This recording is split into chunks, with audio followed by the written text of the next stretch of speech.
The royal rift rumbles on with reports that Prince Harry tried to cancel the publication of his controversial autobiography. Good morning. It's 6 o'clock on Saturday, the 7th of January. This is Breakfast on GB News with Ellie and me, Nicholas. Here are your top stories this morning. The Duke of Sussex's admission of killing 25 people in Afghanistan has caused concern in the military community, while a Taliban leader has called it a crime against humanity. Has Harry put the security of the royal family at risk? And did he really have second thoughts about publishing the book? The Prime Minister, Rishi Sunak, will hold emergency talks with NHS and other care leaders today in an attempt to combat the crisis threatening to swamp the National Health Service. But will it just be a sticking plaster on a much bigger problem?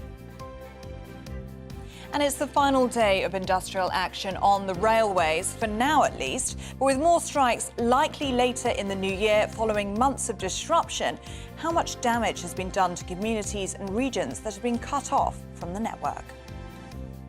As ever, you can join in on any of our discussions by emailing gbviews@gbnews.uk.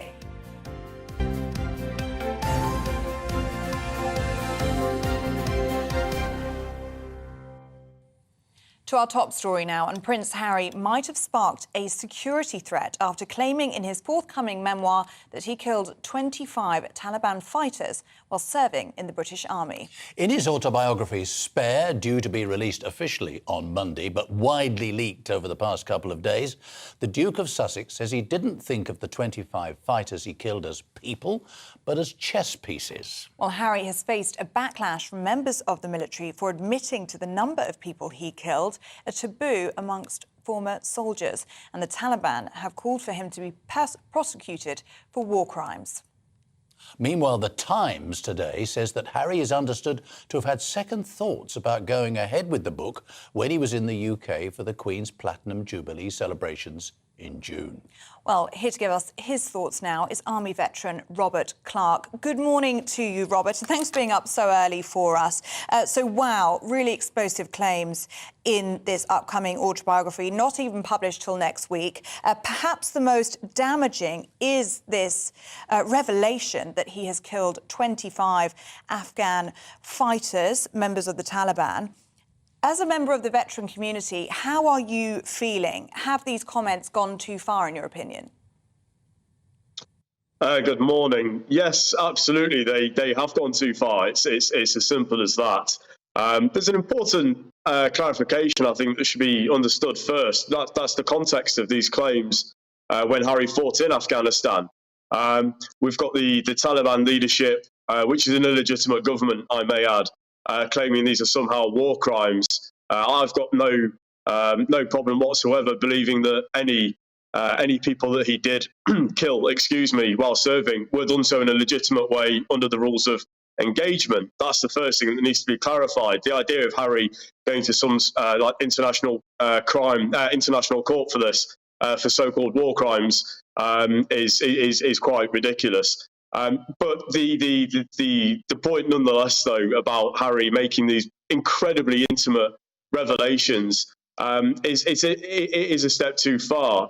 Many people I've spoken to over the last 36 hours, nobody can quite understand, the motivation behind this. And I think it really sort of speaks to the state of mind that Harry's been under for the last, say, 12 months. You mentioned how the book was initially potentially going to be pulled last summer when he came back to visit the Queen for the Jubilee celebrations.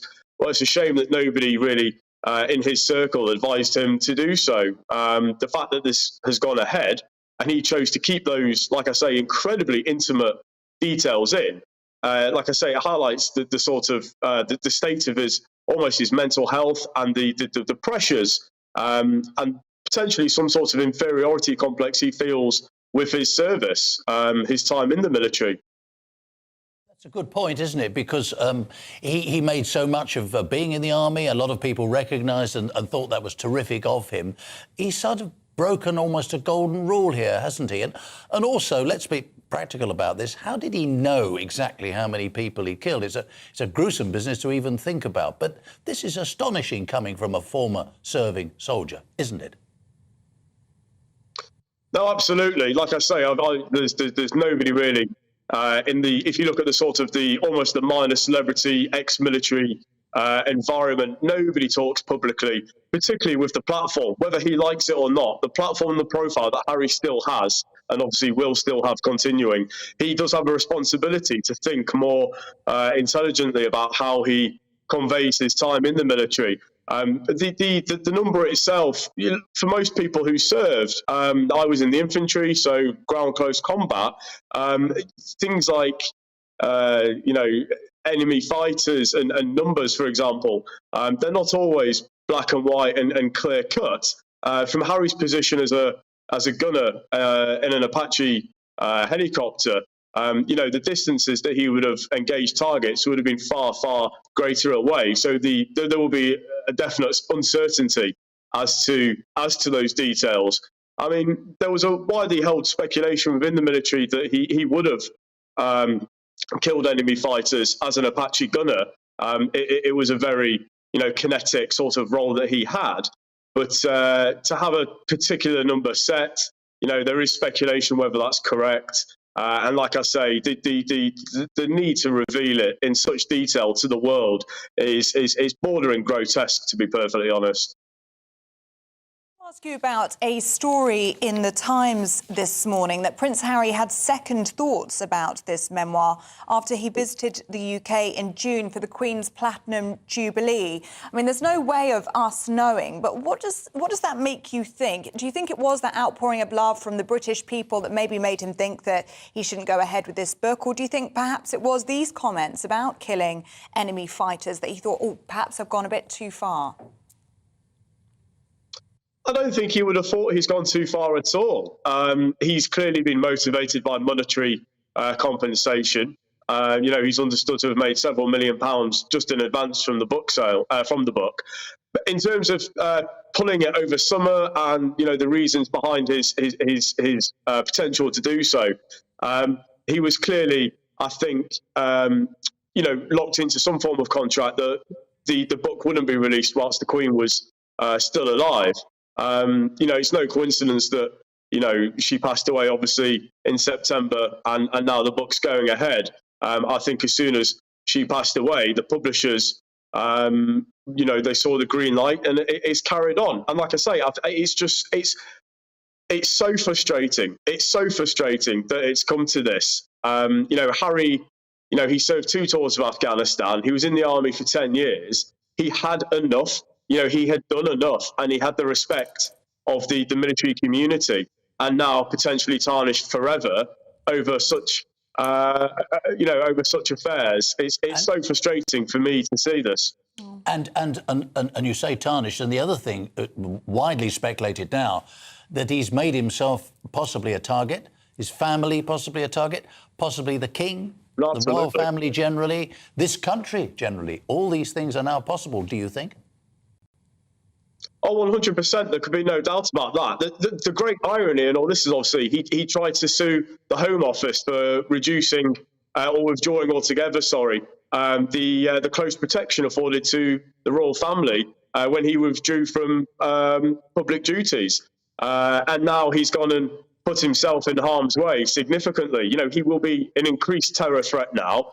And like you mentioned, to the king as well. These are incredibly high-profile people, and Harry knows that he's got this platform and this profile, and to go ahead and do this, particularly at a time of great sensitivity for the royal family as well, I may add, the period between, obviously, accession and coronation for the king, he's in an incredibly vulnerable stage. He's trying to obviously cement his reign, deal with issues like a fractious Commonwealth and issues within the realm. And now he's got this to contend with as well. It's the royal family I feel incredibly bad for at this stage as well, don't forget. Robert Clark, really good to speak to you this morning and have your thoughts on that. That's Robert Clark, Army veteran. I think that is a really good point there from Robert. I mean, for a man who is so obsessed with security as Prince Harry has been and spoken about it so publicly in his interviews, to say something like this, I mean, it does make you question, doesn't it? It does, but it's also this question of whether he's hoping that this will put pressure on to get security restored to him. Seems a very I don't know, that's going a bit far to me. It seems a bit lame-brained way of doing it anyway. Well, let us know what you think. Do you think this was deliberate in order for him to get the security that he so desperately wants, or do you think this was just simply a step too far? GBNews at gbviews.uk, and we'll share your thoughts throughout the programme. And indeed, and what do you think of it generally? What do you make of his talking about the number of people that he's killed? Yes, absolutely. Over to you.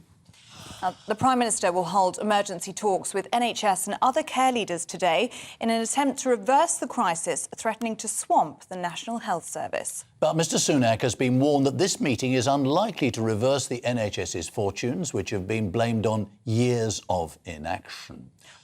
Well, here to discuss all this now is Conservative councillor Holly Whitbread. Thank you very much for joining us this early morning. Now then, what do you think of this announcement? Will it actually begin to make a difference, do you think? I think it's a positive thing. I mean, clearly there are pressures on the NHS. We've got the highest flu levels that we've seen for many years, as well as a huge COVID backlog. So I welcome the steps that Rishi has taken to call this meeting today. I think there are also long-term issues to the NHS, as the headline alluded to. So there are no simple answers, but meeting and having the conversations is a good start. I wanted to ask you about the timing of this, because how usual is it for a forum to be held on a Saturday morning? Or is this a sign that this is a recognition, really, from Rishi Sunak that this is a serious situation that needs to be handled with utmost urgency? I think it shows that it is certainly a priority, and obviously Rishi highlighted it in his speech earlier in the week. But to meet on a Saturday shows its urgency, and obviously Parliament's back on Monday, so I think that might have something to do with it. But it shows that Rishi really means business on this topic. Now, when you look at the NHS and the state that it's in, where do you see the absolute priorities lying? I mean, for example, a lot of people say that it's to do with a lot of elderly people in beds. I mean, that awful phrase, bed blocking, but the fact is they can't be moved on to social care because there just isn't the provision. Is that the biggest single issue, do you think, or is it other things? I don't think it's the only issue. So I'm actually involved in social care at Essex County Council, so particularly with an ageing population, that is one of the kind of real acute pressures on the healthcare service. And actually, adult social care isn't just old people, it's people with learning disabilities as well. So it is a really widespread issue. But I think there are also wider issues around the NHS, because obviously we're seeing the highest level of investment ever. We're seeing more doctors and nurses than ever before, but there's obviously so many different pressures. So I think there's challenges around structures and the management levels that we need to be looking into as well. So I think it's a bigger picture than just the social care pressures. And one of the key words from Rishi Sunak's speech this week was innovation in the NHS. Yeah. What do you think he means by that?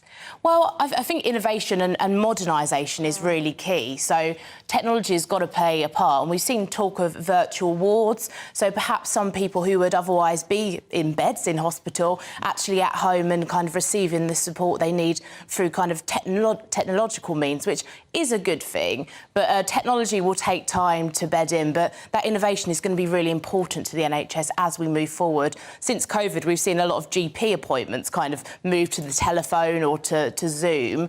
Doesn't necessarily always work, so I think it's technology used in the right way, but innovation in terms of structures and the transformation of the system in general. But a lot of people, I think, watching this will say to themselves, yes, all these things need to be done. But in the meantime, we have a major issue. We have strikes by nurses, by ambulance drivers.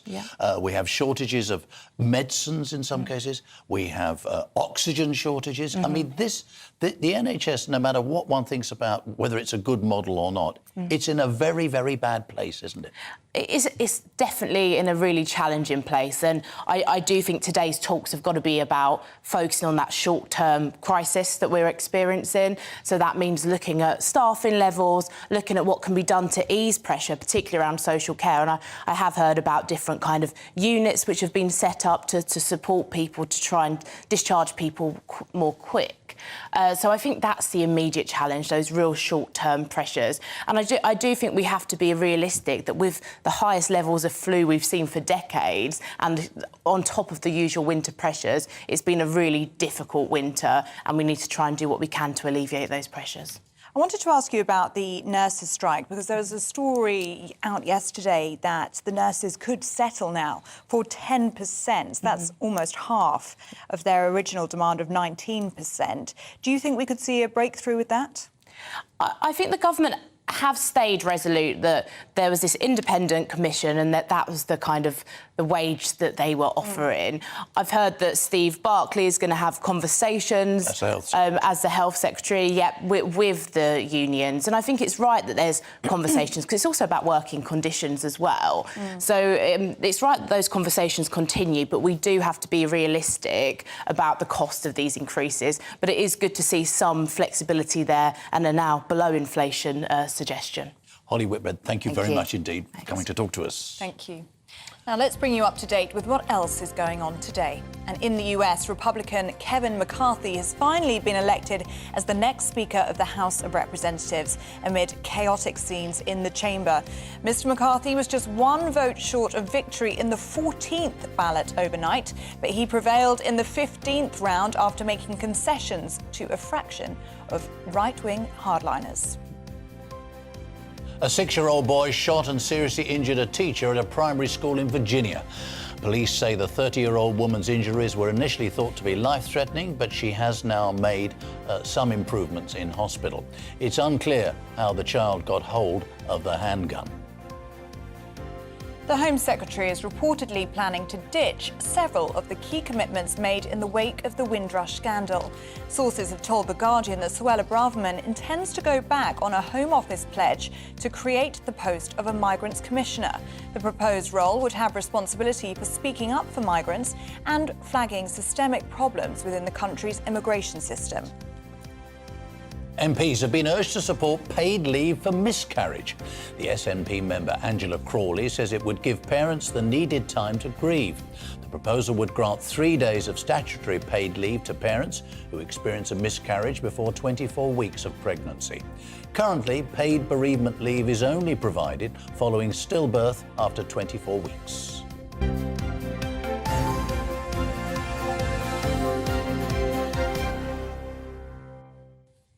Now, the 48-hour strike continues today with over 40,000 workers across Network Rail and 14 other train companies in the long-running dispute over jobs, pay and conditions. National Rail says passengers should only travel if absolutely necessary. Trains should return to normal by lunchtime on Sunday after 4 weeks of disruption resulting from industrial action. Well, joining us now in the studio is the travel expert, Sally Gethin. Sally, good morning. Morning. Well, so many people will be so fed up with this, won't they? Any sign at all of a breakthrough in any of these discussions that are going on? Yeah, so next week's going to be pivotal, really, because Rishi Sunak has said he's opening up fresh dialogue now with the unions, and the Rail Minister, Hugh Merriman, will be meeting with the unions as well. There's possibly a sticking point that might be broken now where guards, which were, part of the argument going on, might be retained to manage the doors, for example. So this is on some services, of course. Yes. It varies across the country, doesn't it? It does vary across the country. The thing is, though, that also what's going to happen in the talks is the government's going to point out that the numbers, when you crunch the numbers, they don't add up for a greater pay rise for those rail workers as well, because obviously train travel went right down during COVID. It was decimated. And getting those numbers back up again is questionable because people are not returning to rail. So there's some big long-term issues. I mean, the good news is that this is the last day in the recent spate of strikes we've had. Hopefully there's a bit of breathing space here, but I don't think we should hold our breath, actually, that this won't result in more strikes, possibly. Yeah, Sally, I was just about to ask you that, because there is a mandate for another 5 months of strike action, isn't there? So, I mean, the fear would be, especially for commuters who are watching and listening today, is that if those talks don't go the right way on Monday, that we could actually see more strike action until May. Yeah, I don't think there's a silver bullet to solve this at all, like in one go, like you were saying. I mean, obviously, it's a good sign that there are fresh talks. I mean, Rishi Sunak has also pledged to address a number of problems recently in his plan, as he mentioned last week. So he's got to stick to that narrative. But like you say, there's the door is open for further industrial action. And also it's galvanised by a lot of other industrial action going on in the UK right now as well. And, you know, there's this cross support. So that gives power to the elbow of the rail union. But I mean, you alluded to it in your first answer, but the damage to the rail industry itself, as you say, habits are changing. Commuting is well down, which was absolutely the bedrock for railways, certainly in the southern part of the country, wasn't it?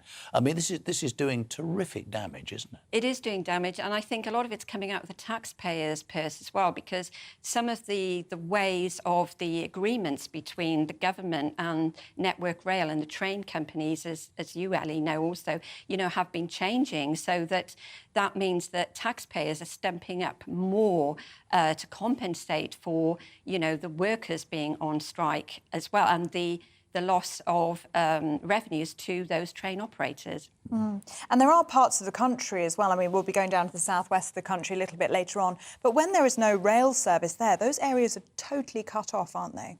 Yes, and I think that's the big worry. You know, where does this leave the UK rail network as a whole? Obviously, it's pivotal to the economy. It's also needed for these vital services going out to these branch lines. And ultimately, could those be under threat, regardless of whatever deal is reached? Because if the revenues are not there, then something's got to give. Indeed. And people will find other ways of doing things.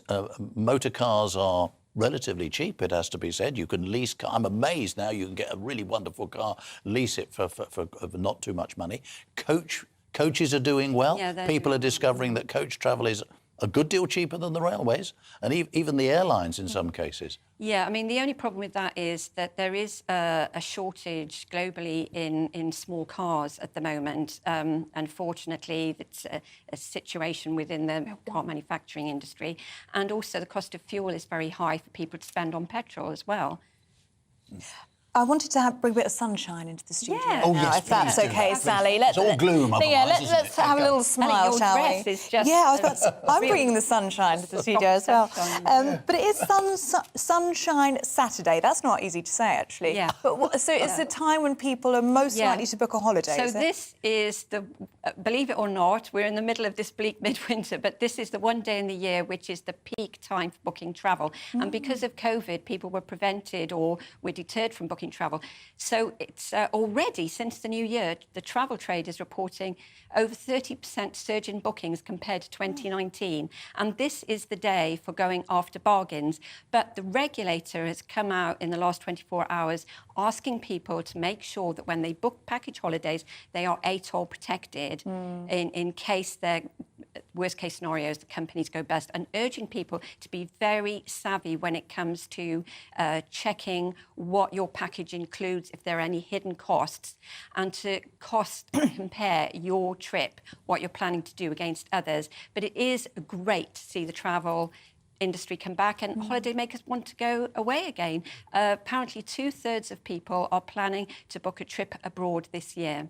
Is that right? Good Lord. And Yeah. I have to say, I don't know about you, on our way into the studio this morning, it's warm outside. It's really strange, this part of the world that we're in anyway. It's mild, but it's very windy out there, as I noticed on my way in. So, OK, a time to think about booking that holiday. Yes. Sally Gethin, thank you very much indeed for Thank you joining very us. much. Thank you. Now then, more to come, including changing the law around miscarriages and paid leave.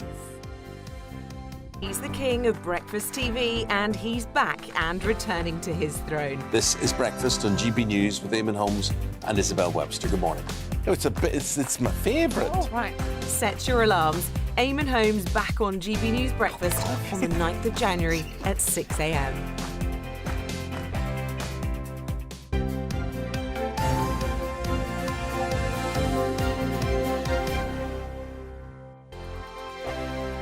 We are GB News, and we'd like to say thank you to each and every one of you for bringing us your conversations, for helping our great nation find its voice. We are here for you on radio, television, and online, across England, Scotland, Wales, and Northern Ireland. It's not the BBC, you actually get your facts right. We are proud to be GB News, the People's Channel, Britain's news channel. Monday to Thursday, 9 p.m. till 11 p.m. Join me, Dan Wootton. I'll bring you the sharpest takes and hottest debates. Do you not believe in prison? I don't believe in prisons. I'm completely stunned. I guarantee you there'll be no spin, no bias, no censorship. I actually was personally quite offended by it.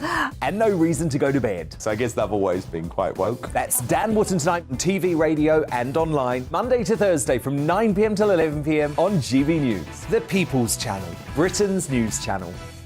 Hello there, it's Eamonn Holmes here from Breakfast on GB News. We're not just on your television and your screens, you know. We're on DAB plus digital radio, so you can listen to your favourite shows on the move. If you've not yet listened to GB News Radio, it's very simple. We're on your radio player and TuneIn apps, on your smart speaker, phone or tablet, or online at gbnews.uk. Take us with you wherever you go. GB News Radio. You never have to miss a moment of the People's Channel. Join me every Sunday at 6 p.m. for Gloria Meets. In exclusive interviews, I'll be finding out who our politicians really are and what they really think. It's something that you would never want anyone to suffer. I didn't know what channels there were. I didn't think I'd be believed. I must have weighed about 7 stone and I'm 5'8". My instincts was to sort of cover this up. I mean, clearly that was a mistake. Join me every Sunday at 6 p.m. on GB News, the People's Channel, Britain's news channel.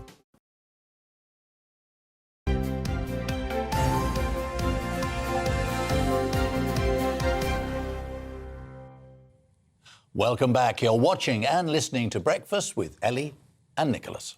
Now, UK ministers have been urged to back calls to introduce paid leave but for miscarriage. The SNP MP Angela Crawley's private member's bill looks to grant 3 days of statutory paid leave to parents who experience a miscarriage before 24 weeks of pregnancy. Well, here to tell us her view on the proposal is businesswoman and founder of Let's Talk Fertility and Births, Laura Porter. Good morning to you, Laura. So what do you think of these proposals, then, to have paid leave for miscarriage? Because it is just one of the most awful things that a person can go through, isn't it? And it's so taboo. It's not spoken about, is it? No, it's not something that is spoke about, and I think that this is a step in the right direction if we can support people at the start of a miscarriage.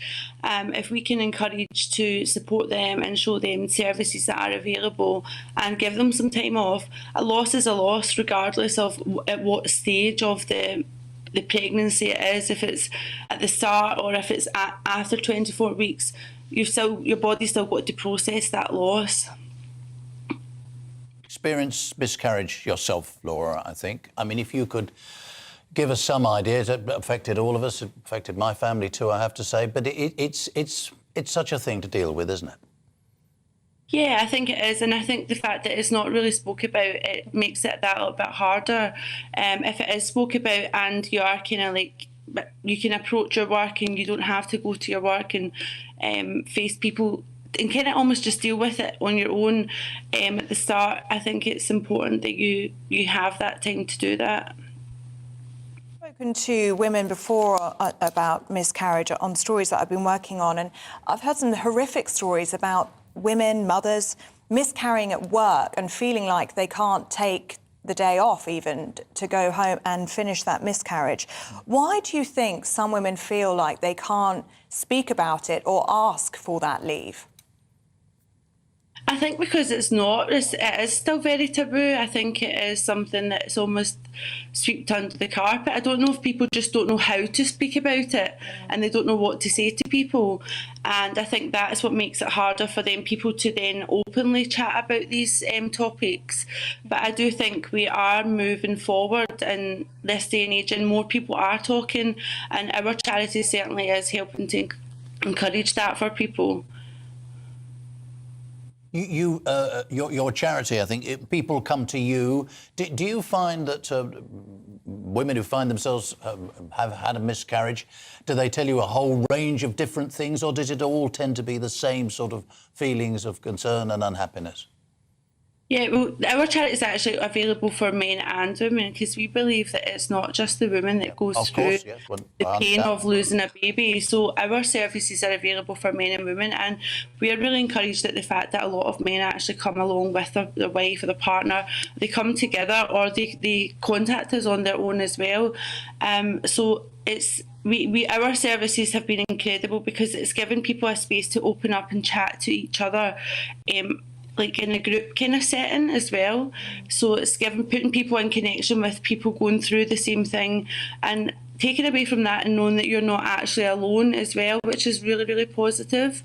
And this really is helping people. And I think that some paid leave would be the way forward and a step in the right direction. So it's basically going to help prevent future mental health issues, I believe, by helping people at the start. Laura, what is your message to people who are watching or listening at home now and are suffering a miscarriage or have suffered a miscarriage in the past and they want to seek help? What would you say to them this morning? It's not to be scared or frightened to speak out. Like you'd be surprised that if you maybe speak to someone you know that they've possibly went through a similar experience, but because we don't talk about it openly, then that is why people maybe don't. So my advice is to reach out, contact us at the charity Let's Talk Fab. We can provide you with support services, or if we can't, then we'll find you the right service for you. I think the work that you do is incredible and it will be so very appreciated by men and women up and down the country. So thank you so very much for that, and thank you for talking to us this morning as well. That's Laura Porter, founder of Let's Talk Fab. Indeed.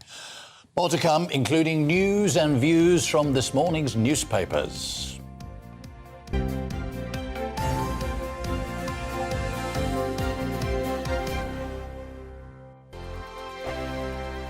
Monday to Thursday nights on GB News. At 6, it's Dubes & Co. 7 o'clock, Farage. At 8, join Mark Stein. And at 9, Dan Wootton Tonight, followed by Headliners. On TV, radio and online. This is GB News.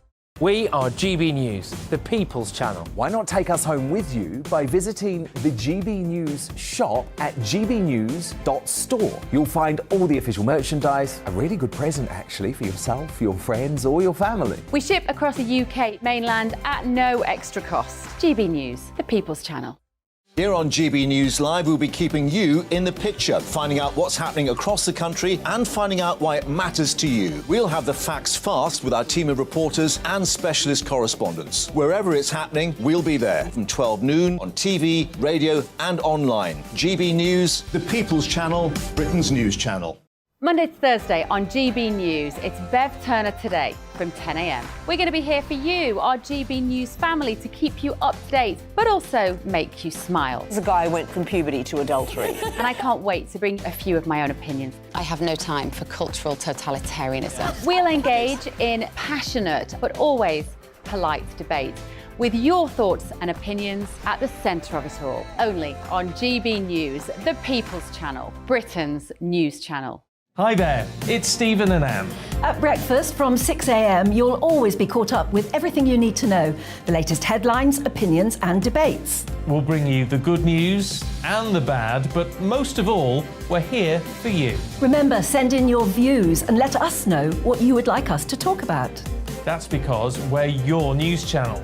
And every morning at 6 a.m, it's breakfast on GB News.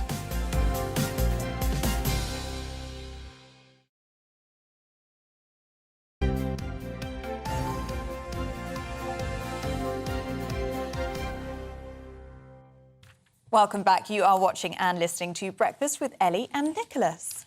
Indeed, let's take a look now at today's front pages. And the Times leads with the Duke of Sussex. War heroes are condemning him after his memoir revealed he killed 25 people when he was a helicopter pilot in Afghanistan. And the Iron paper says there are security fears in Britain following the discovery of a Chinese tracking device found in a government car. The Guardian says Russian oligarch Roman Abramovich's billion-dollar trusts were transferred to his children before Russia's sanctions were imposed. And the Daily Mail says veterans are accusing the Duke of Sussex, Harry, of putting the security of ex-comrades and royals at risk after he revealed he killed, or said he killed, 25 insurgents in Afghanistan. The Financial Times says Rishi Sunak is inviting trade union leaders to talk on Monday in a bid to stave off industrial strikes from rail, postal and health workers. The Daily Express leads with King Charles, who reportedly wants to build bridges with his son, Prince Harry. Well, it's time to go inside the papers now, and joining us this morning is author Ella Whelan and broadcaster Claire Muldoon. Now, let's start with you, shall we, Ella? And this is something a bit different. We're going to avoid Harry for the moment, shall we? Fears for national security are emerging after Chinese tracking devices are found in government cars. Tell us a bit more about this. Yeah, so, I mean, an ongoing story has been the question of Chinese spies or influence within the palaces of Westminster. There have been revelations previously about certain politicians being compromised with the kind of people that they're hanging out with in the bars and things like that. But this is to do with, there was a kind of a sweep of cars used by ministers take the cars apart and look at if there's anything planted in them. And there was at least one SIM card capable of transmitting location data found within a car. It was in a sealed part, and the part was imported from a supplier in China. So the suggestion is that there are these location trackers that are put into ministers' cars, and it provides the Chinese state with a picture of where ministers are going. And, the idea is not to have specific data on a specific person, but just to kind of collect as much information as possible on UK politicians and officials. And, this is, it's all, that there's nothing been proven yet. This is just that this SIM card has been found. The Chinese government says that this is just rumour and dismisses this completely.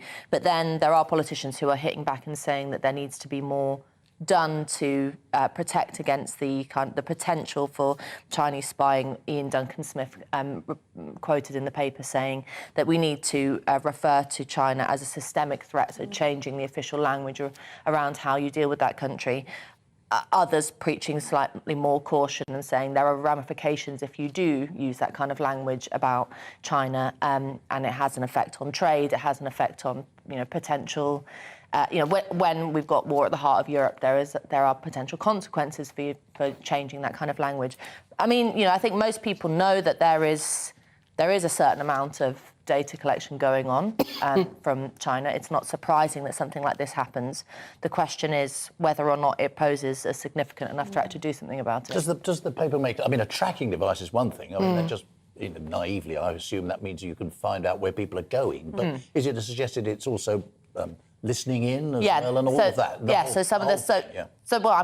You might not know this, but most cars do have some kind of SIM card technology, and even on a very basic level, there is the it's not kind of the realms of very easily. I know that. It's not the realms of sort of science fiction to imagine that people can listen in and things like that in especially in modern cars that ministers would be using. There are some obvious solutions to this. Making sure that one of the parts that the eye goes into is the fact that hire cars are often used. If you're going to be driving ministers around, probably having a fleet in-house that is checked regularly would be sensible. But yeah, there is the potential for listening in and recording more data. But who found this device? Remember, was it Barry Gardiner, the MP, that had very close links to China, and there was implicit directives that he was actually taking money from China, or there was something going on. But I want to know who actually found this device and who knew about it and the ramifications of it to prevent anything like this happening again. I think it was just an official UK government kind of move to hire in to look through the cars to figure out, just as a precautionary measure, because everybody is on high alert within the palaces of Westminster at the moment because of Gardiner and others letting their guard down. Right, Claire, let's go now to the story, which you can't get away from. I know. I love the fact that the Daily Mail has on its headlines, it so often does the word fury. Oh, gosh, I know. With the Daily Mail, this is just right up their street, isn't it, to cover something like this, and to have such explosive headlines and sub-headlines. So we've gone from fears for national security emerge after Chinese tracking device, and now we have Harry faces global fury over Taliban kill claims. So we've got another national fury coming on.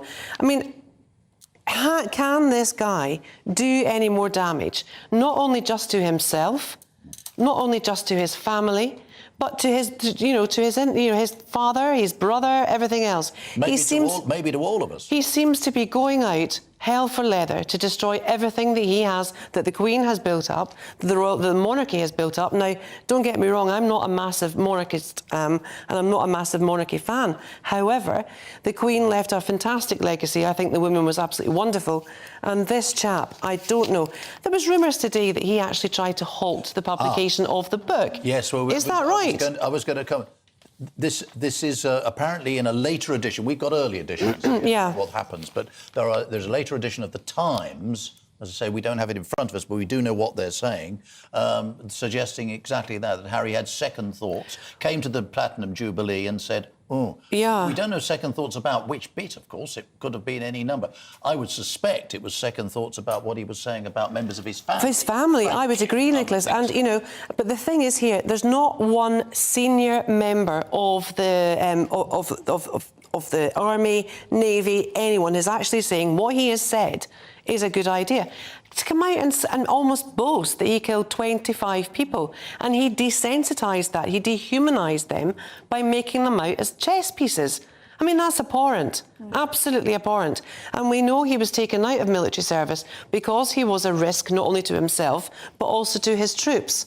The other thing, Claire, that when Harry was complaining at earlier things, the Netflix series, yeah. other interviews and so on, right back to Oprah Winfrey, he talked about the way that the tabloids were always after, made his life a misery. He's feeding them, well, exactly, isn't he? Exactly the word I would use. I mean, why complain and then do what you say you don't like to do? You're absolutely feeding it, and it's that narrative that he's pushing. And the other thing, if apparently he put his therapist on speed dial after the fight from his brother, and yet his wife apparently didn't have access to any mental health help at all in the palace.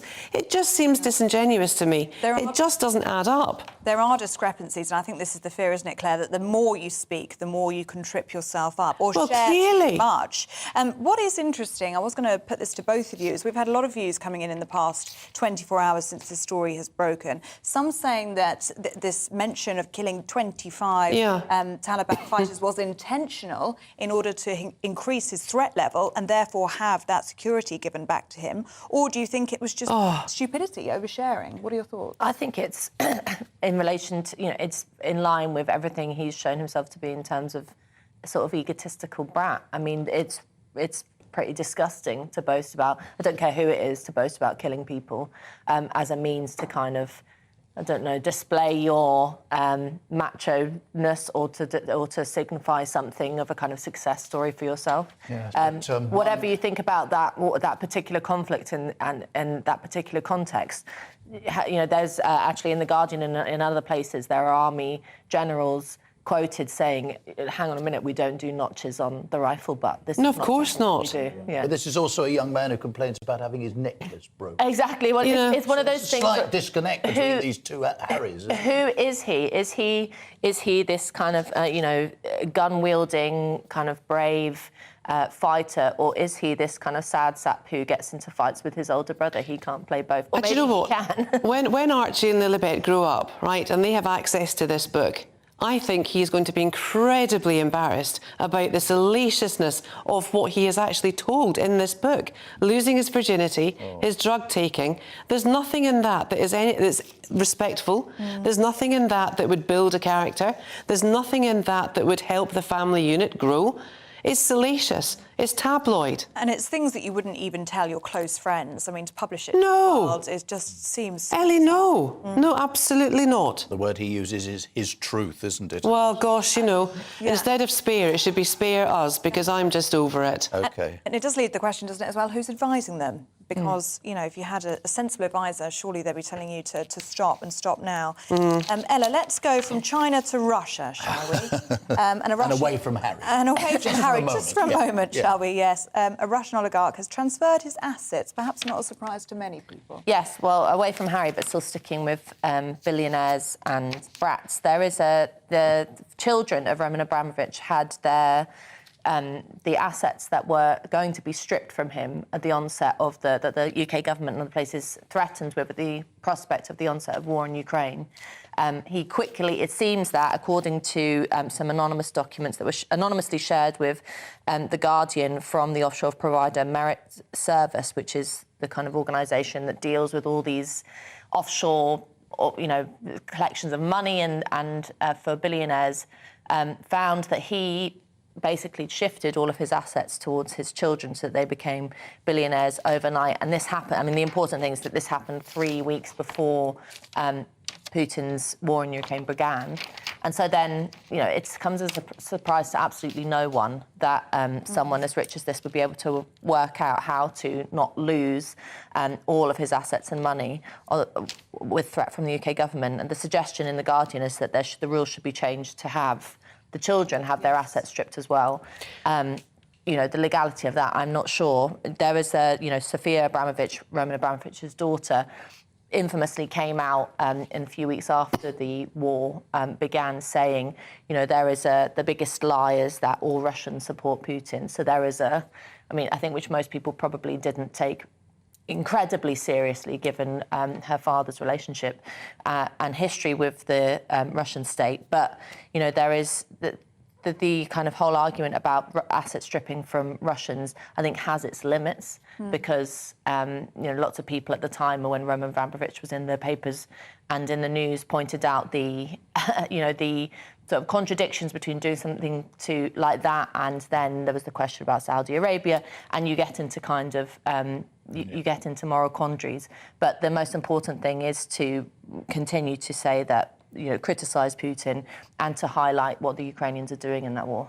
Yeah, but closer at home, Michelle Mone and her husband, you know, siphoned off some of the profits from PPE MedPro, didn't they? And that's why the Department of Health and Social Care now have lodged a lawsuit against them to try and get that done, because she siphoned money, the company siphoned money off to make her children benefactors from the profits of the PPE, which we know now some of it wasn't even fit for purpose.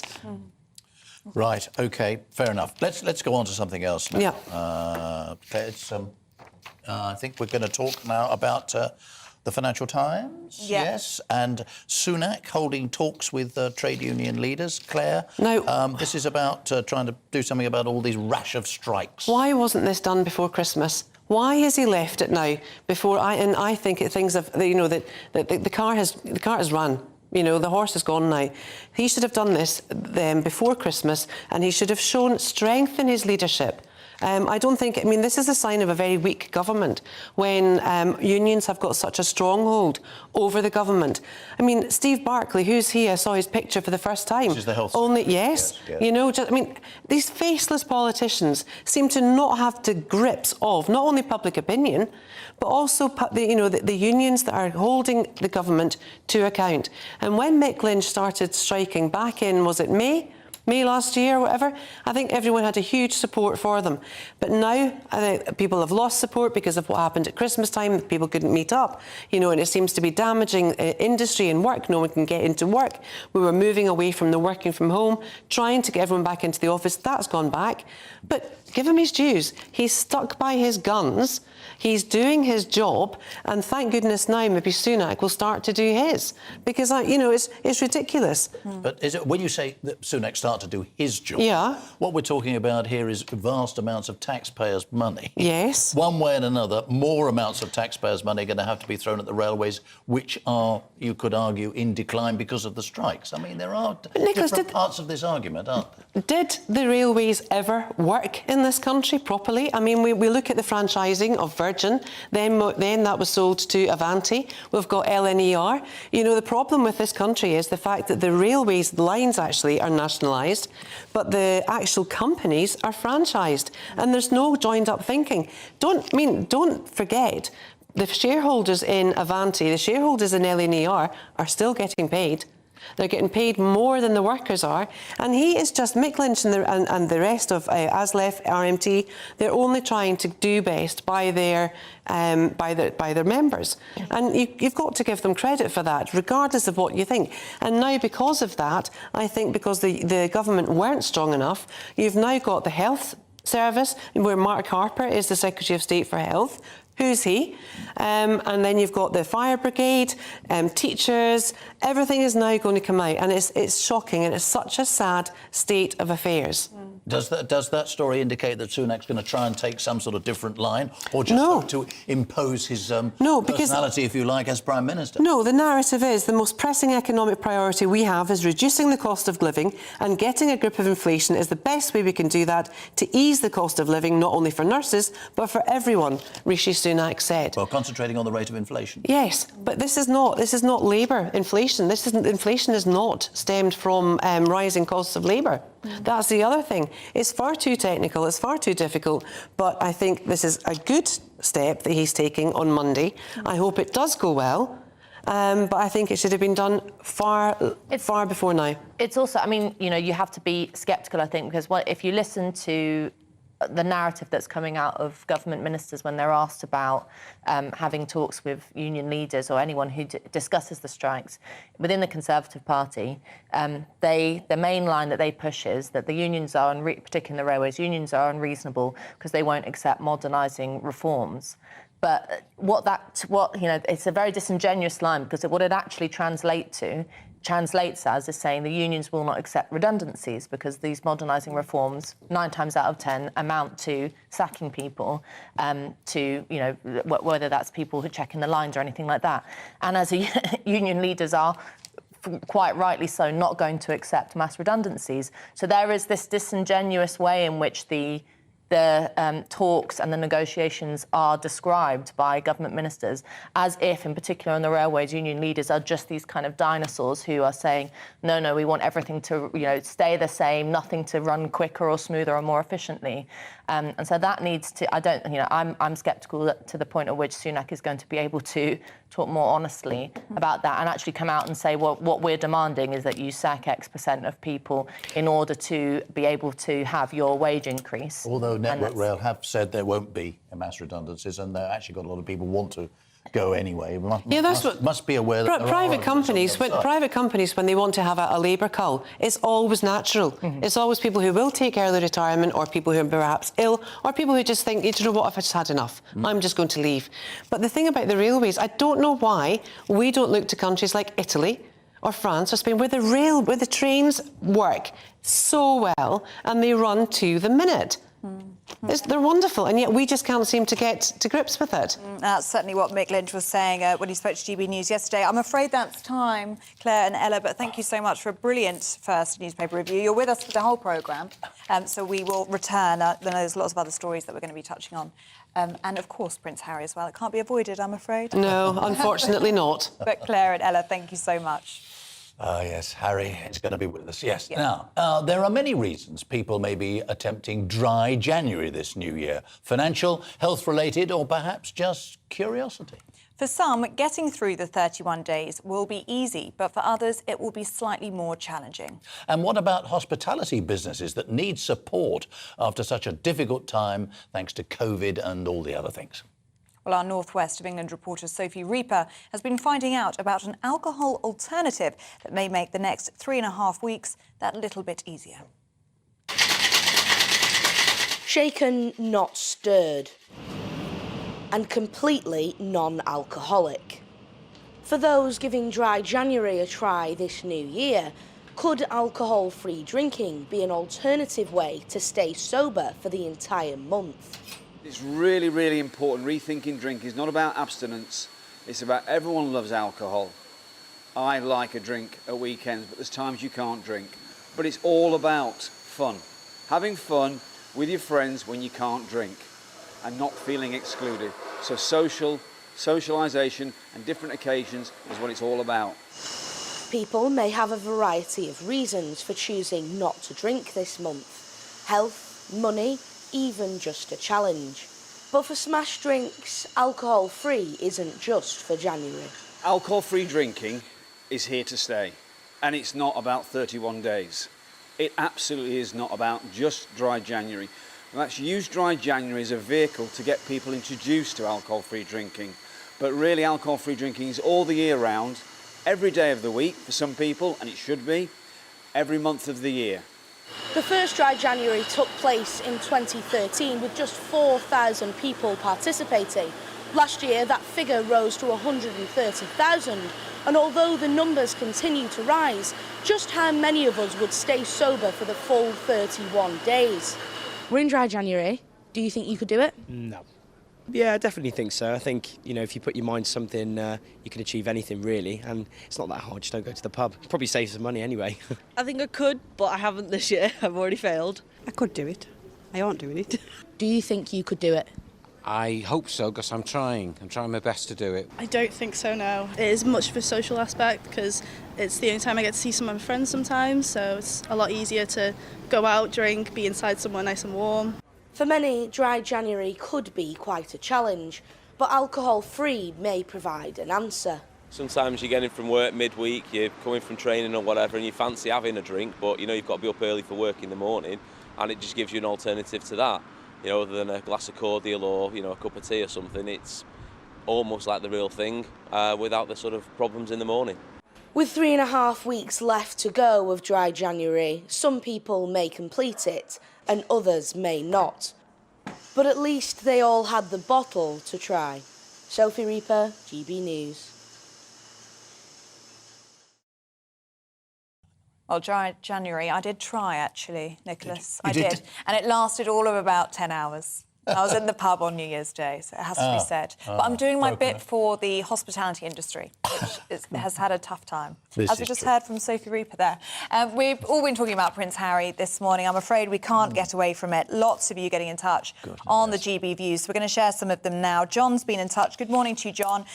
And he says Prince Harry has indisputably put the royal family and the general British public at risk. Yeah, we've got Jack here. He says, I'm a veteran. I was formerly a gunner, but now I'm an artist, just to show you life can change completely. But he also says this, I think Harry is a disgrace and he's putting a lot of people in danger. It makes me feel sorry for the king. Christine's been in touch. I certainly don't think the British taxpayer should pay for extra security for Harry. He can pay for it himself with all the money that he's acquired from this book. Indeed, Alan. Yeah, indeed. Alan says here, very, very simply, I feel that Harry has certainly crossed a line. I certainly agree with that. And Maxwell's been in touch. Good morning to you, Maxwell. I think the royal family should show forgiveness for Harry's comments and keep him safe. Well, keep those views coming in. We do love to hear from you. Stay with us. We're just going to go to a short break. He's the king of breakfast TV and he's back and returning to his throne. This is Breakfast on GB News with Eamonn Holmes and Isabel Webster. Good morning. Oh, it's my favourite. Oh, right. Set your alarms. Eamonn Holmes back on GB News Breakfast on the 9th of January at 6 a.m. This year on GB News, we've got brand new members in the family.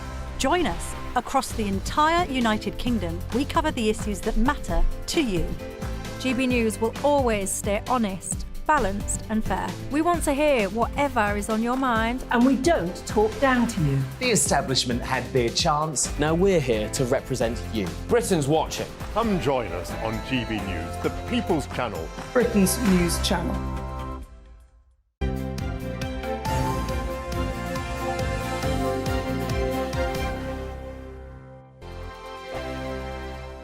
Every morning from 6 o'clock, we'll wake you up with GB News Breakfast with all the stories you didn't know from the night before. So whether it's serious news, entertainment, or your own views from all over our great nation, we're here to kick off your day with a smile. The national media should be reflecting and reporting what's happening here. You will notice the northwestern accents. Whether you're with us on TV, radio, or online, every morning, it's breakfast from 6 a.m. Hope you can join us. We are GB News, right across the nation. You can get us on television, on radio, on digital. We're absolutely everywhere. Amazing! You see, amazing! You remind me of me in the European Parliament. But here's the most important bit. We are not part of the mainstream establishment. We think and speak just like you do. We are the People's Channel. Magnificent. That's really, really thoughtful. Come and join us on GB News, the People's News Channel. My name's Tom Harwood and join me 9:30 a.m. every weekday for The Briefing, your one-stop shop for everything you need to know about what's going on in politics today. I wonder if this is a deal that might need to be like the biscuits in this factory, twice baked. Is there not an opportunity here to win out against the extremes? Tom Harwood, GB News. What are you going to do about it? Things should have been done differently, and they certainly are being done differently. Don't miss it. The Briefing with me, Tom Harwood, 9:30 Monday to Friday on GB News. Join me, Nana Akue, Saturday and Sunday afternoons on GB News. Expect fiery debate and passionate discussion as me and my panel tackle some of the biggest topics hitting the headlines. It's a place for everyone's opinion. No one gets cancelled, but no one gets an easy ride. Oh, she's on it today! Be ready for conversations that are fierce, frank, and of course, fun. Every Saturday and Sunday afternoon from 4 p.m. on GB News, the People's Channel.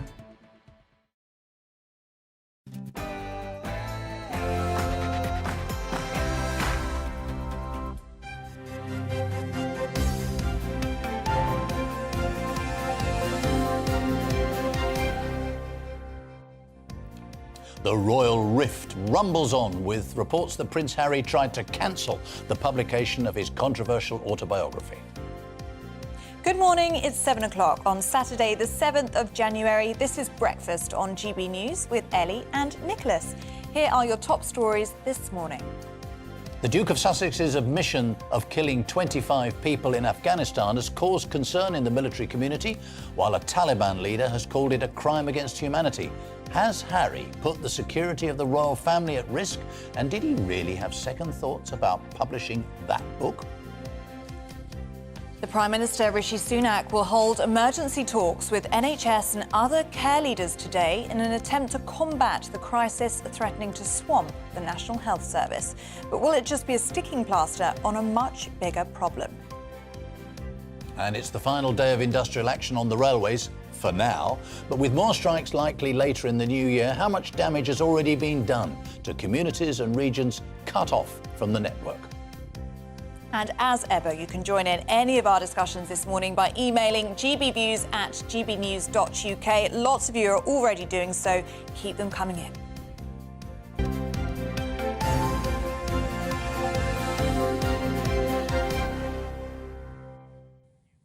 Following a frantic 48 hours of revelations, yet more details are emerging from Prince Harry's leaked autobiography. Yes, ITV will be showing an interview with the Duke of Sussex ahead of the official publication of the book on Tuesday. We forget that, don't we? It isn't even officially out yet. Maybe it'll change too. Maybe it'll change. That's a good point as well, yes.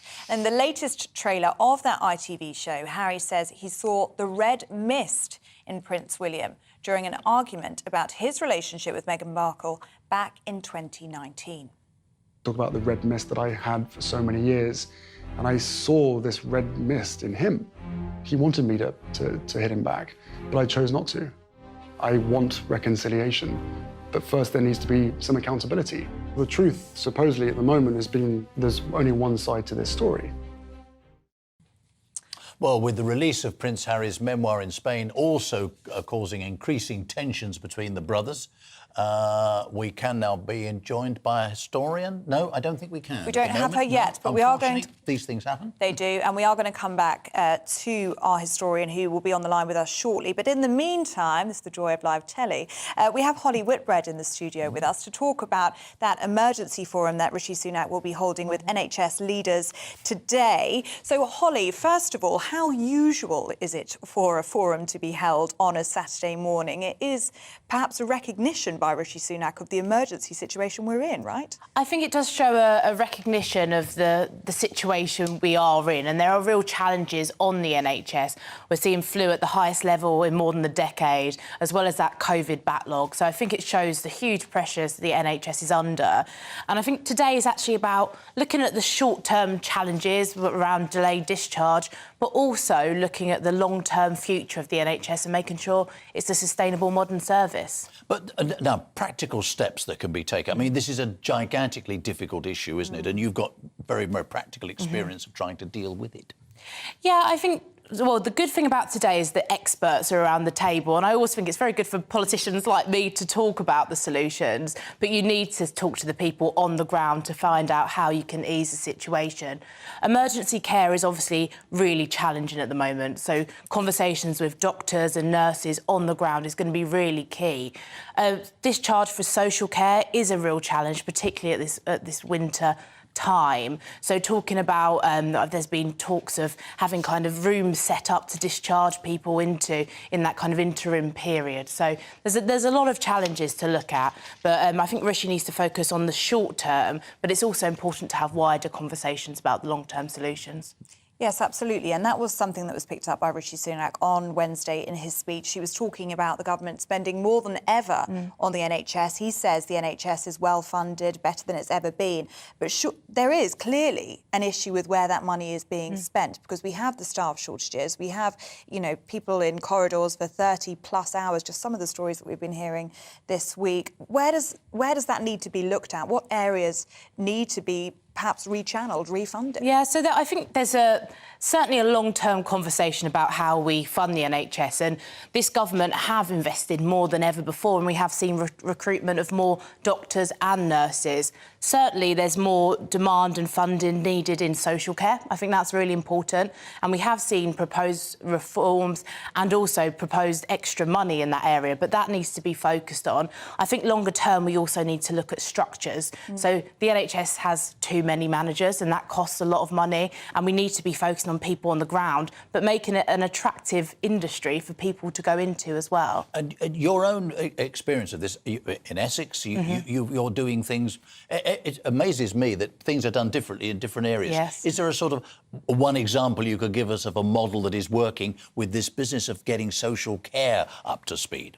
It's very challenging. I mean, technology is really at the key of how we transform social care. So things like virtual wards we're looking at now, which means that perhaps people can be at home for longer. So looking at different care tech is something that we've done in Essex, which has really meant that people can get the support at home they need, because ultimately we want to keep more people at home for longer. So that's one of the things we're doing in Essex. But it's a huge problem and a growing problem with an ageing population. So it's only going to become more acute, so it needs the attention now. Holly Whibbett, grateful to you. Thank you very much. Thank you.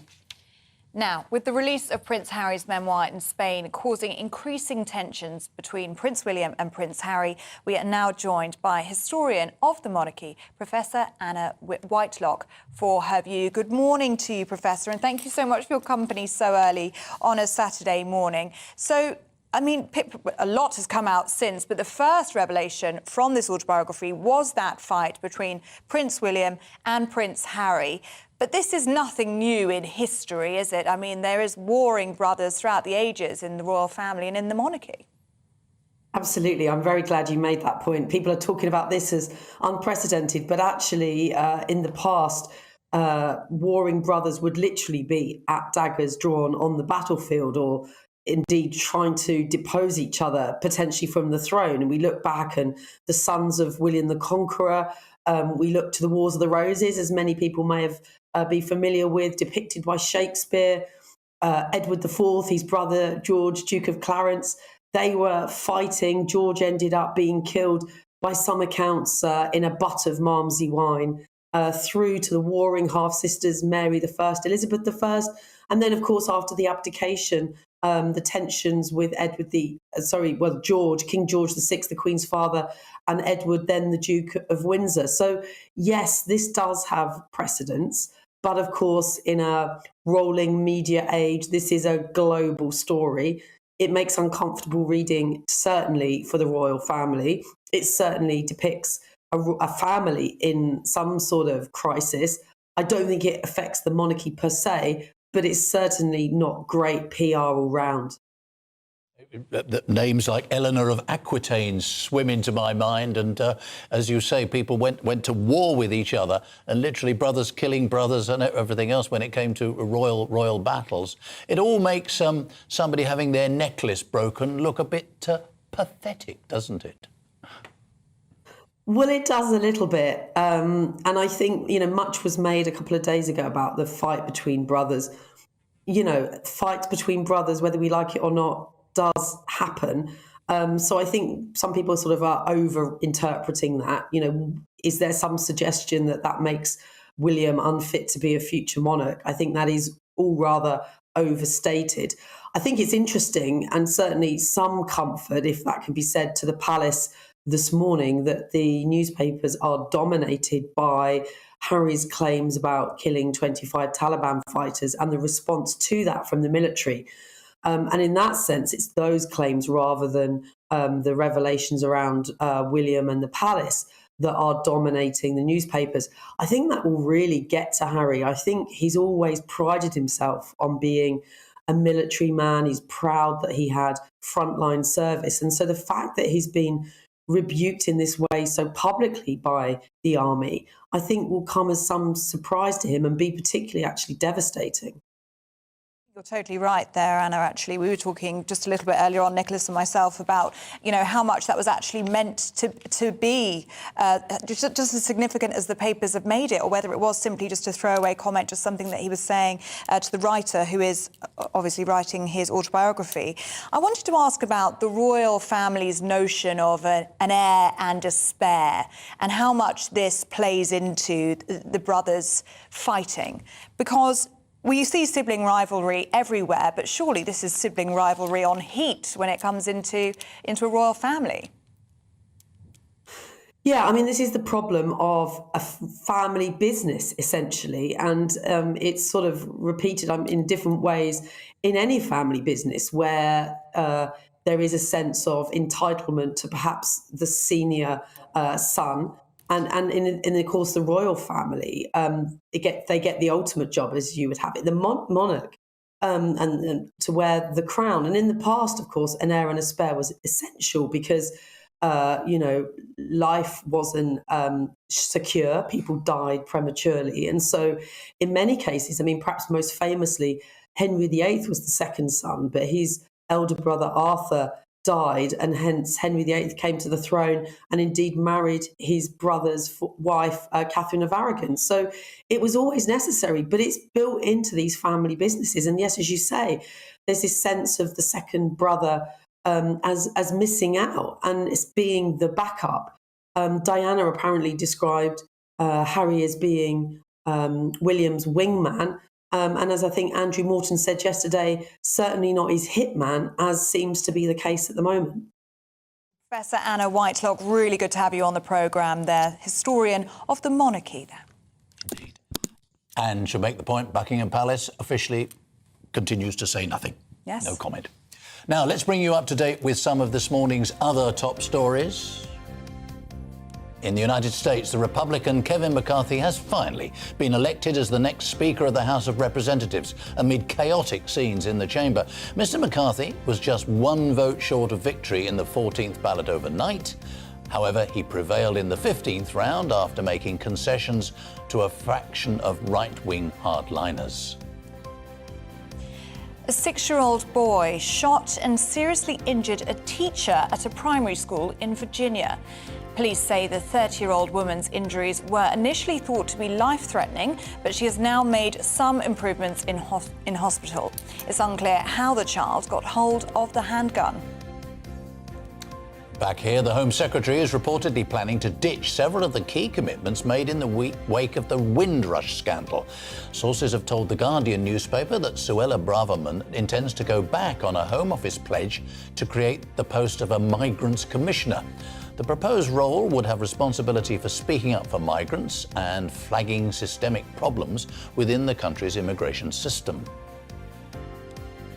MPs have been urged to support paid leave for miscarriage. SNP member Angela Crawley says it would give parents the needed time to grieve.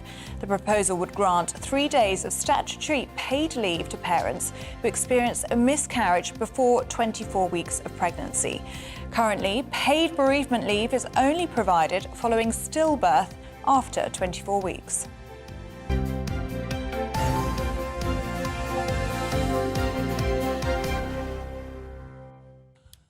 Train companies at the heart of the long-running rail dispute have made hundreds of millions of pounds in profits since the government put them on new contracts when the COVID-19 pandemic hit, according to union claims. Yes, the 48-hour strike continues with over 40,000 workers across Network Rail and 14 other train companies in the long-running dispute over jobs, pay and conditions. Well, National Rail says that passengers should only travel at the moment if absolutely necessary.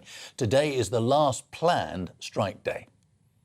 Well, joining us now is our South West reporter, Jeff Moody. Good morning to you, Jeff. I mean, down in that part of the country, in the South West, I mean, if you don't have a train service, you are very cut off, aren't you, unless you drive?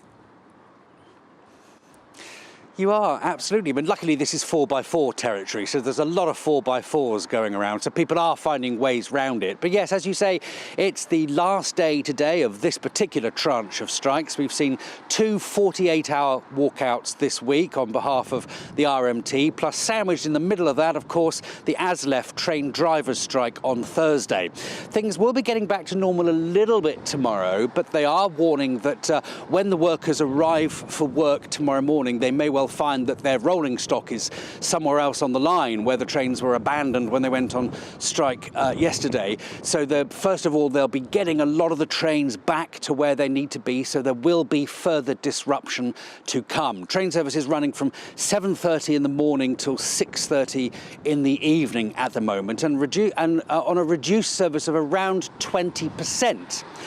But there's not many lights on here at the moment. It's all pretty dark and quiet because the services in the southwest do seem to be more affected than anywhere else. Whenever we've got these strikes, we're often hearing that there is a reduced service on most lines, but if you're in the West Country, there's nothing at all. Sometimes there's nothing coming out west of Bristol, sometimes it's nothing coming out west of Exeter, sometimes nothing coming out west of Plymouth.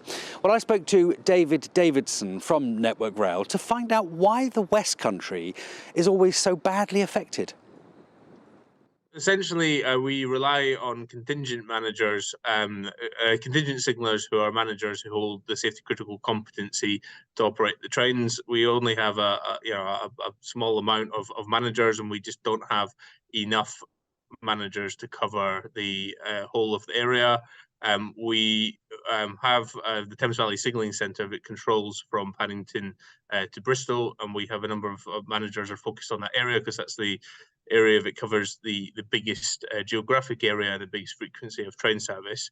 Once you get past Bristol, we have a number of smaller locations, signalling locations, and we just don't have enough contingent staff to staff these locations. So there you go. The problem down here is the signal workers. Well, as I say, we're going to see a little bit of a respite for the next few days as the government gets round the table with the unions on Monday. There's some development we're hearing when it comes to guards on trains, some sort of movement there, but not so much on pay. Mick Lynch, of course, has said that these strikes may well go on till May. Imagine that. Jeff Moody down there in the southwest. Thank you very much indeed. Now then, we've had your views coming in on industrial action, as well as Prince Harry. We'll come back to Prince Harry in a moment, but just sticking with this business of strikes and so on, Graham says this, for example: I believe these strikes are coordinated and political. Not sure which ones he's talking about. Maybe it's just the rails or maybe it's the health as well. They are clearly targeted, Graham says, at the worst possible time to make the government give in. I totally agree with the government's stance. Lynn's been in touch. Good morning to you, Lynn, and says, as an NHS worker in Scotland, I do support the workers, but not the strikes. I'm sick to death of the rail strikes. They have negatively impacted my ability to get on with my daily life. I think it is delusional to think support is growing the striking rail workers. Oh, yeah, very similar views, really. Gina saying this. Public services, she says, need to be radically overhauled so they function effectively without the need of strike action. Well, it will be very interesting to see what happens at that forum that's being held in Westminster today. Rishi Sunak with chiefs of the NHS and experts within the field, see if anything happens there in terms of the nurses' strike, at least. We've also got a few views on Prince Harry as well. Yes, indeed.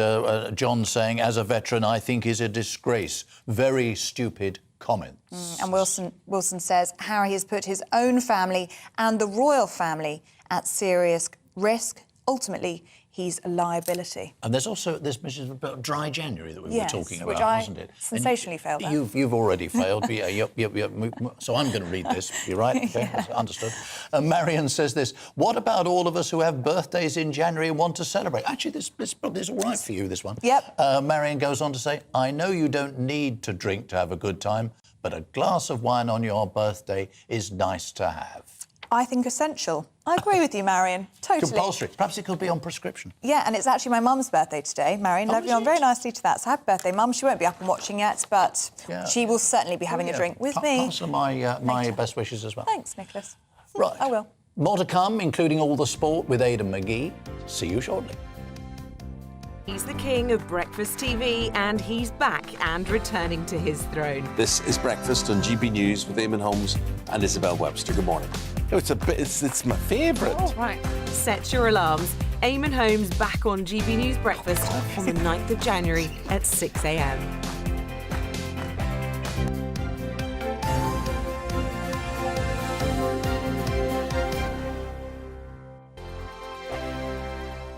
Monday to Thursday nights on GB News. At 6, it's Dubes & Co.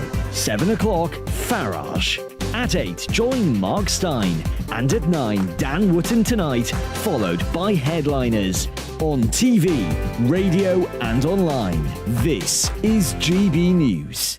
Here on GB News Live, we'll be keeping you in the picture, finding out what's happening across the country and finding out why it matters to you. We'll have the facts fast with our team of reporters and specialist correspondents. Wherever it's happening, we'll be there from 12 noon on TV, radio and online. GB News, the People's Channel, Britain's news channel. We are GB News, the People's Channel. Why not take us home with you by visiting the GB News shop at gbnews.store. You'll find all the official merchandise, a really good present actually for yourself, your friends or your family. We ship across the UK mainland at no extra cost. GB News, the People's Channel. Join my show Farage, 7 p.m. till 8 p.m. Monday through Thursday. And there you will get opinion, analysis, debate, and I'll cover stories that nobody else dares to touch. You've been cancelled. Join the club. Oh, my goodness, man. And then for the last 15 minutes, talking pints. Over a drink, we have a civilised conversation with someone. We very often disagree, but we do it in a grown-up way. Come and join me on Farage. Monday to Thursday on GB News, it's Bev Turner Today from 10 a.m. We're going to be here for you, our GB News family, to keep you up to date, but also make you smile. The guy went from puberty to adultery. And I can't wait to bring a few of my own opinions. I have no time for cultural totalitarianism. We'll engage in passionate, but always polite debate, with your thoughts and opinions at the centre of it all. Only on GB News, the People's Channel, Britain's news channel. Hi there, it's Stephen and Anne. At breakfast from 6 a.m, you'll always be caught up with everything you need to know, the latest headlines, opinions and debates. We'll bring you the good news and the bad, but most of all, we're here for you. Remember, send in your views and let us know what you would like us to talk about. That's because we're your news channel. And every morning at 6 a.m, it's breakfast on GB News. Join me every Sunday at 6 p.m. for Gloria Meets. In exclusive interviews, I'll be finding out who our politicians really are and what they really think. It's something that you would never want anyone to suffer. I didn't know what channels there were. I didn't think I'd be believed. I must have weighed about 7 stone and I'm 5'8". My instincts was to sort of cover this up. I mean, clearly that was a mistake. Join me every Sunday at 6 p.m. on GB News, the People's Channel, Britain's news channel. Hello, I'm Simon Evans. Join me on GB News for Headliners at 11 p.m, where I'll be joined by two of the country's top comedians as we take a look at tomorrow's newspapers tonight. If it's a big story, we'll be covering it, I guarantee, but we'll also have some fun along the way. That's GB News Headliners at 11 p.m. We won't put you to sleep, unlike some of the other paper review shows out there. So join us, 11 p.m, 7 nights a week.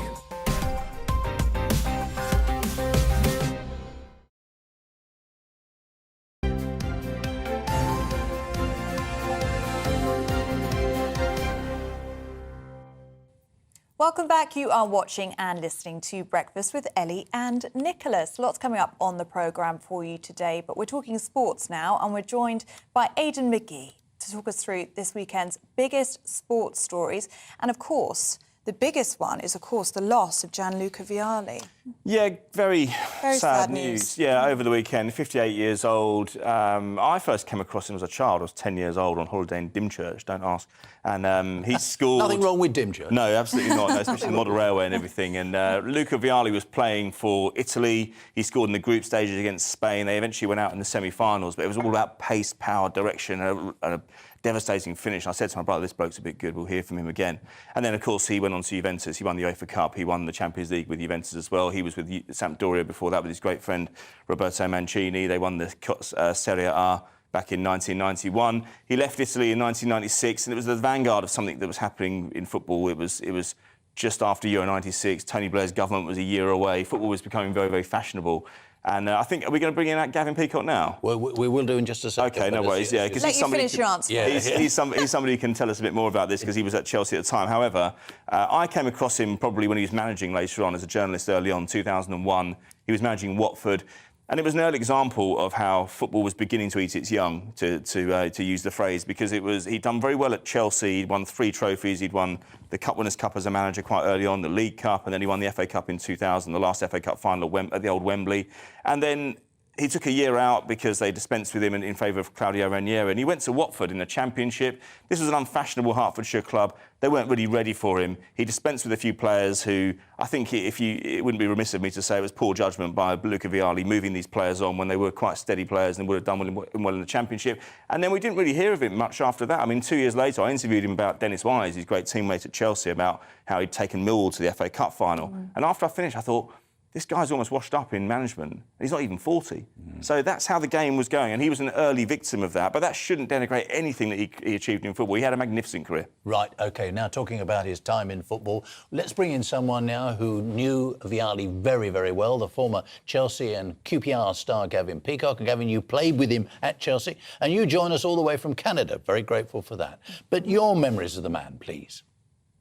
Oh, Gianluca, from the moment he stepped into the club at Chelsea, he was a star. On the field, world-class, sure-footed player. He scored goals of every kind with both feet. He was intelligent, strong, brave. He could make goals as well.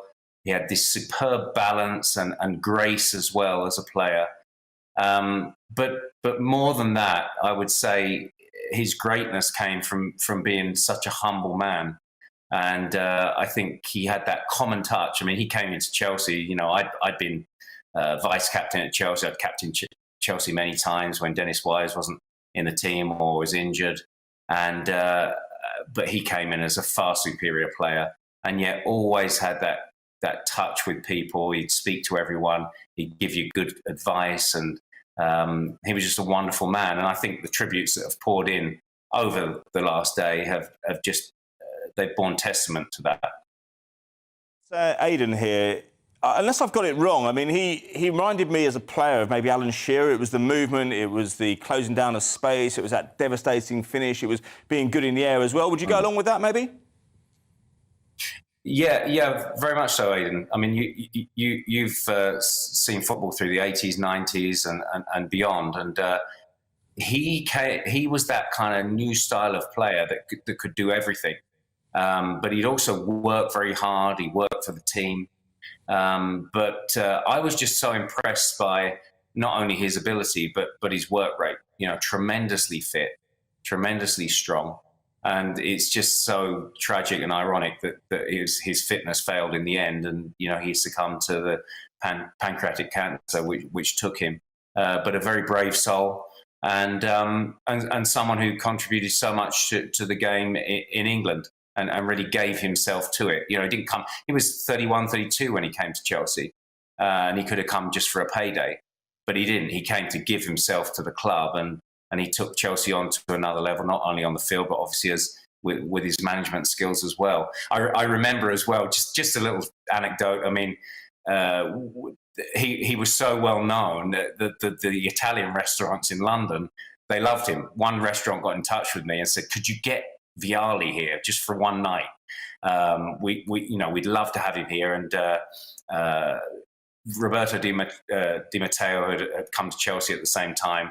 So I got Vialli and Di Matteo, came along with my wife and my mother-in-law, Mary, who knew nothing really about football. And he sat next to her and talked to her all night at the restaurant. And at the end of the evening, the restaurant owner, he said, "I'd just like to give you some, just a few £100 cash, just to give as a gift to Gianluca." And I tried to give him the money, and he said to me, "No, you keep it." And I just couldn't give it to him. He said, "No, it's yours. You give it." So it's just a little touch of the man that he was just that kind of guy that was always giving, really. Your mother-in-law must have had a wonderful evening. We mentioned, didn't we, going on into management. It seems to be, it happens to so many top footballers. That's great, but the management road can be very hard, can't it? Yes, it's another level. It's tough, and eventually, my own father, Keith, he went into management for several years, did well, and at the end, you do get the sack at some stage, and but Gianluca did well at Chelsea, and the Chelsea fans will forever remember the trophies he brought to Stamford Bridge. You mentioned it yesterday. Your hairstyle was influenced by Luca Vialli as well. Quite, that's true. Yeah, I mean, I looked at Luca, and he came. He had all the style, and not only on the pitch but off the pitch. And I thought, I might try that shaved head look one time in pre-season. And I had a bit of hair at the time, shaved it off. Thought I quite like it, and then after a few months, I realised I couldn't grow it back. But I've Gianluca to thank for my hairstyle and many other things he taught me in the game. I like the idea that no hair is a hairstyle. Very good. Well, great It's memories. the only style I've got, Nicholas. Great memories. No, great memories, you're right. Great memories of a great man. Yes, thank you, Gavin, for sharing those memories. It's really lovely to hear this morning. Gavin Peacock, the former Chelsea striker, former teammate of Gianluca Vialli, joining us there on the programme. Well, Aidan, that was really lovely to hear, wasn't it? Because it's just such a loss to the game, such a young age, just 58 years old. Yeah, it is. And as I say, it was great for me. One of the small crumbs of comfort of England losing that Euro 2020 final 18 months ago at Wembley was that Luca Vialli was on the coaching staff in an advisory role in the Italian national team, so he did actually taste glory at international level, and you saw him on the pitch with his nice suit and tie, everything, savouring every moment, not realising, of course, that his illness was about to come back and bite very hard once again. But yeah, as I say, I remember him very early on in my career. He was a manager at Watford. He was impeccably dressed. He was the first manager I ever saw come to a press conference and drink water.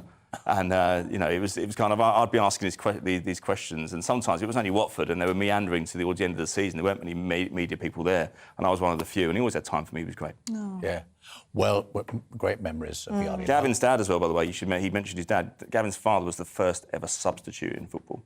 Really? Yeah, back in 1967, I believe. Well, yeah. So all these subs you see now, these multiple substitutes in games, Gavin's dad was the first. Let's just dash on. Talking about troubles for managers, Frank Lampard. Yeah. The football, Manchester United, trouble. Yeah. I mean, look, that was a battling performance, though, for Everton. The scoreline doesn't portray what actually happened in the game. At 2-1, they had a chance to equalise. The goal was disallowed through VAR. But you know what? I think the hierarchy had spoken to Frank Lampard earlier in the week. He said he didn't need a a vote of confidence. He's a big boy. He's been around the block. He knows that it's results that dictate your future in this game. But I think they weren't expecting a win at Old Trafford last night because it's a tough assignment. United had won 7 at home in a row. Marcus Rashford was in excellent form as well. But they did produce a decent performance. It was disciplined. They stuck to the plan. They weren't out of the game. They had 9,000 fans there as well, travelling over the short journey from Merseyside. And I think there was a bit of pride at the end of it. Key for them now is the next game against Southampton. If they win that, a team around them in the relegation zone, suddenly things look a little different, Nicholas, that's for sure. Indeed. Aidan, for the moment, thank you very much indeed for everything. Right. Lots more to come, including a look through the papers with Ella Whelan and Claire Muldoon. Stay with us.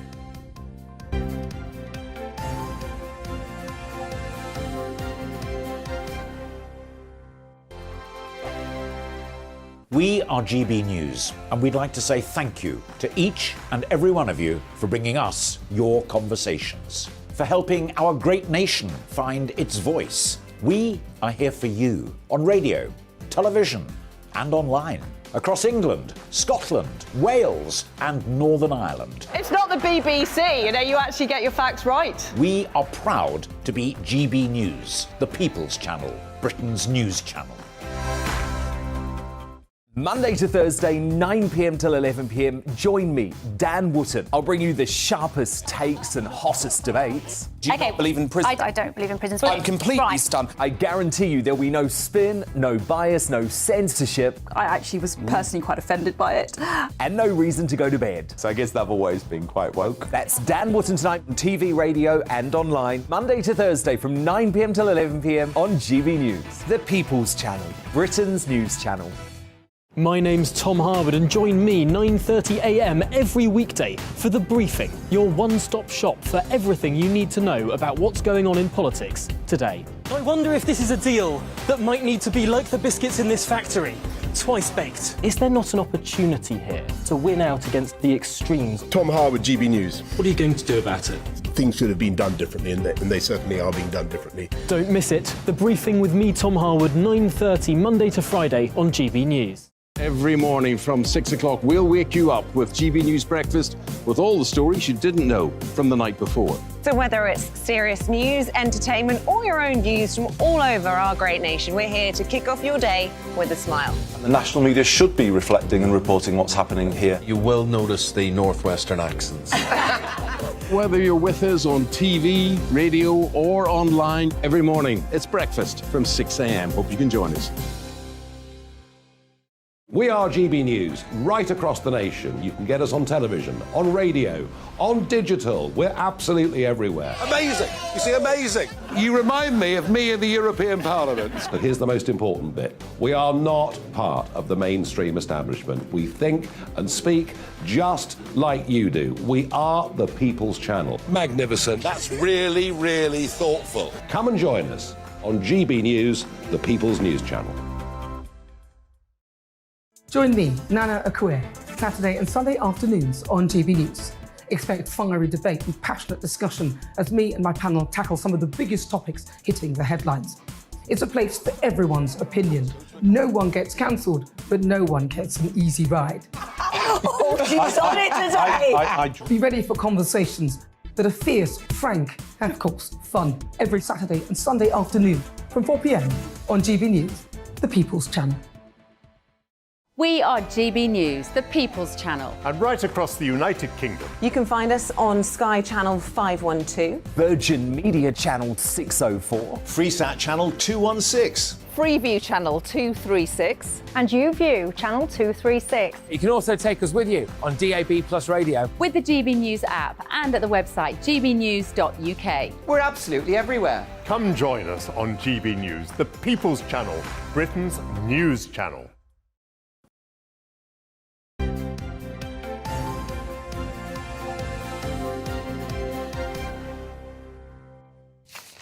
Welcome back. You're watching and listening to Breakfast with Ellie and Nicholas. And it's time to go through the papers now. And joining us this morning is author Ella Whelan and broadcaster Claire Muldoon. Good morning to you. Good morning. Morning.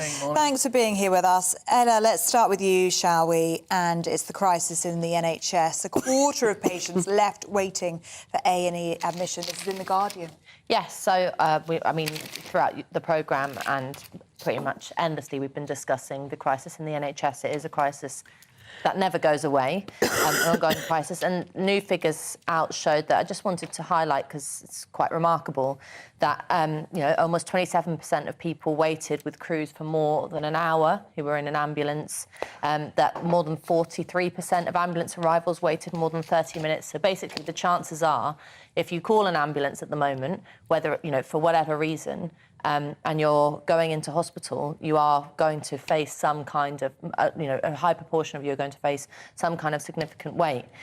And on top of that, the important thing to note is in the detail that you're not going in and waiting somewhere, that actually lots of people are waiting in ambulances with ambulance crew. A friend of mine's mother had to be brought in by ambulance a number of weeks ago, and she told me about the fact that her and her mother, who'd had a fall, was nothing massively life-threatening, were waiting with paramedics in an ambulance overnight and then well into the morning, which means that those, and she said, it was very nice for my mother to be kept company, but it meant that those paramedics weren't back out on the road helping more people, going and saving more lives, people who are incredibly skilled and should be doing a particular job. And so it begs the question as to, why something as simple as, throughout the pandemic, we built those Nightingale hospitals. There was a big push to create actual, physical space and buildings to be able to deal with COVID patients. Why can't we do something similar in terms of extending hospital? Something as simple as extending hospitals by a few buildings to have the kind of space for waiting rooms so that people with non-threatening, illnesses that bring them in with an ambulance, whether it's that someone's had a fall or something like that, could be kept, rather than waiting in an ambulance, keeping paramedics from being out on the job, could be kept somewhere and then be triaged into A&E. I think that's an excellent idea. I really do, because they were left dormant all over the country. Yeah.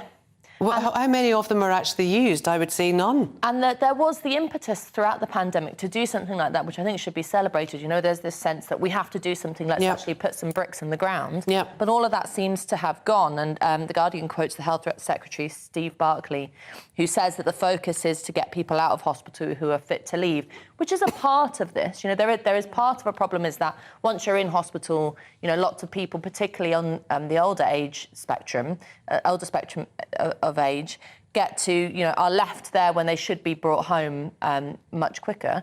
But that's only just a part of it. I think most of the problem is that they don't have the staff within hospitals to deal with people who are coming in. And with high levels of flu, high levels of RSV, particularly among children at this time of year, the numbers are just too many. You touched on a point there. It's all very well to talk about extra buildings, but staff. Yeah. You say we haven't got the staff to run the existing operation, let alone extension. And one thing that's practical problem. Isn't it? Yeah, and one thing that Wes Streeting from the Labour Party has made a suggestion, which I think would be, the government should institute immediately, which is to create non-graduate pathways going into the NHS. At the moment, particularly for nurses and things, you have to go and get a degree, and there's lots of... Well, that's back to the Blair times, isn't it? Because he wanted to make nursing a degree status, which is just not right, in my view. So you have, having people trained in a different way, trained quickly on the job for doing, we're not saying you go in and immediately become a heart surgeon, but, proper training for someone who doesn't need to have a degree level to go in and then get the numbers for staffing up, and, has to be said, offering them a decent pay, because that's definitely part one of our viewers tweeted me this morning to say that Mark Drakeford in Wales wanted everyone just to, patients that were bed blocking, for instance. But the thing is, there's no joined-up thinking with district nursing, local GPs, or even social services. Yeah. There is no joined-up thinking to let people leave hospital, to unblock these beds, to go home to suitable homes that they can actually live and thrive in. Yeah, there's none. Doesn't get absolutely none. The Prime Minister is having this huge meeting today. Let's hope these things are actually top of the... Well, we live in hope, Nicholas. We live in hope. Listen, talk about hope. Yes. Sunshine. Yes, Claire. nice Let's segue there. Nice Absolutely. Holidays. Well, one is from the Express, but two is page 10. Sunshine Saturday. That's what we've got right now, as if this panel here couldn't bring any more sunshine into people's lives and their homes. We have our own team. And your tie. Even your tie. And my tie. Yeah. So this is the day traditionally where everybody books their summer holidays, and if there was any doom and gloom, not that there is with Muldoon, if there's any doom and gloom at all, this is the day to book it. And there's lots of availability, apparently, lots of sales on, and they're urging people, Forget the cost of living crisis, forget bills, forget everything that we're seeing at the moment. Let's look forward to the summer and let's get away. Will people be able to afford it, though? That's the thing. I mean, we are in a cost of living crisis. But Sally Gethin was telling us this morning, the travel expert, yes, said it's up 30% on 2019. Book holidays already. or book it demand. Yeah. Well, the Express have got 5 of the best holiday deals on offer. 7 nights all inclusive, and they say that all inclusive is the way to go because you can actually, budget to your last penny. Blue Seas, Monte Vista, Hawaii, Hawaii, in Lorette de Mar, Costa Brava, from £243 per person with Love Holidays. And, there's quite a lot of them on here. British Airways have got their sale on. So there's, everyone, if you feel like it. And if you can... log on, and if you can, have something to look forward to. Yeah, I think we're all in desperate need of a holiday, aren't we? That's for sure. We're just in desperate need of good news. And we are. Yeah. Sunshine Saturday today. Do let us know if you've managed to find a bargain today. I like to show those kind of things. GBNews at gbnews.uk. And I did hear yesterday some people were telling me there's some really good bargains to be had. So they are out there. Ella, let's have a look at... The Telegraph now, shall we? And Labour is trying to tempt early retirees back to work. Yeah, so forget the holidays. What about getting back into the office? There is, we have this issue, which is that, we're one of the worst in the G7 for the increased rate of economic connectivity. It's only increased 1%. And we've got, the sort of strange position of having a huge labour shortage in the UK, particularly after the pandemic. Part of that reason is because lots of people in the age range of 50 to 64 decided to jack it in throughout the pandemic for various reasons. 2 in 5 said that it was, quoting sickness or disability. But actually, I think a lot of people just thought, life's too short for me to do this continue to do this rubbish job. I'm going to go home and look after my garden or do the things that I enjoy in life.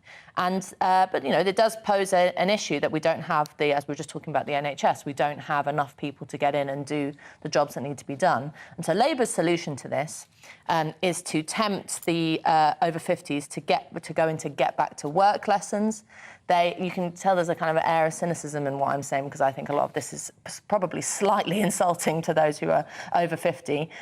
They say that people will be more likely to get back into jobs if they can meet job centre staff in a nice cafe, because job centres themselves are sort of too hostile a place. I think that's just nonsense. But more substantially, they want to introduce new rights: the right to work from home, the right to work flexibly, and the right to work fewer hours, in order to sort of tempt the over 50s back into work. I actually think this is the completely wrong way to go about it, and particularly if you're of a, the reason why lots of people will have left work is because either their working conditions or the place where they're working wasn't a nice place to be, or the job was rubbish, or the pay wasn't good enough to warrant working there. And so what you should do, instead of sort of tempting people to work from home, is, particularly if you're of an older age, although actually, over 50 is not old. Let's remember. I'm over 50, and my birthday was the 4th of January. Happy birthday. Thank you. Certainly over 50. Some of the tone of this is a bit like, how do we get the oldies back into work, which is like... Oh, watch it there. No, but watch it there. What I'm saying is that over 50 is not oldies. But a better way to do it is to say, how can we make working life, public life, more attractive? And that probably would come down to pay and training opportunities. Offering people the ability to retrain and reskill, do something different. Move from, working in the automotive industry to dentistry. Whatever it is, do something like that. I think would be much more tempting than saying, let's meet your job centre advisor in a cafe. I'm actually staggered to find out 90% of over 50s who have quit employment are now looking to get back into work. Wow. And it wouldn't, I wouldn't necessarily say that those that are over 50 that do want to get back into work are actually job centre material, in that they are receiving benefits that would enable them to meet with someone from the job centre. I would just think if they were to have left employment, they would have left employment because they can't afford to. Yeah. Yeah. Yeah, you don't get or it's not JSA anymore. You don't get universal credit if you've quit your job. So this is, Yeah, so it's a bit of a moot point, actually, and it's quite a worrying statistic. Have we just got time, Belle, of the story? Another Telegraph story, isn't it, about new cabin crew uniforms at BA. What's this? There's been so much discussion about uniforms in for flight crew because of the suggestion of the introduction of gender-neutral ones and things like that. But BA has brought in a new uniform designed by Oswald Boateng, who's Savile Row Taylor, has been on television and Next Top Model and all that kind of stuff.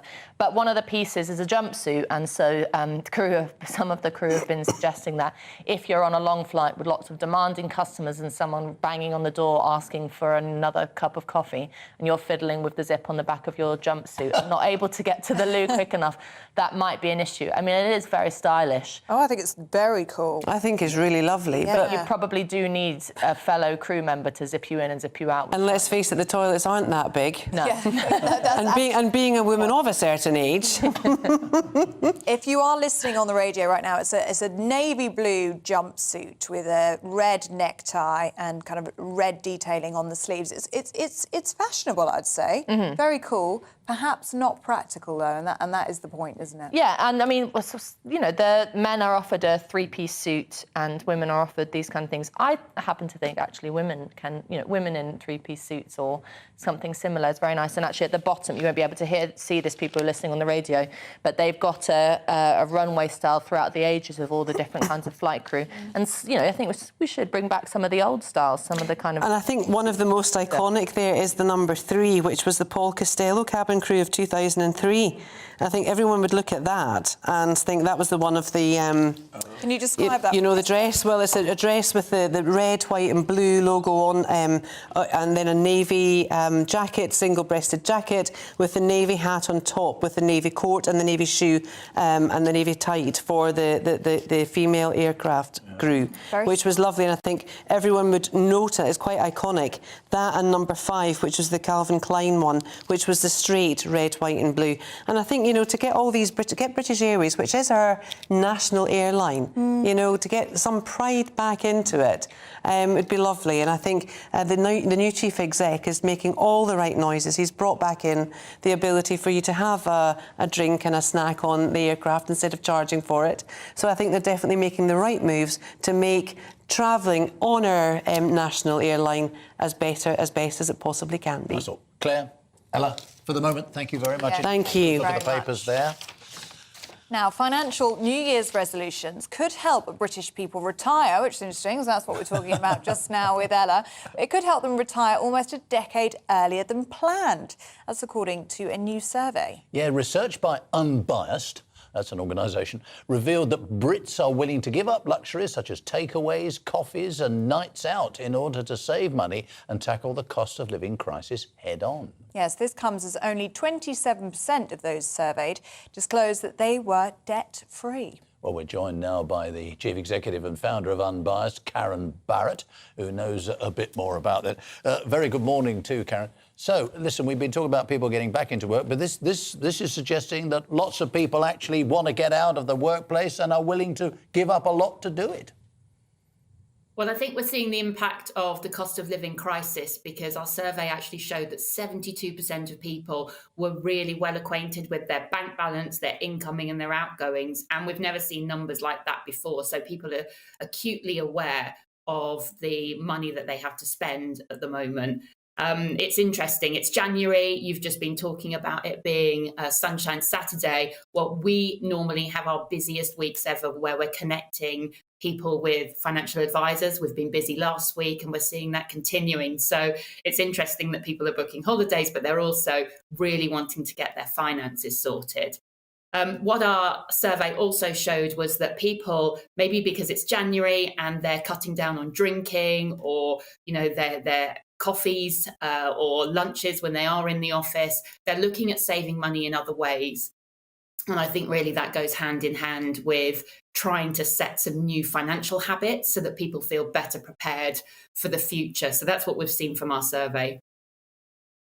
Inflation ties into this as well, doesn't it? Especially food inflation, up 30-40% on some products. I mean, we were having a conversation back in the studio about the price of Greggs sausage rolls. They've gone up 3 times in a year, I was being told this morning. So for people who do indulge in those kind of things, you know, their daily coffees and their sausage rolls, it's a huge expense, isn't it? And it's just going up all the time.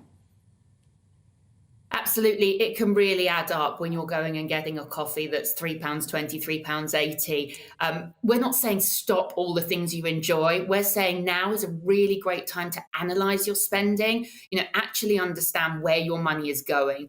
We know that 66% of people have got some subscriptions that they're not using. Now, wouldn't it be a great time of the year to reset your habits and redirect some of that money that's being wasted into savings? And I think really the message we're here for today is we understand the cost of living crisis means that people are struggling in some instances to even make their utility bills, etc. But if you do have any over, and you can, small and regular savings can really, really add up. And back to the headline of our survey, we actually found that if you can put £500 into a pension from the age of 30 every single month, and I know that's a significant sum, but by the age of 60, you would have a pension pot of £500,000 to retire on.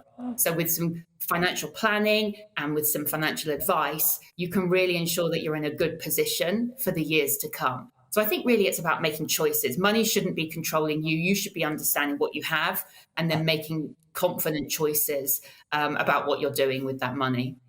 Karen Barrett, thank you very much indeed. Some very good advice and tips there, and always interested to hear what you might be prepared to give up. Yeah, do let us know. Still to come, yet more Harry revelations. Sorry, we'll bring you the latest. Good morning, I'm Alex Deakin, and this is your latest weather update from the Met Office. The first weekend of the year promises showers, and plenty of them, heavy ones as well, and a blustery wind to boot. No surprise then to see it's low pressure dominating our weather. This one edging in, weather front spiralling around it, sending bands of showers across the country. Quite a wet start out there. Some heavy rain through the night for Wales and southwest England especially, and that is now moving its way slowly across central and eastern England. May well linger in eastern parts of England and eastern Scotland until dusk. It will be followed by brighter weather, but then the showers get going, and from the mid to late morning onwards, expect heavy showers across many central and western parts. Some brighter spells in between. It's quite mild out there this morning. Temperatures actually dipping in some spots this afternoon, feeling fresher in that gusty wind, which will strengthen further tonight. And if you're heading out tonight, be prepared for downpours. There'll be showers across pretty much all parts of the country. The wind's really picking up once more across northwest Scotland. Severe gales likely here. A blustery, gusty old nights. It will help to keep the temperatures up, not quite as mild as last night, but still temperatures well above freezing for the vast majority. A blustery day then to come on Sunday, and again a mixture of sunshine and showers, with the emphasis really on the showers for Wales and southern England. Some heavy ones likely here. Parts of northeast England may not see too many showers until the afternoon, and parts of northeast Scotland and indeed southern Scotland may not see too many showers at all. So it could be a largely dry day here. But elsewhere, expect some showers with brighter, drier spells in between, and temperatures close to average 10 at best in the south. 7 or 8 further north, but again feeling cooler with the blustery conditions. A bit drier on Monday across the south perhaps, but basically as we go through next week, further wet and windy weather to come, and after it turns a little cooler on Monday, mild again after that.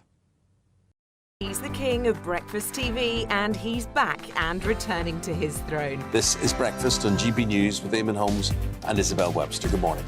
It's my favourite. Oh, right. Set your alarms. Eamonn Holmes back on GB News Breakfast on the 9th of January at 6 a.m.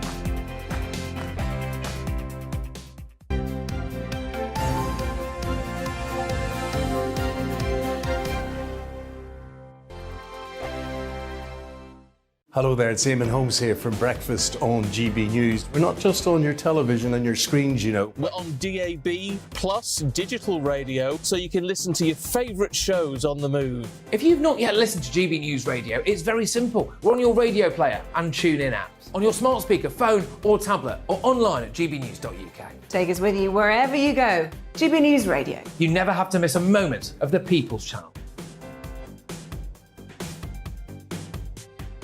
Monday to Thursday nights on GB News. At 6, it's Deebs & Co. 7 o'clock, Farage. At 8, join Mark Stein. And at 9, Dan Wootton Tonight, followed by Headliners. On TV, radio and online. This is GB News. Join me, Lawrence Fox, on GB News. Frank, fun, fearless and sometimes serious, much as I love a Friday night punch-up, what I really want is a battle of ideas. I want to look at things differently. I want to hear different voices and engage with your unique experiences. Every Friday at 7 p.m. on GB News. Hello, I'm Esther McVeigh. And I'm Philip Davis. Whether you're watching or listening on TV, online or on radio, we handpick the latest stories, debates and expert opinions for your weekend. So whether that's politics, news or showbiz, we've got it covered. Join us every Saturday morning at 10 o'clock on GB News. Hello, I'm Michelle Dubry and you can join me every weekday 6 till 7 on Jubes and Kerr. Me and my panel will get stuck right into the day's events and I can tell you, in fact, I can warn you, expect some robust debates, some strong opinions and perspectives from both sides of the fence. It's about you at home as well. I love to read out all of your comments, or at least as many as I can. So join me, Michelle Dubry, Monday to Friday, 6 till 7 on Jubes and Kerr. I'm Mark Dolan. Join me at 11 on GB News for Headliners, in which I'll be joined by two of the UK's top comedians discussing tomorrow's papers. If it's an important story, we'll cover it, but we'll have some fun along the way. Headliners, the late night paper review that won't send you to sleep like the others will. 7 nights a week at 11 p.m. on GB News.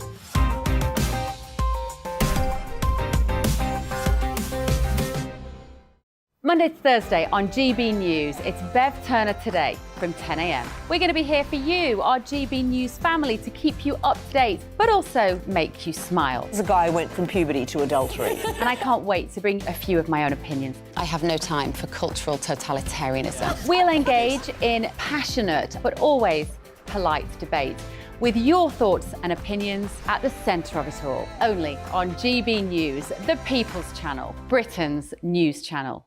I'm Mark White. As GB News Home and Security Editor, I cover those key issues that are so important to you. Our authorities, our communities doing all they can to combat violent crime. With the public services under unbearable strain, why are we still failing to control our borders? Defence, the first priority of any government, has been continually hollowed out. Can we trust our politicians to protect the armed forces? Join me, Mark White, on GB News.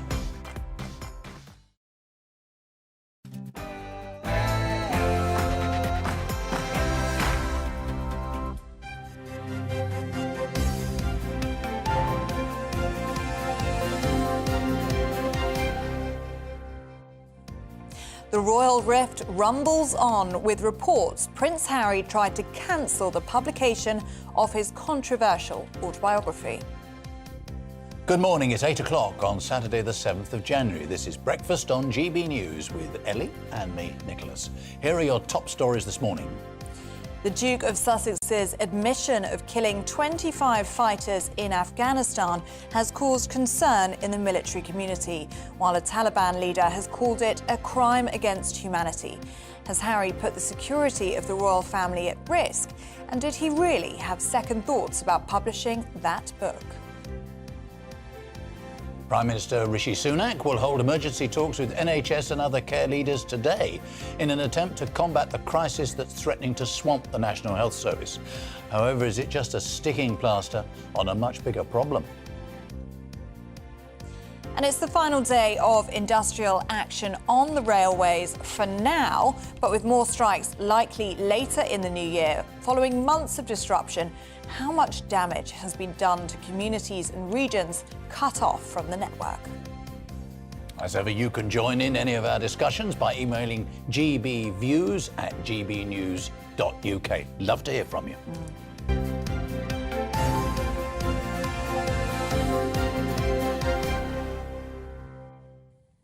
Well, Prince Harry might have sparked a security threat after claiming in his forthcoming memoir that he killed 25 Taliban fighters whilst in the British Army.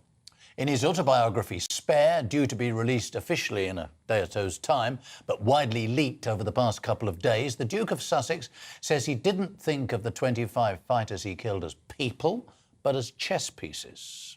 Harry has faced a backlash from members of the military for admitting to the number of people he killed, a taboo amongst former British soldiers. And the Taliban has called for him to be prosecuted for war crimes.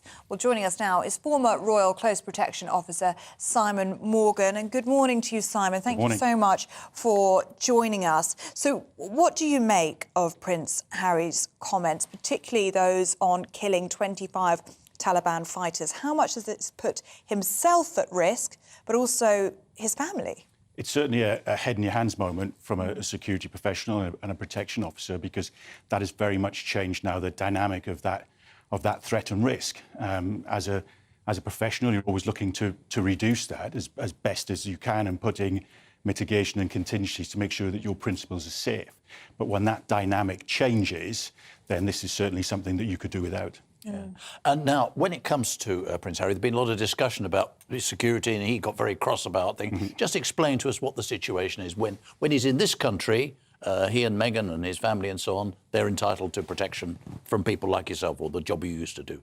As things stand, RAVIC, the Royal and Executive VIP Committee who look after, who decides who gets protection, and the Metropolitan Police Service are the deliverers of that protection.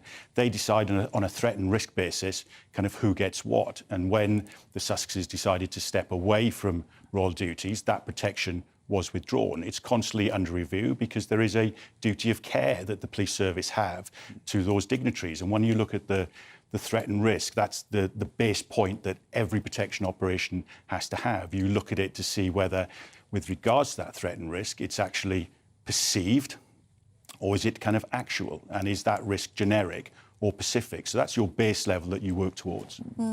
And Simon, many people will be thinking, why has Prince Harry revealed this? It is distasteful at best. At worst, it is very dangerous for him and his family.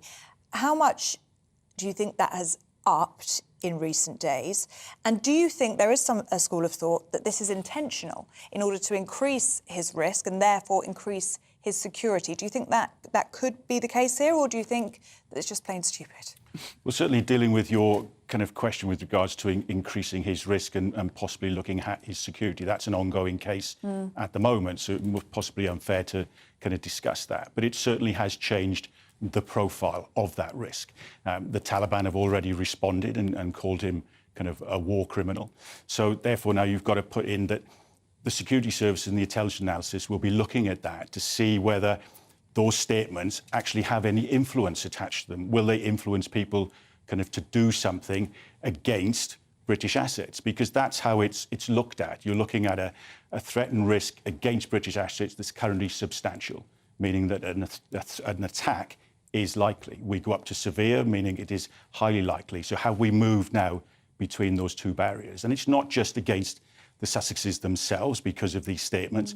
It's against the royal family, His Majesty's government, His Majesty's armed forces, His Majesty's police service. The connotations are quite vast because of what it represents for the United Kingdom. In your knowledge of doing the job, did you find yourself in the situation a lot where you had to say, I'm sorry, sir, or Your Majesty, or whatever, we've got to do this, we can't go there? Or did you try very much to stay in the background? Do you see what I mean? I mean, presumably they would always follow your advice, I'm sure, but you must have been a bit reluctant to be too overbearing about it. Well, you are the professional. You are there for a reason. And ultimately, when you strip all this back, you're there to preserve life. And they have to trust you to do that. You have to build up that rapport. You're always trying to allow principals to have the lives that they want and go with their wishes and considerations. But as the security professional, at some point, it has to stop with someone, and that's you ultimately. That's where that line in the sand is. So if you feel it's not safe to go there, or we shouldn't be here anymore, then they have to trust you that you're going to make that decision to keep them safe. Yes. Arguments with Her Majesty. I can't imagine it happening, not with someone like yourself. No, again, but you're looking at senior members of the royal family who've had protection all their lives. So their understanding is as equally as good as yours. Yeah, their experience of things. Very much absolutely. So. Very yes, much so. Indeed. Well, thank you very much indeed for joining us. Thank you. My pleasure. Very much. Thank you. Thank you very, very much. That was Simon Morgan there, former Royal Protection Officer. Let's bring you up to date with other stories that are taking place today. In the United States, the Republican Kevin McCarthy has finally been elected as the next Speaker of the House of Representatives amid chaotic scenes in the chamber. Mr. McCarthy was just one vote short of victory in the 14th ballot overnight, but he prevailed in the 15th round after making concessions to a faction of right-wing hardliners. A 6-year-old boy shot and seriously injured a teacher at a primary school in Virginia in the US.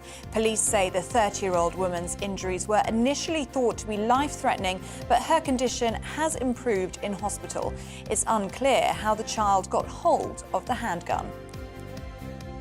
The Home Secretary is reportedly planning to ditch several of the key commitments made in the wake of the Windrush scandal. Sources have told the Guardian newspaper that Suella Braverman intends to go back on a Home Office pledge to create the post of a Migrants Commissioner. The proposed role would have had responsibility for speaking up for migrants and flagging up systemic problems within the country's immigration system. MPs have been urged to support paid leave for miscarriage. SNP member Angela Crawley says it would give parents the needed time to grieve. The proposal would grant 3 days of statutory paid leave to parents who experience a miscarriage before 24 weeks of pregnancy. Currently, paid bereavement leave is only provided following stillbirth after 24 weeks.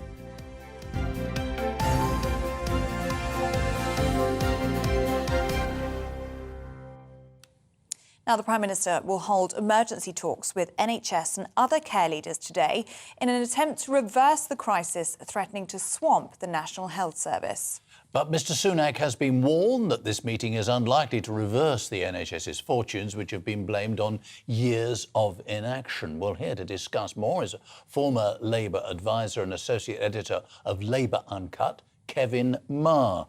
Very good morning to you, Mr Marr. Well, getting everyone round the table, it's got to be a good idea, basically, hasn't it? But what do you think of it? Do you think it can make progress?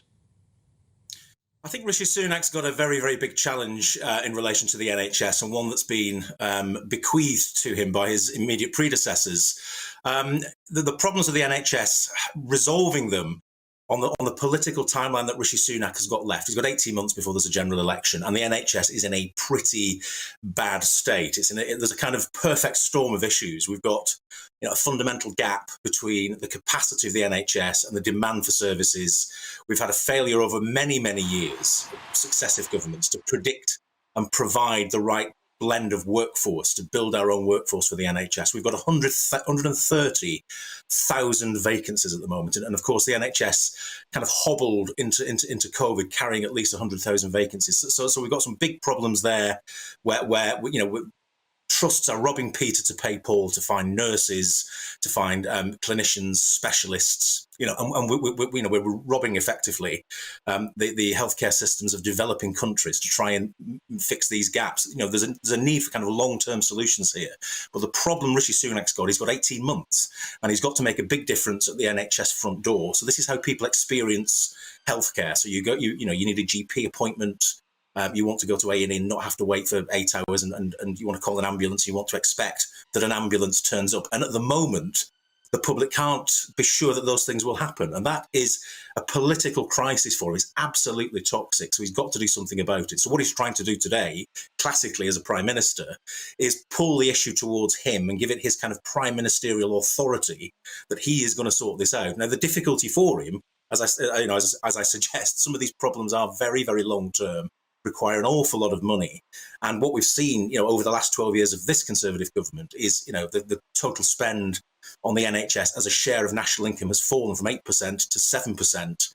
On Labour's watch before that, the previous 10 years, it went up from 5% to 8%. So there's a lot less money in the system. And even though Rishi Sunak will, provide some fresh cash for some initiatives today, and I'm sure that's going to be the tenor of his announcement, it's going to be a long way short of what the NHS needs. And Kevin, the forum today is going to major, it says, on 4 crucial issues: the social care and delayed discharge, urgent and emergency care, elective care and primary care. So those are the 4 key issues. But I wanted to hone in on that first one of social care and delayed discharge. And we were speaking earlier about that horrible term, really, of bed blocking. But that is a massive issue, isn't it? It's the NHS and councils, so it's both of them who are responsible for that exchange of patients, really. And it's a lack of care in the community that means that even if people are well enough to be discharged from hospital, they're not well enough to live independently. That's an issue, isn't it? It is. And I mean, classically what happens is you end up with this kind of yo-yo situation where, you know, often it will be an elderly person, somebody with probably quite complex needs, but doesn't necessarily need to be in a hospital bed. They're discharged back to their home usually. And because the care package support that they're supposed to have probably doesn't work as well as it should do, you know, they may get an infection or there may be a sort of deterioration in their condition and they get bounced back in again to hospital. So you end up with this kind of conveyor belt of people that are discharged, and that you know, it's a failed discharge in the kind of NHS jargon, and they're back in again. And of course, what we've seen, you know, over the last 20 years, particularly, is what they term a rise in acuity. So it's people that have got serious long-term limiting conditions, and of course, we're, you know, as a population, we are living longer as well with things that at one time, you know, would have probably seen you off at one time.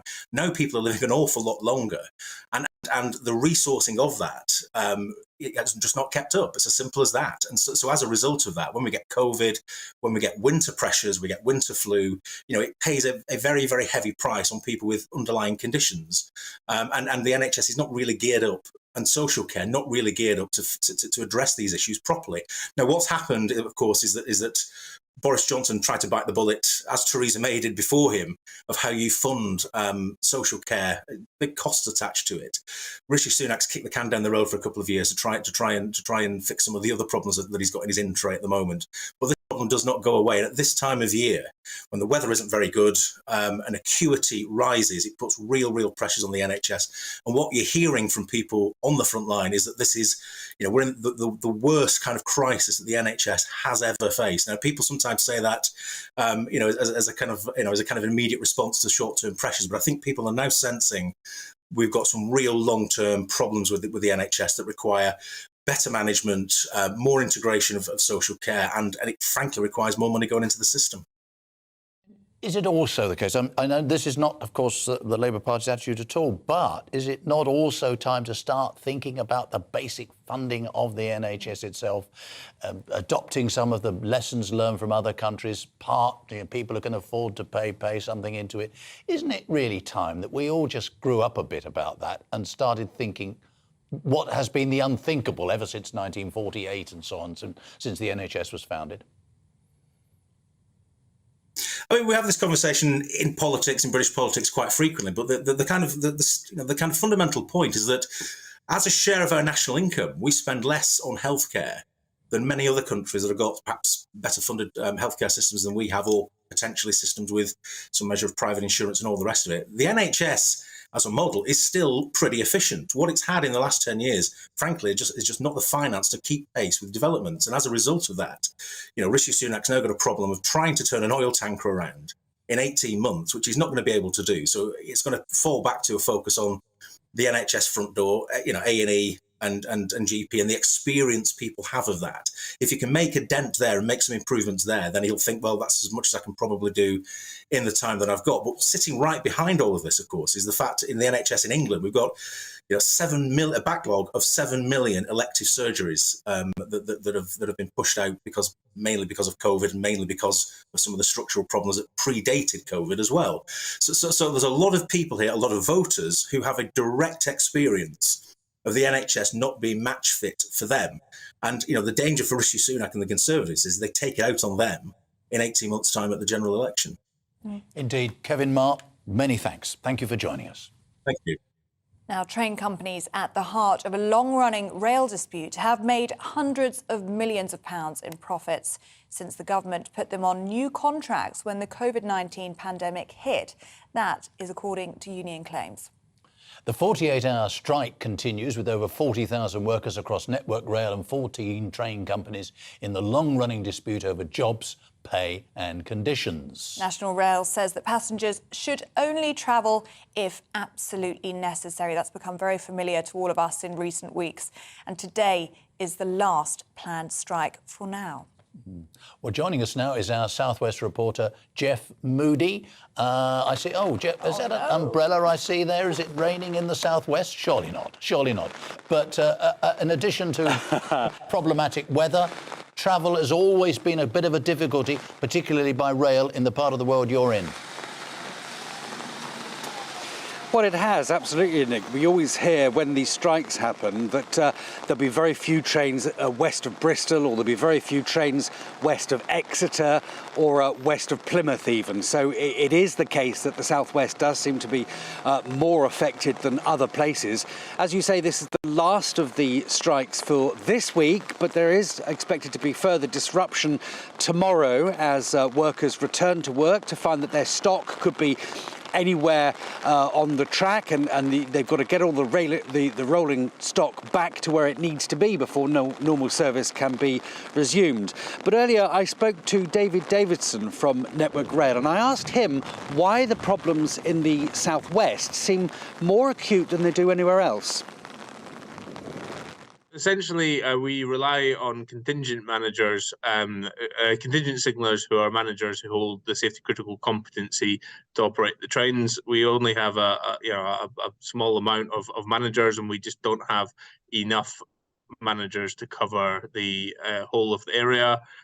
We have the Thames Valley Signalling Centre that controls from Paddington to Bristol, and we have a number of managers are focused on that area because that's the area that covers the biggest geographic area, the biggest frequency of train service.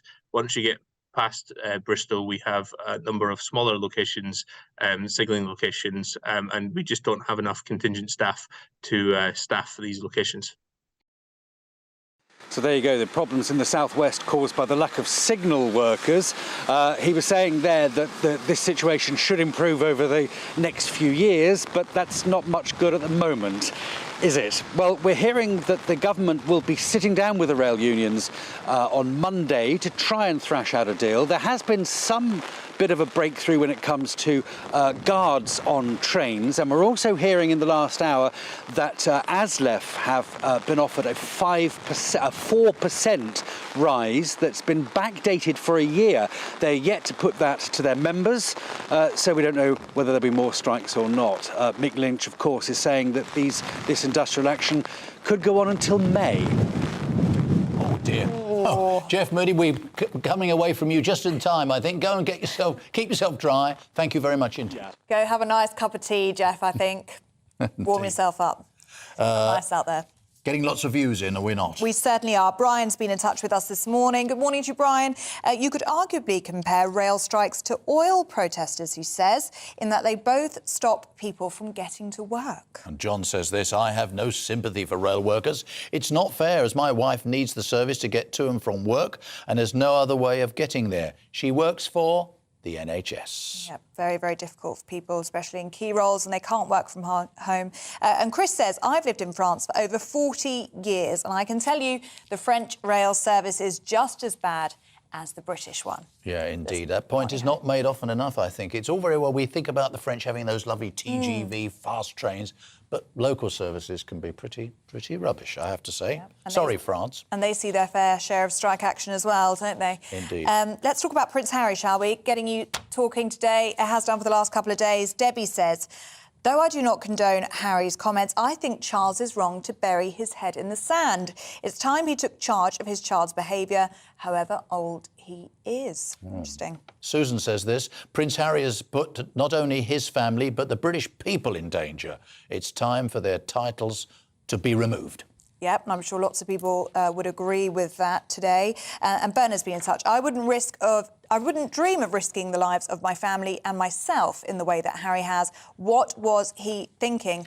I'm staggered. I must say, though, I mean, I'm sure there are people who do sympathise with Prince Harry. We shouldn't forget that. So please, we want to hear your views if you think that way.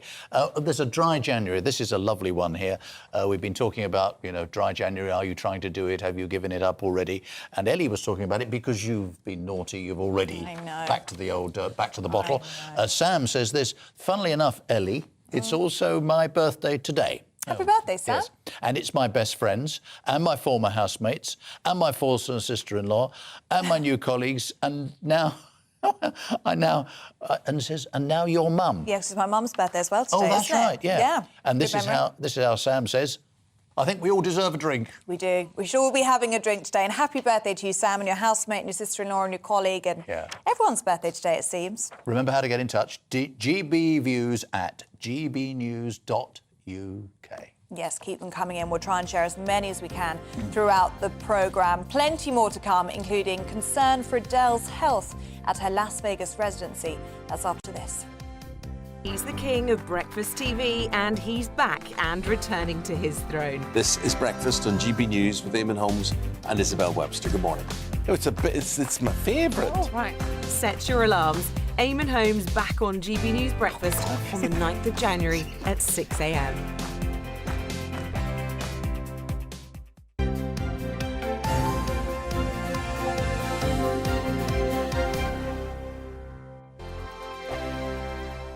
Monday to Thursday nights on GB News. At 6, it's Dubes & Co. 7 o'clock, Farage. At 8, join Mark Stein. And at 9, Dan Wootton Tonight, followed by Headliners.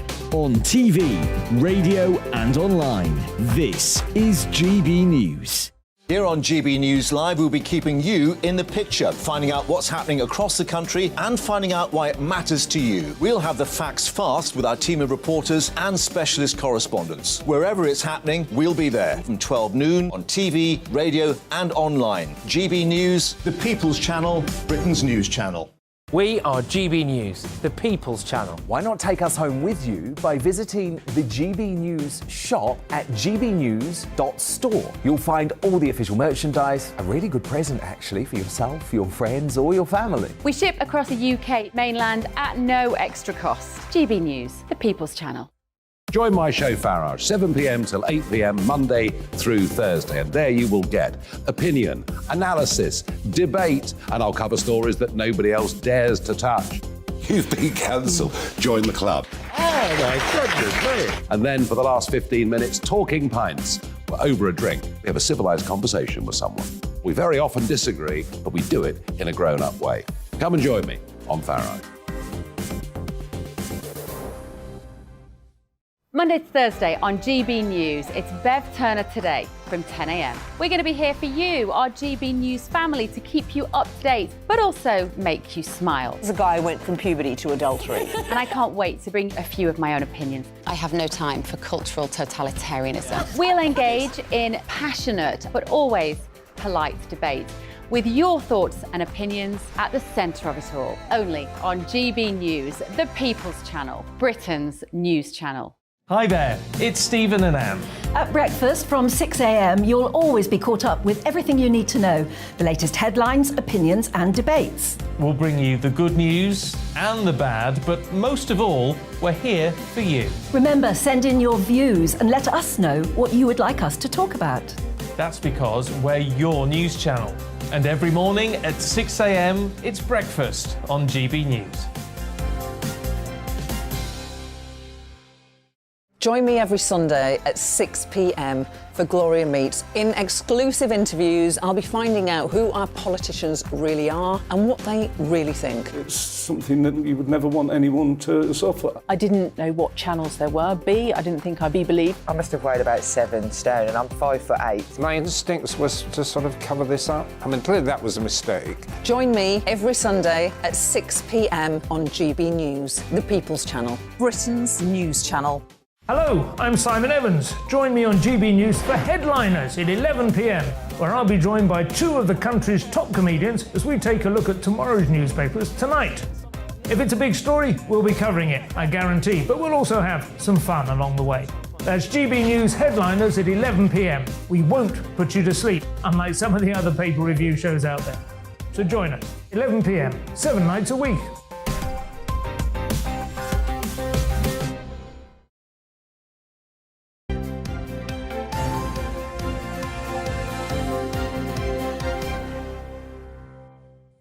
Welcome back. You're watching and listening to Breakfast with Ellie and me, Nicholas. Now, multi-platinum and internationally renowned pop star, and one of my favourites, Adele. She's opened up about crippling sciatica that's impacting her Las Vegas residency. Yes, the Someone Like You singer made the revelation during a performance at Caesars Palace Coliseum, stating that she has to waddle these days.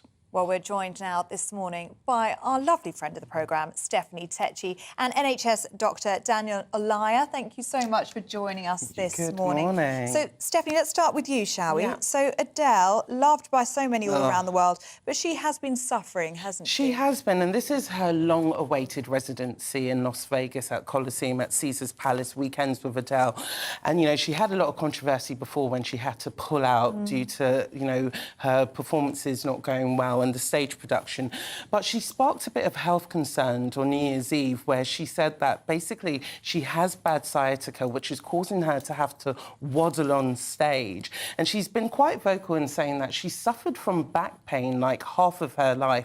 So she suffered from 2 slip discs, and now she's opening up about sciatica, which is obviously the largest human nerve in the body, and it starts with the pain from the lower body through to the hips, down to the legs. So obviously, as a stage performer, it's the last thing you really want to experience. Because it's a very physical job, really. People forget that, don't they? Let's bring in Dr Olaya now, who's with us in the studio. So, I'm going to be honest, I hadn't heard about sciatica until today. So if there's anybody watching or listening at home and thinking the same, what is the condition? Sciatica. Back pain. It's absolutely horrible. And as Stephanie said, you have the big nerve in the body, goes from your buttocks right down to your legs. And they describe it like an electric shock type pain. It can be a burning pain, but it's very, very unique. And it is crippling. It's absolutely crippling. And actually, it happens in up to 13 to 40% of the population at some point in our lives. So it's very, very important to know about it and to think about, you know, how we can prevent it and manage it. A lot of the time, it's about managing it, you know? And it's a big burden on society because a lot of people are sick off work, and of course, people can't do their job properly, like Adele. Even Adele. Yes, indeed. So it's not age. It's not an age thing necessarily. Not just old people who suffer. You know, older people who suffer from it. So age does have an effect on it. Of course, it is a risk factor. But young people, all types of people suffer from it. You know, even kids can suffer from it as well. Really? That's right. And it's all about how you look after your back. The good thing is that we can do a lot to prevent it. And of course, describe what can be done. So first of all, it's about proper technique when you lift things. Okay. Now in the NHS, we're always lifting. It's a very physical job. Being on stage, you know, popping and driving. Again, this is a very physical job. But it's all about doing things properly. So lift with your legs. Try and get good posture. You know, let's have a look at your posture. Okay, so you're twisting. Nicholas, you're in trouble. That's it. That's it. You keep your chin in. Okay. Shoulders back. Chin in. That's it. Right. Okay. Shoulders back, and it's all about good posture. Pain down my leg now. Oh no! No, that's not true. It's not true. I hope not. Okay. Making you nervous, Nicholas. That's it. So it's about good posture, and also things like, you know, high blood pressure, you know, drinking, you know, obesity. They can make things worse. You know, so it's really a multifactorial thing. You know. All right. We heard how you can sort of prevent it, if you like. But once you've got it, treatments, are there good treatments? It seems to me so many people who suffer from it just find it endless. That's the thing. So again, we talk about this thing of managing it, okay? So number one, again, posture. Number two, keeping moving. A lot of people, they'll be at home, they'll be suffering, and then they'll decondition because they're not exercising. So it's all about getting up and doing things as much as you can and really managing it, because that's going to stimulate the blood flow to the back, you know, and stimulate that healing process. And on top of that, you know, there are medical treatments. You know, people can have steroid injections. Of course, you can have paracetamol and non-steroidal anti-inflammatory things like ibuprofen. But when you start going the more medical route, you know that can lead down the wrong sort of path. But there are things you can do without medicine. If it does get to that, there are lots you could do. There's steroid injections as well. There's lots you can do. And obviously, if you have any trouble, go to your GP and seek some help. It's very important. Soon as you think there's trouble. Don't hesitate. Yeah. Absolutely. Don't delay, no. Absolutely. Stephanie, I wanted to ask you about a second story that's in the showbiz world today, a happy one. And this is Jessie J, the singer, has announced that she's pregnant. Now, why is this such particularly happy news for her? I couldn't be more happier for Jessie J, because it was only last November, Ellie, that she announced that she suffered a miscarriage. Jessie J has been quite open about her fertility struggles. From the age, since she was a teenager, she said she always knew she wanted to be a mother by 30. At the age of 26, a doctor told her actually she won't be a mother because she suffered from endometriosis. And so yesterday's news of her being able to become pregnant is amazing, because she was absolutely devastated suffering from the miscarriage last year. So she's done a complete 360. She hasn't named who the father is. I do feel like she's probably done it via sperm donor, but it's just amazing that a lot of celebrities and singers are opening up about miscarriage and taking away the shame and the stigma that's usually surrounding it. Yeah, and that is what has been so refreshing about Jessie J. And if you do follow her on Instagram, she has documented the entire process, the loss, the trying again, the fertility issues. It's been really eye-opening, really, for people going through that journey. And Dr. Eli, I want to come to you now at this point, because we were speaking about miscarriage earlier. It's still such a taboo subject, isn't it? But it's so common. I think it's something like 1 in 4 pregnancies end in a loss, don't they? Yeah, miscarriage, it's very sensitive, anywhere you are, any culture, across society, whether you're rich, whether you're poor, it happens, and it's multifactorial, stress, health conditions, endometriosis. These things are happening in society, just that people are very hush-hush about it. Talk about it, go to your GP, be open. It is what it is, letting it out, it helps you manage it. But yeah, it is an issue, of course. Yeah, and Stephanie, how has this news been received? It's been received greatly from the showbiz world, from people who love her, fans as well, because, Jessie J has been very vocal all along about her struggles in trying to get pregnant, and even her doing it on her own. Like, she's really had high-profile romances with Channing Tatum and other people. So the fact that she's being brave and saying, actually, I want to do it on my own, and she's managed to do it, because she looks heavily pregnant from the video. She's at least 5-6 months. It's the best news for her. But she must be nervous as well if you have experienced a loss, that you must be quite an anxious pregnant woman. Is that something that you've seen in your time? Absolutely. Absolutely. I mean, everyone's nervous, what's going to happen, what's the situation. And of course, as women get older, there's always that risk, that there's more risk of issues. But yes, of course, she's anxious. You would feel anxious. Do you think the NHS are handling miscarriage quite well when it comes to women and their needs and the aftercare that follows a miscarriage? Well, I think that's a big question. And of course, with most things, no. The NHS is a social system. We're overworked, and some say underpaid, and there's a lot of stress right now, and particularly on the labour wards.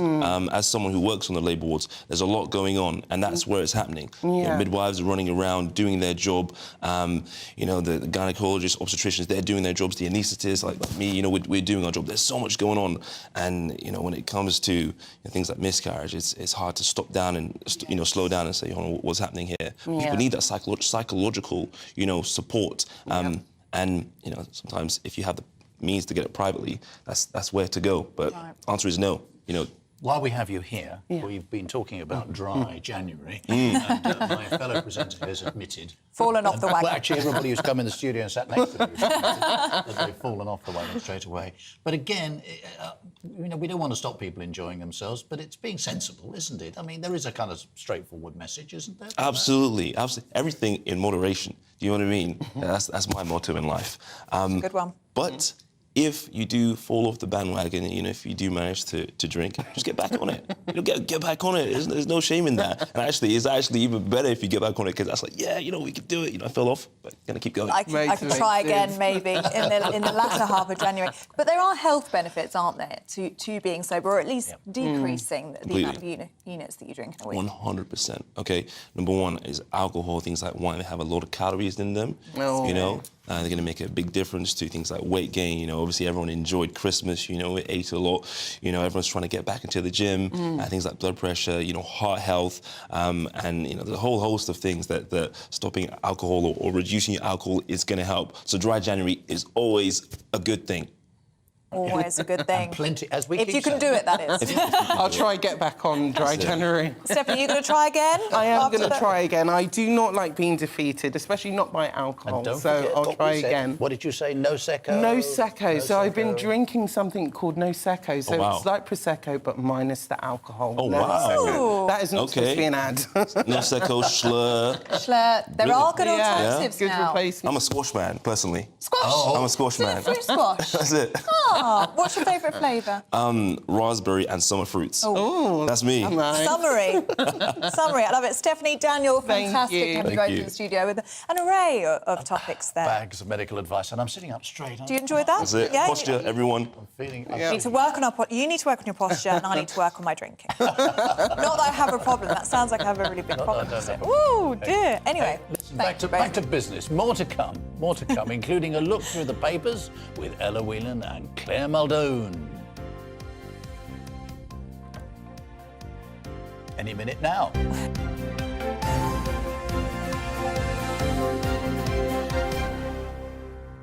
Four of us. Stephanie, have you got your... We are GB News, and we'd like to say thank you to each and every one of you for bringing us your conversations, for helping our great nation find its voice. We are here for you on radio, television, and online, across England, Scotland, Wales, and Northern Ireland. It's not the BBC, you actually get your facts right. We are proud to be GB News, the People's Channel, Britain's news channel. Monday to Thursday, 9 p.m. till 11 p.m. Join me, Dan Wootton. I'll bring you the sharpest takes and hottest debates. Do you not believe in prison? I don't believe in prison. I'm completely stunned. I guarantee you there'll be no spin, no bias, no censorship. I actually was personally quite offended by it.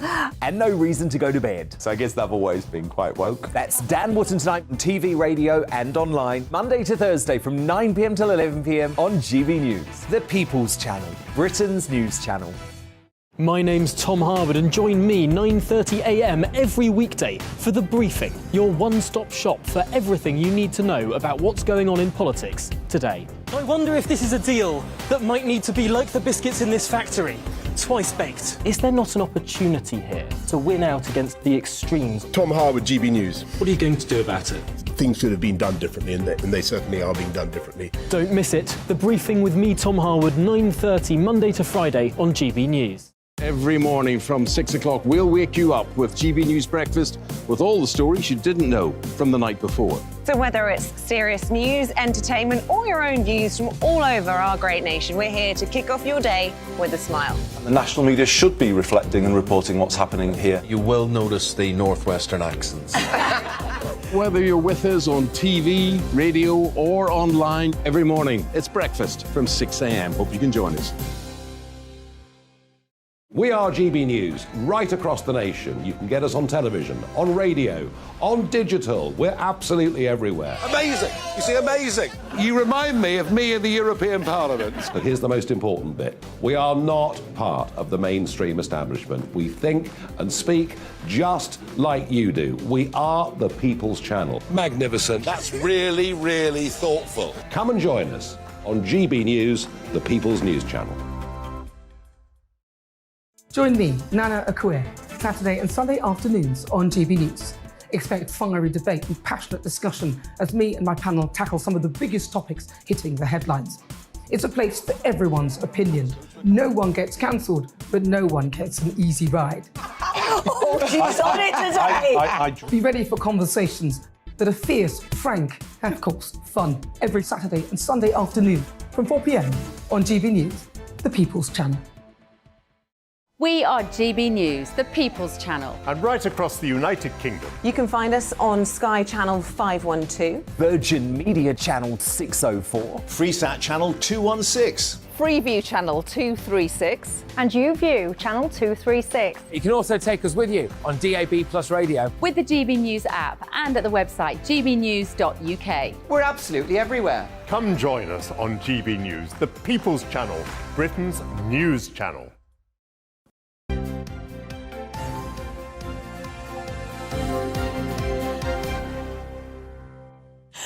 Welcome Welcome back. You are watching and listening to Breakfast with Ellie and Nicholas. We're having lots of fun here this morning. We are. Time to go through the papers now, and joining us this morning is the author Ella Whelan and the journalist and broadcaster Claire Muldoon. Well, Claire, let's get off on... We've had a lot of light stuff this morning, but something quite serious and affect an awful lot of people. I think the Times has got the story, hasn't it? The Times has. No, the Times has, but also I wanted to tie it in with what the FT have as well. So mortgages. It is. Banks cut mortgage rates in a bid to lure back buyers, because before Christmas we had interest rate hikes of up to, I think, the fixed rate mortgage on average was 5.75%. Now, what we've found is that actually the FT have reported that house prices have fallen for the fourth month as rising costs take toll. So those that want to get onto the property ladder are now faced with the perfect time, the perfect storm really, because lower interest rates and lower house prices. But as you've quite rightly said earlier before we went on air, then what that will do is just propel the supply and demand again and again and again. And up go the prices. And up go the prices again. But I think it's a really good time to actually move if you can, and indeed start on the mortgage ladder if you can. There's so many people that can't, and I'm one of them. Being a freelancer, it's incredibly difficult to get a mortgage. You know, and it's very difficult to actually, especially in London, get on the property ladder, where the average house price in London is still well above the UK average at £541,000. That's over £500,000. And yet the UK average is only, well, I don't mean only, I'm not minimising the cost of anything, but around the £240,000 mark. But for the past 13 years, we've had a very, very, very traditionally low interest rate. In fact, the interest rates were practically zero in some quarters. How on earth we thought that could continue, and when, you know, it was completely unsustainable. And lots of people said it for years. And I think if the Bank of England had actually done their job when they were supposed to be doing it, we wouldn't be in this position, or the position that we're in now wouldn't be as bad. Now, we need to remember back to the 70s and 80s when we had runaway inflation, and then moving into the time of Norman Lamont when we had interest rates at 16% in the 80s. How people dealt with that was completely different from the way they deal with it now. You know, we didn't have the takeaway ideas that we have now. We don't have the coffee shops then. People earned their money and they budgeted really, really well. And post-pandemic, I think everyone was used to either drinking or staying in and getting Deliveroos. That whole business model going forward would be really interesting to find out what actually happens to that as people start to cut their cloth to the way that they have to budget their own family lives. And that's what we were hearing earlier from one of our guests about financial resolutions, and people are just, you know, with food inflation, going to have to start thinking about those daily coffees, those sausage rolls from Greggs and whatnot. Ella, let's go over to you now, the iPaper. Now, this is a pretty crazy story, isn't it? Students that are paying £9,500 a year to attend university. 28% of courses are still hybrid. They're doing a lot from home. Yes, so, I mean, obviously we saw throughout the pandemic there was a move within some university courses, that those that remained open, to put teaching online so that students could carry on studying. You know, a move that was very beneficial for universities, because you know, even on a very basic level, you get to save on the heating bills for lecture rooms. You know, it's a much easier model for university bosses and administration staff to be able to deal with not actually having students in the room. But you know, normal student life, particularly if you're paying eye-watering fees, should be face-to-face, should be in that room, should be seminars where you're mixing with people, meeting your lecturers. And yeah, the eye reports that 28% of courses are still being taught online. And, you know, the question is what to do about it. So the government has one way of dealing with this. Michelle Donnan, who was the universities minister back when she was in that role, said that she would employ private inspectors to go into universities and go onto campuses and double check as to whether or not people are back in the room. I don't particularly think that's a great way of dealing with it, because of course, you know, there are some universities, and particularly if you're, you know, courses for people who are in employment, you know, maybe you know, older students who are working and things like that, it can be flexible to have some stuff online, and universities should be allowed to do that. But it's more about, I think, changing the culture of, you know, whether it's working from home or studying from home, of encouraging people that actually public life is only public life if the public are there engaging in it, and to kind of get back to normal in a genuine sense, which is that you want to actually be out in the street or out in your university halls or out in the lecture halls and mixing with people rather than staying at home. It's all sort of building a sort of new world, a new future where working from home, if you're at university, most of your university courses at home, and then you'll want to work from home. It's changing things, and for people like me, I don't think for the better at all. I agree with you. I think it's for the whole working from home thing, which is a bit different from studying, but I mean, the whole kind of culture of doing things from home makes it easier. Is the argument for it says that it's, for example, women who have kids or people who have families, it's easier. And it gets used as an excuse to not talk about things like childcare. And anyone who has kids, I've got a little boy, knows that you can't work from home with a child. It's impossible. So there's a kind of a bit of a myth that working from home suits most people. It suits you if you're a sort of young person in your 20s who's likes walking to the local coffee shop and getting your coffee and not being bothered by your boss looking over your shoulder. That's fine.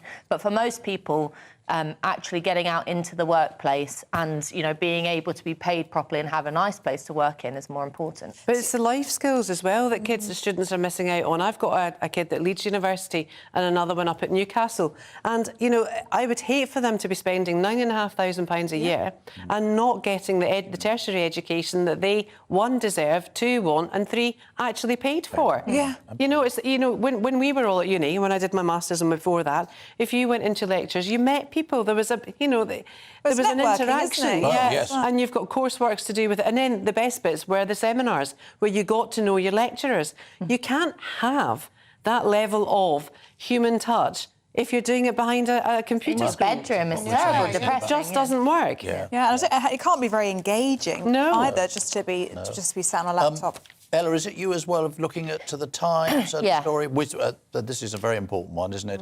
About an Alzheimer's drug being approved. I seem to see this headline an awful lot in recent times. Is this a better news, more firm news? There is some slightly firmer news around this, which is that the US Food and Drug Administration has yesterday approved this new drug called Leqembi, I think I'm pronouncing it right, which, it's not going to be rolled out to patients immediately. There's still some stuff to kind of underline about it. For example, one of the side effects can be brain swelling, brain bleeding, so people who are taking this drug need to have regular brain scans, and all of that needs to be worked out. However, out of 1,800 people over 18 months who took it, 27% of them had a less decline, were able to remember more, were able to do those kind of normal day-to-day things for longer. Obviously, this is not a cure for Alzheimer's. This does not fix it. It does not reverse it. It just slows the progress of the disease, which is a wonderful thing. And how it works is the drug removes the amyloid, which is this. I've just read about this. This is not getting tell us though. I'm conscious that you just had a doctor on lots of stuff, so I'm going to sound like an idiot. Get Daniel back in here. But it's if you don't get it right, we'll have him back in. It's a kind of sticky substance, sticky thing, amyloid, that creates plaques, that is part of the reason why decline is so quick. And so this drug seeks to remove them or prevent them from forming so quickly. And it's just it's yet to be fully rolled out, but the Food and Drug Administration board in the US has approved it, and it could just mean that people get 6 months more of normal life, and until a point at which we do find a cure for Alzheimer's or we do get more progress, this is just going to be wonderful news to those who find it early. It's important that the drug is taken by people who get diagnosed very early. Yes, indeed. It just is one of the worst diseases. Very it will be. It is. Yeah, it really is. Just a cruel disease. Now, it is the weekend. It is. Let's have some fun. Let's have some fun. Claire, you've got a spread of stories here. The Daily Star. Yeah, the Daily Star, right? Riven Read. Right, so what we've gone for is Ella and I thought, gosh, there's too much doom and gloom. There is. So let's just lighten it up a bit. We've got in the Mirror, Love Island Villa next to prison. Is that a prophetic fallacy? Is that because that's where they'll end up after the show? And we say social media is a good thing. We say social media is a bad thing. But here for the next version of Love Island, hosted by Maya Jama, it will be coming into your screens from Cape Town, and the contestants and their families have been banned from using social media, which I think is a really interesting, very good ploy, because some of the faceless bots on Twitter and all the rest of it is really, really harmful, I think. But do you know what? Instead of having like the trolls in Love Island, why not ask them just to cover up? Why not ask them to keep their bits to themselves and don't be so explicit in the, in the way that they project themselves? Do you? I love Love Island, or I used to when they were able to sort of smoke and have sex on it. Now it's really boring.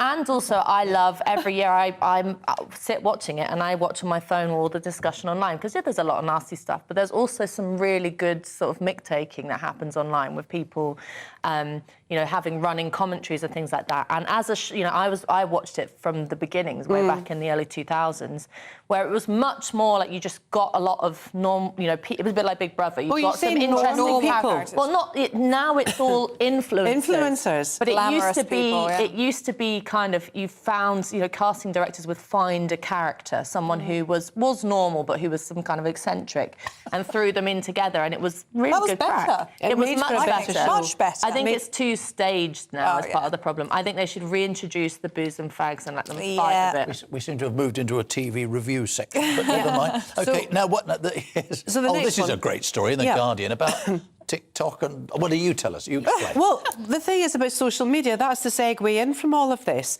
We can say social media is really bad, the trolls, etc., etc. And this is another incident of TikTok. So this is making a splash. Rural river crossing forced to close after TikTok helps flood it with spectators.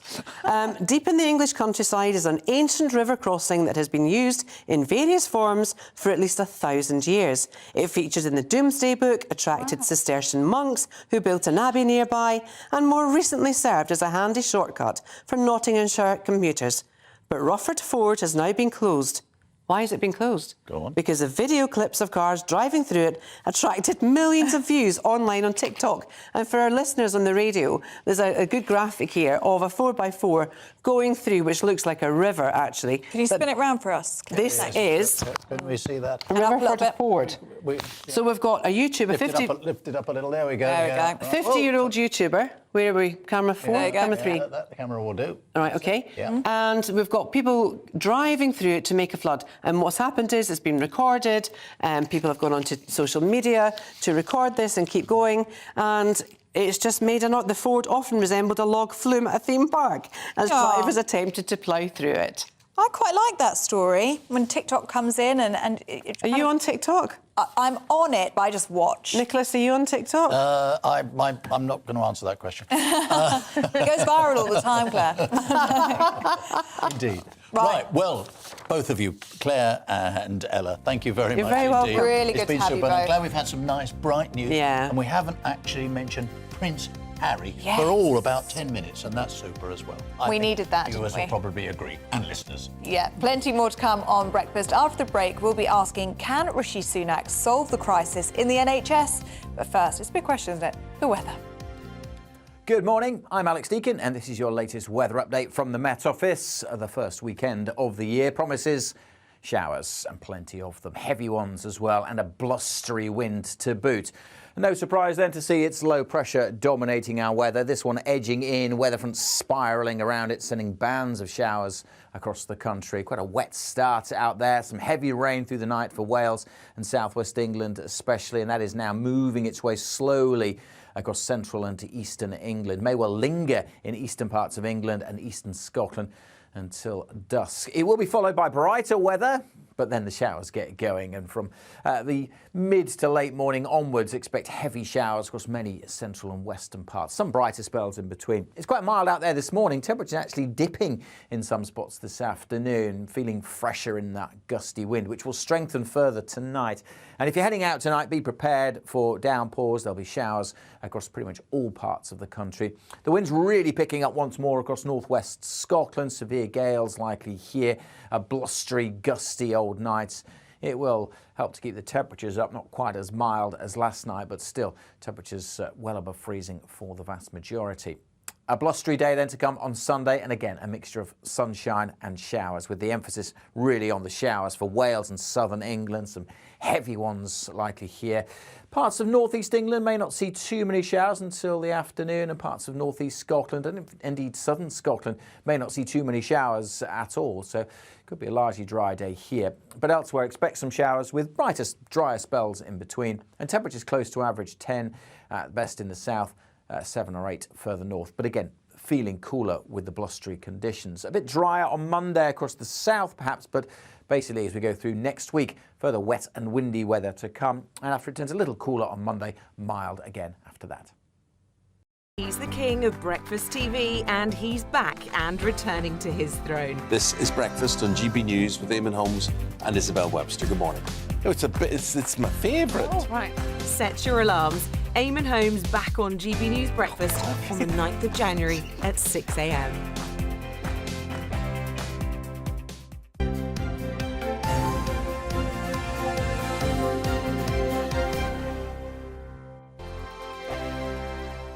Hello there, it's Eamonn Holmes here from Breakfast on GB News. We're not just on your television and your screens, you know. We're on DAB plus digital radio, so you can listen to your favourite shows on the move. If you've not yet listened to GB News Radio, it's very simple. We're on your radio player and TuneIn apps, on your smart speaker, phone or tablet, or online at gbnews.uk. Take us with you wherever you go. GB News Radio. You never have to miss a moment of the People's Channel. Monday to Thursday nights on GB News. At 6, it's Dubes & Co. 7 o'clock, Farage. At 8, join Mark Stein. And at 9, Dan Wootton Tonight, followed by Headliners. On TV, radio and online. This is GB News. Join me, Lawrence Fox, on GB News. Frank, fun, fearless and sometimes serious. Much as I love a Friday night punch-up, what I really want is a battle of ideas. I want to look at things differently. I want to hear different voices and engage with your unique experiences. Every Friday at 7 p.m. on GB News.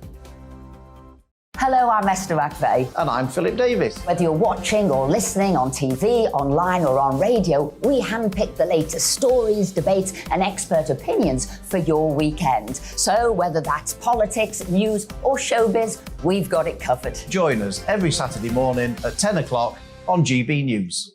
Hello, I'm Michelle Dewberry and you can join me every weekday 6 till 7 on Dubes & Co. Me and my panel will get stuck right into the day's events, and I can tell you, in fact, I can warn you, expect some robust debates, some strong opinions and perspectives from both sides of the fence. It's about you at home as well. I love to read out all of your comments, or at least as many as I can. So join me, Michelle Dewberry, Monday to Friday, 6 till 7 on Dubes & Co.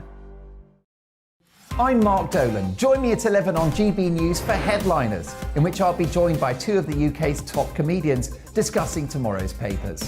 If it's an important story, we'll cover it, but we'll have some fun along the way. Headliners, the late night paper review that won't send you to sleep like the others will. 7 nights a week at 11 p.m. on GB News.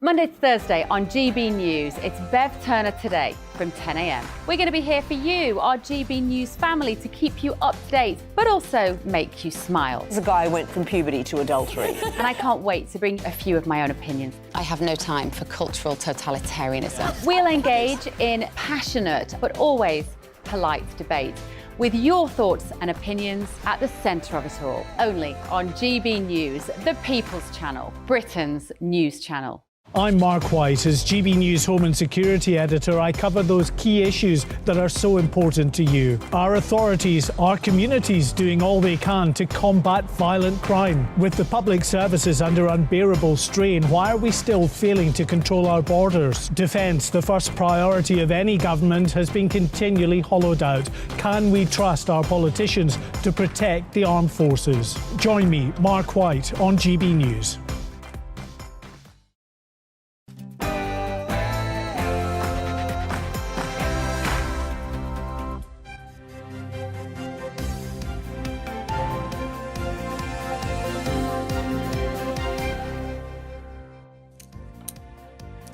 The Royal College of Nursing has warned the Prime Minister today's emergency NHS meeting at Downing Street won't be enough to prevent further nurses' strikes.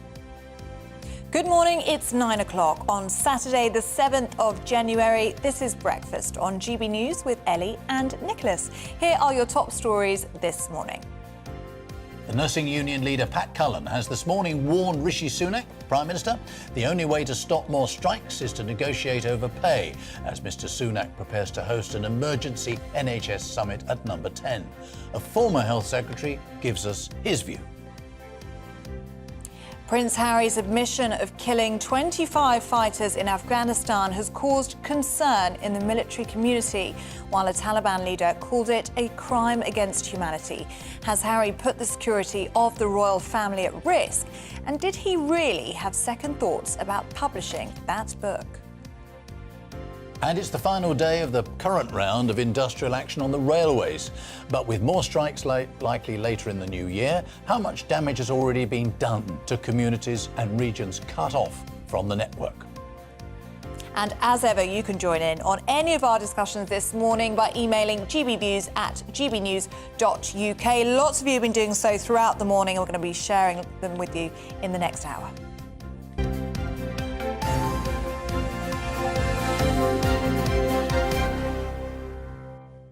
And to our top story now, and the Prime Minister has been warned that today's emergency NHS summit at Downing Street won't prevent further nurses' strikes unless the government commits to negotiating a new pay settlement. Rishi Sunak will host talks with NHS and other care leaders at Number 10 in an attempt to reverse the current crisis in the National Health Service. But Pat Cullen from the Royal College of Nurses says both today's meeting and a sit-down with Health Secretary Steve Barclay on Monday will come to nothing unless the government U-turns on its refusal to talk about pay.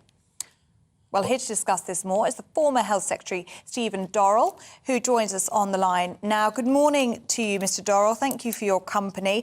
So your reaction, first of all, to this emergency summit at Downing Street today with Rishi Sunak, the Prime Minister, and NHS leaders. What do you think about this? Is this absolutely essential to hear from people on the ground, or is this a sticking plaster over a much bigger problem? Well, I'm not sure it's either of those, actually. I think it's a bit of performance politics, demonstrating, and I think he needs to demonstrate it, that the Prime Minister recognises the huge importance of sorting out what's going on in the NHS. He said in his speech earlier this week that it was one of his 5 top priorities. I welcome that. And the fact that he's organised this summit today, I think, follows through on that statement. So I welcome that. The next question, of course, is what is going to emerge from this piece of performance politics. I've been involved in the summits at Number 10 myself in the past, and I think it's important that both the NHS leaders and the government side of the discussion go into that summit with a clear view of what they're going to try to achieve. If you were still in government and you'd been told by your Prime Minister, right, you come round the table with us, how would you set the agenda? What would be the first thing you would try to get sorted out? Well, I think there are 3 things would be on my mind. Number one, as you've already covered in your introduction, we can't sort out the health service until we sort out the pay disputes that are currently disrupting the health service. And so there does have to be a plan as to how the government is going to get itself out of the hole it's got itself into on pay. That's the first thing. The second thing is money. And The Guardian had a story yesterday which I think helps to explain some of the pressures where the government announced late last year, in September last year, that it was going to make £500 million available to relieve winter pressures in social care, but hasn't yet released all of that money. Now, you can't use money effectively in a public service. You're trying to do it week by week. If there's £500 million for winter pressures, that should have been planned in October, November, and now urgently needs to be dealt with. So money is the second thing. And the third thing, I would avoid trying to get into targets and micromanagement. The senior managers of the health service that are coming into Downing Street today They need to have the pay sorted out. They need the money, but then they need to be allowed the space to do the job rather than being second guessed and their elbows constantly being jogged by ministers. I wanted to ask you about Pat Cullen's comments in the past few hours to Rishi Sunak. She is, of course, the Royal College of Nurses General Secretary. She's saying the government needs to come to the table in terms of pay. They need to change their tune. And you touched upon it there in your previous answer, that the government have been reliant, haven't they, on this line from the independent pay review body, which has put the pay rise, they say, at 4 to 5%. And the government has kind of used that to hide behind, saying that that's why they can't be given anything more. But there was a story out yesterday that the nurses could settle for a figure of around 10%, which is half of the 19% that was being mooted just before Christmas. What is your sense of where this will settle, if indeed it does? Well, when I was a minister, I always used to refuse to engage in negotiations with staff on the television, and I'm not a minister anymore, so I'm even less able to do it here. But I think we need to recognise, first of all, the RCN have made it clear that their bid is an opening bid. Secondly, the review bodies, which I'm a very strong supporter of the review body approach, but those recommendations were based on evidence that was submitted long before the inflation peak took off in the summer and autumn last year, and frankly sound now simply out of date. That's why I suggested some weeks ago now that what the two sides, the staff side and the government, should do is ask for a one-off interim recommendation about how to deal with this situation from the review bodies. I still think that is a sensible proposal. But whether you do that or whether you do something else almost doesn't matter. What matters is that the two sides have to agree how they're going to find their way out of the hole they've got themselves into. And I asked this question earlier of somebody else who's very involved in Labour politics over the years, and I can imagine what your answer will be much the same. But I press it again. Is it not time to start thinking about the way we fund the National Health Service, the basic principles on which it has been founded? Surely after, 70 plus years, nearly 80 years of it now, it needs radical overhaul of that sort. That's got to come on the agenda. It's always been pushed back, isn't it? Always, you can't do with that now. We must do it some other time. Surely now is the time to start thinking seriously. Yeah, you're right. It's constantly raised. I hope I've never said we should push it back, because that's not my view. My view is that the funding mechanism of the health service is actually not the problem. The problem is too often the way the resources are used in the health service. And what people forget when they say, we need a radical overhaul, is that the last radical overhaul of the management structure of the National Health Service took place just a little over 6 months ago, when it was introduced. The new structures were introduced in July of last year. Surely we don't need a radical restructure every 6 months. But it's not restructuring the thing itself so much as actually just how you go about funding it. Let's not shy away from it. The idea that those who can afford it should be paying in. Perhaps if you go to the GP, if you can afford it, you have to pay some money. A lot of people think that's not a bad idea. Yeah, I understand the argument, but the issue in healthcare, and it's true in every healthcare system in the developed world other than the United States, is that the mechanisms have to be found which recognise that by far the largest proportion of people who use and need the health and, importantly, the social care system, because this is all one system and trying to plan them separately doesn't work, by far the largest need arises from those who can't afford to pay, which is why I think it's right to fund it out of tax. We all pay tax out of the better off pay more tax. And that allows us then to target the resources on those who need the health and care system more than the more fortunate people do.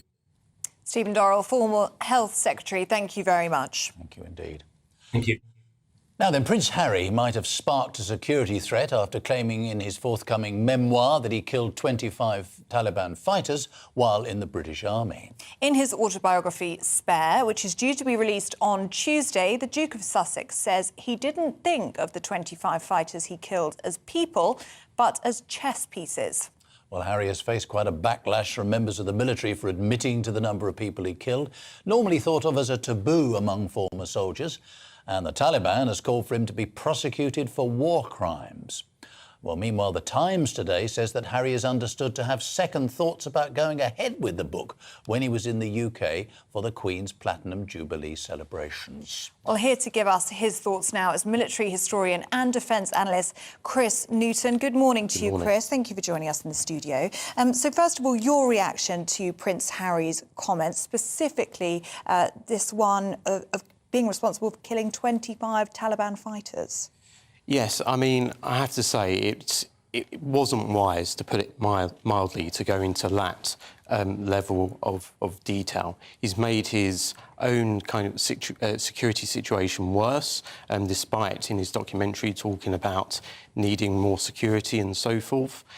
In relation to the comment about chess pieces and othering of the enemy, you've had lots of ex-military talking about how that doesn't reflect general military ethos, which is about professional conduct.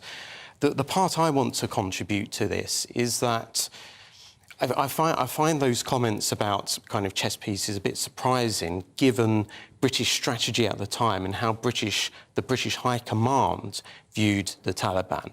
They didn't view the Taliban as like this monolith, certainly not as chess pieces. They regarded them as a group, a network of different groups, some of which were ideologically hardcore, some of which were just recruited because of money or because they were intimidated into doing so. And those could be reconcilable. Those could be kind of persuaded through negotiations to stop fighting or to even come on to the Allied side. So, I mean, I don't know what Harry was told, what he was instructed, but the public statements at the time viewed the Taliban as a much more complex entity. Yeah.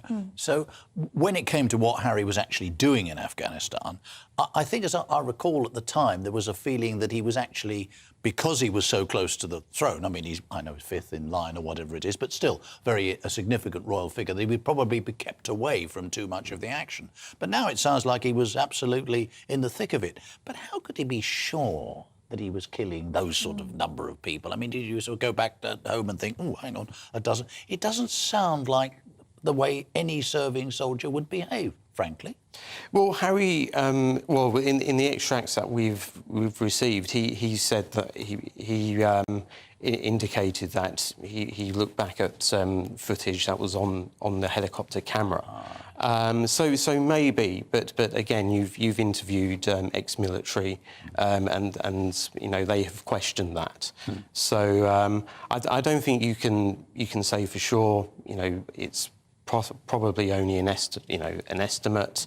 But 25 is a strange figure. You might say, in common parlance, if you're going to say anything, you would say 24, wouldn't you, or something like that, or about 20. But it's 25, terribly precise. It is very precise, and again, I mean, from people who served, they've questioned that. So. Yeah, indeed. Just talk about the Taliban for a moment. We've had some reaction from them already, fairly words you might expect, but quite sinister.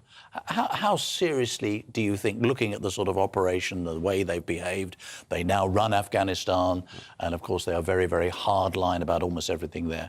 How seriously should a long-term threat to the security of Harry himself, his family, the royal family, perhaps to all of us, how seriously should we be taking this? Yeah, I mean, it was already very, very serious, you know, given that his service has been known about. But this will only exacerbate things, and of course, you've got this added thing now of the Taliban, you know, running Afghanistan, as you say. Obviously, there are there have been operations against them, but of course they're running the government. There's no on-the-ground campaign against them.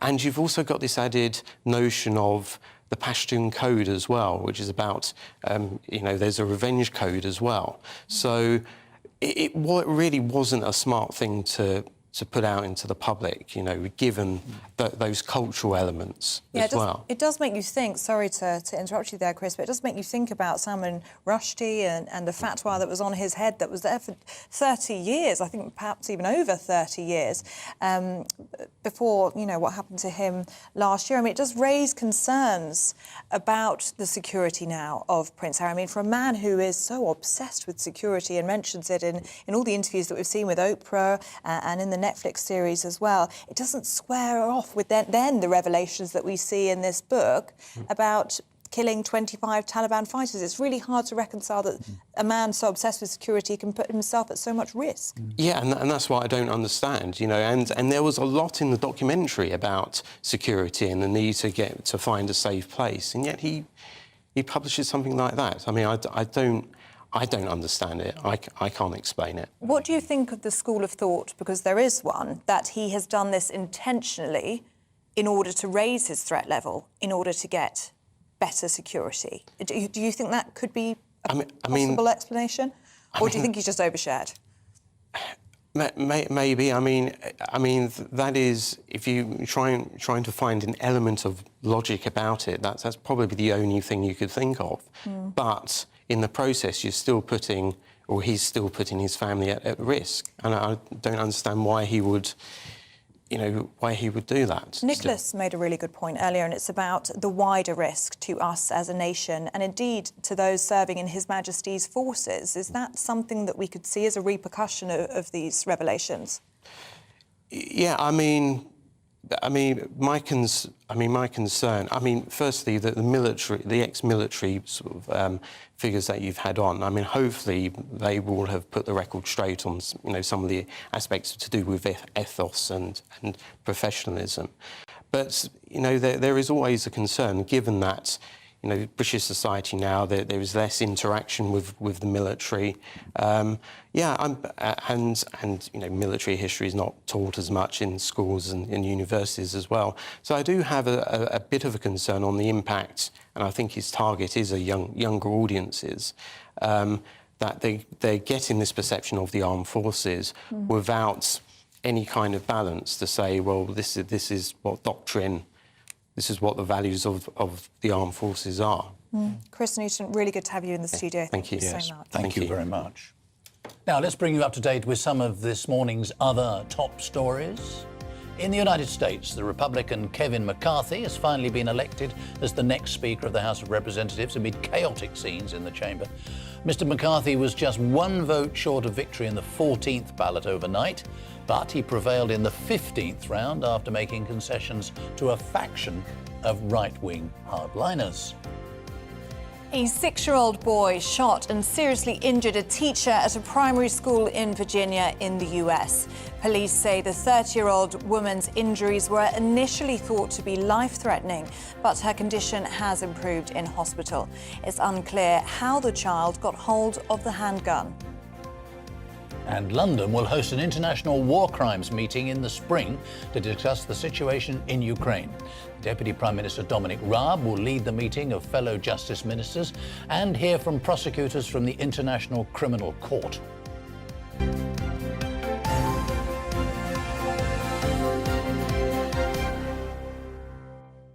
Well, we have just been speaking about Prince Harry. I'm afraid it is hard to avoid at the moment in front of all of the newspapers this morning. Lots of you getting in touch this morning. Do keep them coming in. We love to hear from you. Katie says, Harry, you have no decorum. You shouldn't air your dirty laundry and you should stick by your family. Yes, indeed. Be lovely to hear from somebody, if there's anybody out there who sympathises, but most people don't. Alan says this: what sort of parenting examples are these two giving to Archie and Lilibet? They should adopt a low, respectable image for the sake of the children. Yes. Trudy's been in touch saying, I have a very uneasy feeling about where all of this is heading. It's like a runaway train gathering momentum, and I can't help feeling that there is something catastrophic at the end of the track, either for Harry or a member of his family. I mean, of course, we hope not. But you're right that many people are questioning, why are you doing this, and for what sake, for what need? Yes, indeed. And I think we'll probably, other people, I won't go into the whole thing because I think it's a bit problematic, but Raf is raising the thing about worrying about Prince Harry's mental well-being. He says, here in Australia, glad you're watching or listening from Australia, many soldiers return from Afghanistan who've found life very, very difficult, should we put it like that? Yes. Lovely to hear from you. gbviews@gbnews.uk. Keep them coming. Yes, please do. And there's lots more to come in the programme, including a look at the ongoing rail strikes. That's after this. He's the king of breakfast TV, and he's back and returning to his throne. This is Breakfast on GB News with Eamonn Holmes and Isabel Webster. Good morning. It's my favourite. Oh, right. Set your alarms. Eamonn Holmes back on GB News Breakfast on the 9th of January at 6 a.m.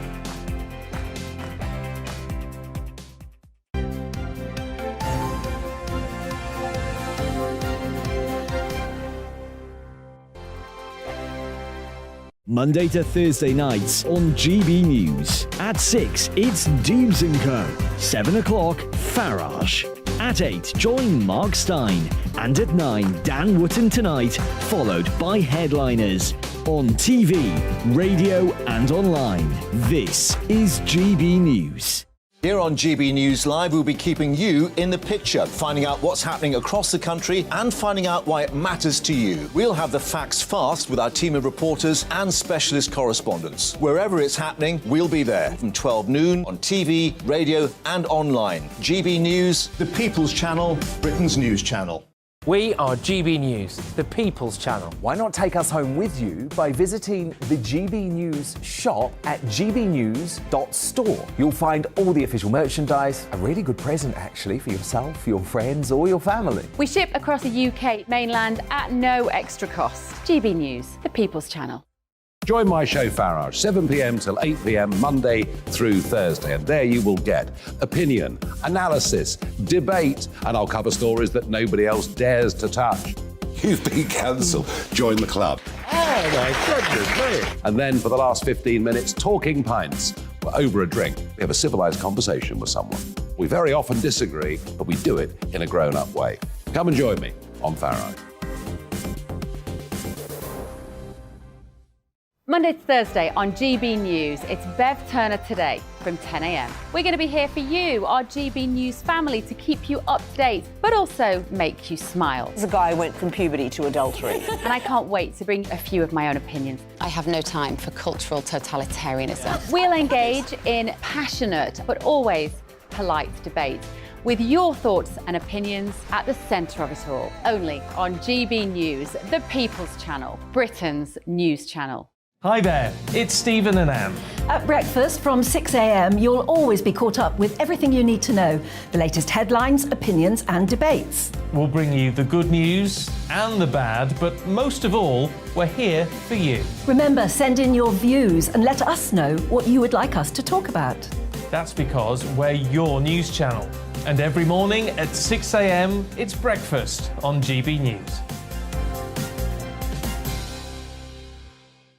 Join me every Sunday at 6 p.m. for Gloria Meets. In exclusive interviews, I'll be finding out who our politicians really are and what they really think. It's something that you would never want anyone to suffer. I didn't know what channels there were. I didn't think I'd be believed. I must have weighed about 7 stone and I'm 5'8". My instincts was to sort of cover this up. I mean, clearly that was a mistake. Join me every Sunday at 6 p.m. on GB News, the People's Channel, Britain's news channel. Hello, I'm Simon Evans. Join me on GB News for Headliners at 11 p.m, where I'll be joined by 2 of the country's top comedians as we take a look at tomorrow's newspapers tonight. If it's a big story, we'll be covering it, I guarantee, but we'll also have some fun along the way. That's GB News Headliners at 11 p.m. We won't put you to sleep, unlike some of the other paper review shows out there.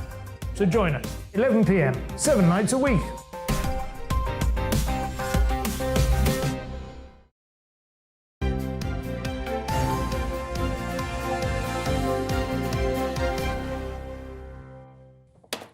Welcome back. You're watching and listening to Breakfast with Ellie and me, Nicholas. Today is the final day in the latest round of rail strikes, which have affected commuters and businesses for more than a month over the festive period.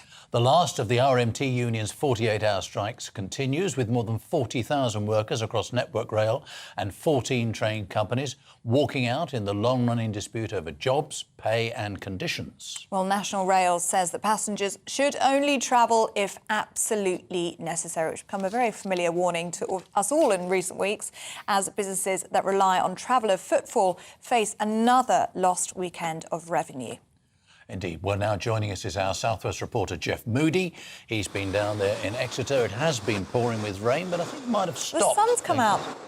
The sun is out for Jeff. Well, that's not unusual, of course. Now, Jeff, that part of the world, the railway is very important to lots of people, particularly to rural communities, but it doesn't have a very happy record at the best of times, I think, in terms of timekeeping and so on. Well, no, it doesn't. You're quite right. And it suffered particularly badly during these strikes. I mean, at the moment, there's on the board there are 10 services running, but they're all going east. It's impossible to get a train west of here. And that's the issue. The issue is that when these strikes happen, vast swathes of Cornwall in particular are totally cut off. Sometimes the rail is cut off from Bristol westward, sometimes from Plymouth westward, sometimes from Exeter westward, but it always affects Cornwall the worst. Well, I spoke earlier to David Davidson from Network Rail to find out why the West Country is so underserved when it comes to the rail during strikes.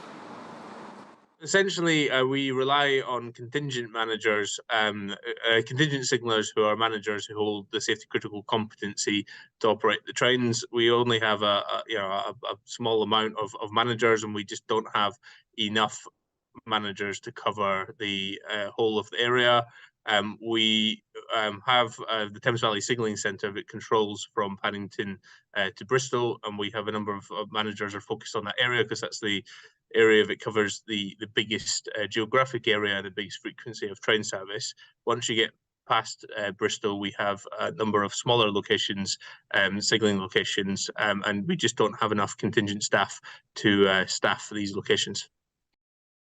So the problem is really the signal workers down here in the West Country. They're saying they are working on the problem and things should get a little better in the years to come, but that's not really much good at the moment, is it? This raft of strikes due to end, but there may well be more to come, says Mick Lynch. He said that the disruption could last until May, but there is a bright glimmer of hope, just like there is in the weather here. The government will be sitting down with the rail unions on Monday to try and thrash out a deal. There's already a deal in place with ASLEF that's being put to their members today. We'll have to see what happens with that. Jeff Moody there in Exeter. Thank you very much indeed. One to watch, isn't it? Now, we've been talking about lots of things this morning, lots of you getting in touch. One of them was about people returning to work. And on the flip side of that, perhaps struggling to budget or what you're doing to budget. So Rosemary's been in touch and she says, being a 74-year-old pensioner, I have to watch every penny. Definitely no Greggs or Costa coffee for me. Greggs is a reference to your revelation that they're sausage rolls or something, was it? Exactly that. So this is food inflation in real life. This is a Greggs sausage roll has gone up 3 times in the past year. And Costa, about Costa coffee, all coffee gone up like mad, I know. Albert, on the same theme, says this: I have given up nights out, takeaways, daily coffees, etc. I couldn't recommend this more. I feel so good financially, I can now pay all my utility bills without worrying. Well, that is a point, of course, isn't it? You know, these things when add you up. Discover a lot of things that you spending money on a bit stupidly, and then suddenly, hang on a minute, we didn't need them anyway. And that's what I'm trying to do, isn't it? We were talking about this before we came into the studio this morning. I'm trying to do more home cooking because I eat out too much. Nothing fancy. I'm talking about, you know, fast food and things. Right. But I need to cut down and I need to start cooking at home. It's healthier and it's cheaper as well. We also, again, going back to work, Joanne has been in touch and says, I'm a 60-year-old lady who works 6 days a week. It infuriates me to hear about how you want us oldies to go back to work. The younger generation should instead be the age group being encouraged into work. Yes, this is all about how do we get... There seem to be an awful lot of people who during COVID particularly stopped work and don't seem to want to go back, particularly in the older age group. How do you encourage them? Well, Sue says this: never mind getting back to work. At the age of 70, I had to learn how to put my partner on peritoneal dialysis every night, empty bags of fluid every morning, and take blood pressure. We have a lot on as it is. Perhaps I should consider going into nursing. I mean, you practically are, Sue, by the sounds of things. Very topical. Yeah, and Shelley says, I'm insulted that there's a potential move to encourage over 50s back to work. If we retired early, it means we worked hard enough to be able to do so. This is ultimately our choice. Very good point, Shelley. Lots of people just enjoying their retirement out there. Also, shout out to you at home watching and listening. We're doing a fantastic feature in the latter half of the programme that you don't want to miss. It's about Cash in the Attic. We have a Cash in the Attic star coming onto the programme, and Nicholas has brought in what we think could be a very valuable antique. Yeah, well, we will keep it a secret for the moment. We'll keep it a secret. Discovered at home only a few days ago. Exactly. So we're asking you, have you got antiques in your attic or in your loft or perhaps tucked away in a cupboard that you think could be worth a penny or two? Let us know. Best thing you can do is send in a picture to us, gbnews@gbnews.uk. We're going to share some of them because apparently lots of us have treasure in our homes. Indeed. Well, we'll find out, won't we? And we'll also be talking about whether a dry January is really a good idea.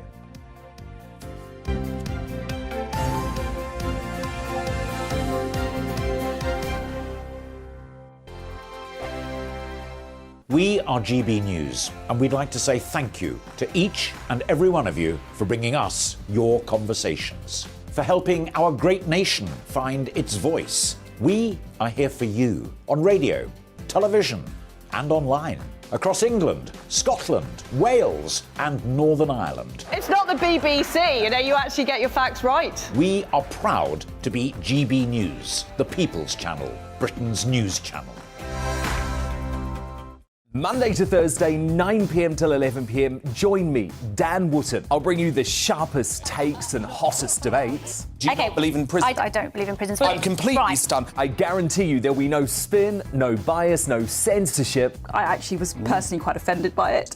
And no reason to go to bed. So I guess they've always been quite woke. That's Dan Wootton tonight on TV, radio and online. Monday to Thursday from 9 p.m. till 11 p.m. on GB News. The People's Channel, Britain's news channel. My name's Tom Harwood, and join me 9:30 a.m. every weekday for The Briefing, your one-stop shop for everything you need to know about what's going on in politics today. I wonder if this is a deal that might need to be like the biscuits in this factory, twice baked. Is there not an opportunity here to win out against the extremes? Tom Harwood, GB News. What are you going to do about it? Things should have been done differently, and they certainly are being done differently. Don't miss it. The Briefing with me, Tom Harwood, 9:30 Monday to Friday on GB News. Every morning from 6 o'clock, we'll wake you up with GB News Breakfast with all the stories you didn't know from the night before. So whether it's serious news, entertainment, or your own views from all over our great nation, we're here to kick off your day with a smile. And the national media should be reflecting and reporting what's happening here. You will notice the northwestern accents. Whether you're with us on TV, radio, or online, every morning, it's breakfast from 6 a.m. Hope you can join us. We are GB News, right across the nation. You can get us on television, on radio, on digital. We're absolutely everywhere. Amazing! You see, amazing! You remind me of me in the European Parliament. But here's the most important bit. We are not part of the mainstream establishment. We think and speak just like you do. We are the People's Channel. Magnificent. That's really, really thoughtful. Come and join us on GB News, the People's News Channel. Join me, Nana Akue, Saturday and Sunday afternoons on GB News. Expect fiery debate and passionate discussion as me and my panel tackle some of the biggest topics hitting the headlines. It's a place for everyone's opinion. No one gets cancelled, but no one gets an easy ride. Oh, she's on it today! Be ready for conversations that are fierce, frank, and of course, fun. Every Saturday and Sunday afternoon from 4 p.m. on GB News, the People's Channel.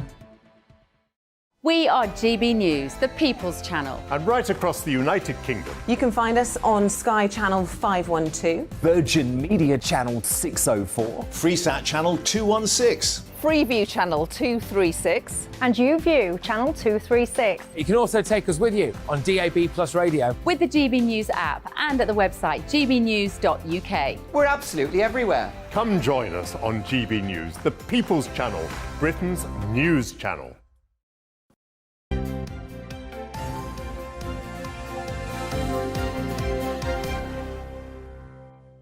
Welcome back. You are watching and listening to Breakfast with Ellie and Nicholas.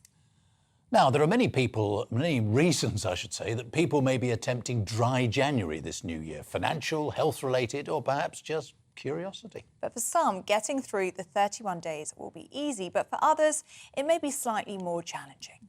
And what about hospitality businesses that need support after such a difficult time during COVID and all the other things that have bedeviled us this last couple of years? Well, our North West of England reporter Sophie Reaper has been finding out about an alcohol alternative that may make the next 3.5 weeks that little bit easier.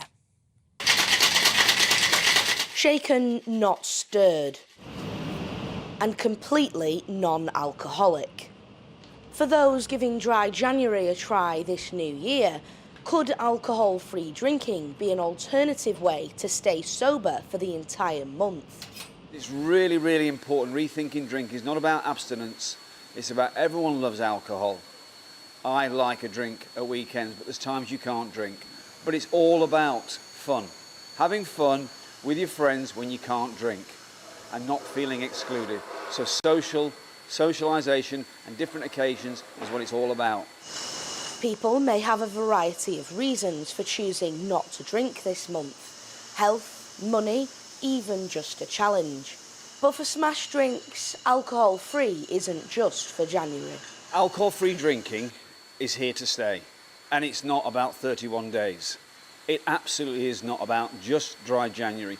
Let's use dry January as a vehicle to get people introduced to alcohol-free drinking. But really, alcohol-free drinking is all the year round, every day of the week for some people, and it should be, every month of the year. The first dry January took place in 2013 with just 4,000 people participating.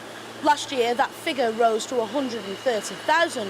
And although the numbers continue to rise, just how many of us would stay sober for the full 31 days? We're in dry January. Do you think you could do it? No. Yeah, I definitely think so. I think, if you put your mind to something, you can achieve anything really, and it's not that hard, just don't go to the pub. Probably save some money anyway. I think I could, but I haven't this year. I've already failed. I could do it. I aren't doing it. Do you think you could do it? I hope so, because I'm trying my best to do it. I don't think so, no. It is much of a social aspect because it's the only time I get to see some of my friends sometimes, so it's a lot easier to go out, drink, be inside somewhere nice and warm. For many, dry January could be quite a challenge, but alcohol-free may provide an answer. Sometimes you're getting from work midweek, you're coming from training or whatever, and you fancy having a drink, but you've got to be up early for work in the morning, and it just gives you an alternative to that. Other than a glass of cordial or, a cup of tea or something, it's almost like the real thing without the sort of problems in the morning. With 3.5 weeks left to go of dry January, some people may complete it and others may not. But at least they all had the bottle to try. Sophie Reaper, GB News. Well, I'm very pleased to say that Sophie Reaper joins us now from the Eagle and Child pub in Ramsbottom in East Lancashire. Good morning. It's never too early, is it? But we're actually talking about dry January, so we're actually talking about alcohol-free alternatives this morning, aren't we, Sophie? Well, a very good morning to you both. Yes, I'm at the lovely Eagle and Child pub this morning. As we've just heard, dry January is becoming ever more popular and people will have a variety of reasons for giving it a go. But one industry who may be severely impacted by the choice to do dry January is our hospitality sector, especially our pubs. Now, pubs haven't had the easiest of rides over the last few years. First of all, they had to contend with lockdowns during the pandemic. Now we're facing in a cost of living crisis where visiting the pub might be seen as a bit of a luxury. In fact, a report last summer found that the number of pubs in the UK is at its lowest ever level. There are 7,000 less than there were in 2012. So things haven't been the easiest for pubs, and now with dry January, could that be making things worse? Well, to talk a little bit about that, I'm joined now by Will, who's the owner of the Eagle and Child. Good morning to you, Will. How are you this morning? Very well, thank you. Tell me about your thoughts on dry January. Do you notice when we come into dry January that it affects you at all? Well, there always is a little dip off in January anyway. Dry January definitely does have an impact, but people still come out and have soft drinks. I think less so. People have the perception that if I'm doing dry January, I won't go out to the pub. I think it does help that we serve food here, because coming out for a meal, you can have a soft drink with it, but if it was a wet-led pub or a wet-only pub, going, sitting, having a soft drink seems a little bit something you wouldn't really do. Talk to me about non-alcoholic. I know we talked earlier and you do serve non-alcoholic here. What's your take on non-alcoholic drinks? Non-alcoholic drinks are brilliant because you've got your wide variety of soft drinks, but you've also got your no-alcoholic beer, no Secco, alcohol-free wine, alcohol-free gin. It lets people have the taste of the alcohol, feel part of the group who people are drinking, but not have to be drinking. They can drive, they can do whatever they need to do. And in terms of dry January, if you had a message for people who may think that going to the pub may just be too much of a temptation for them this month, if you had a message for them, what would it be? Well, it depends on the individual, but we have a wide variety of soft drinks. The staff don't mind whether you drink or not. It's completely up to you. Come and enjoy the pub atmosphere, and you don't have to have a drink. Perfect. Thank you so much for your time this morning, Will. Well, as we just said, there are a wide variety of non-alcoholic options, whether it's alcohol-free or whether it's soft drinks, whether it's just water. The idea here is that we can support our pubs still, whether or not we're having a drink this dry January. Sophie Reaper, it's certainly something to think about if people are thinking about dry January. Lots of good alternatives out there. Thanks so much for that report. Now, as hard times come again, many people across the country will be struggling to pay off their Christmas debts. So it could be worth checking in your loft or other parts of the house for hidden treasure. Yes, experts believe the average UK attic hides nearly £2,000 worth of valuables, whilst around £33 billion of junk lurks in our cupboards and drawers. Well, someone who knows an awful lot about this is the antiques expert and presenter John Cameron. John, lovely to see you. Good morning. Lovely to see you. You'd go along with that, though. This is always called cash in the attic, but, you know, have a look round. Absolutely. And when you think about it, when we leave home, we tend to leave our stuff at our parents' house. You know, you get that phone call, can you come and get your stuff out the loft? So that's where a lot of this stuff lies. It's the modern toys today that are up there, but also paperwork. People often don't have the time to look through paperwork and things like that, and that's where you'll find these hidden treasures. Right, OK. Now, we've got people... we've got quite a few things, but we're going to start, as is only appropriate, with me. Yes, right. Okay. Got to. This was, John, a discovery in the last few days in my home. I don't know whether we can show them on camera. We've got a couple of little photographs here. Yep. We know they're from the 1860s. Yep.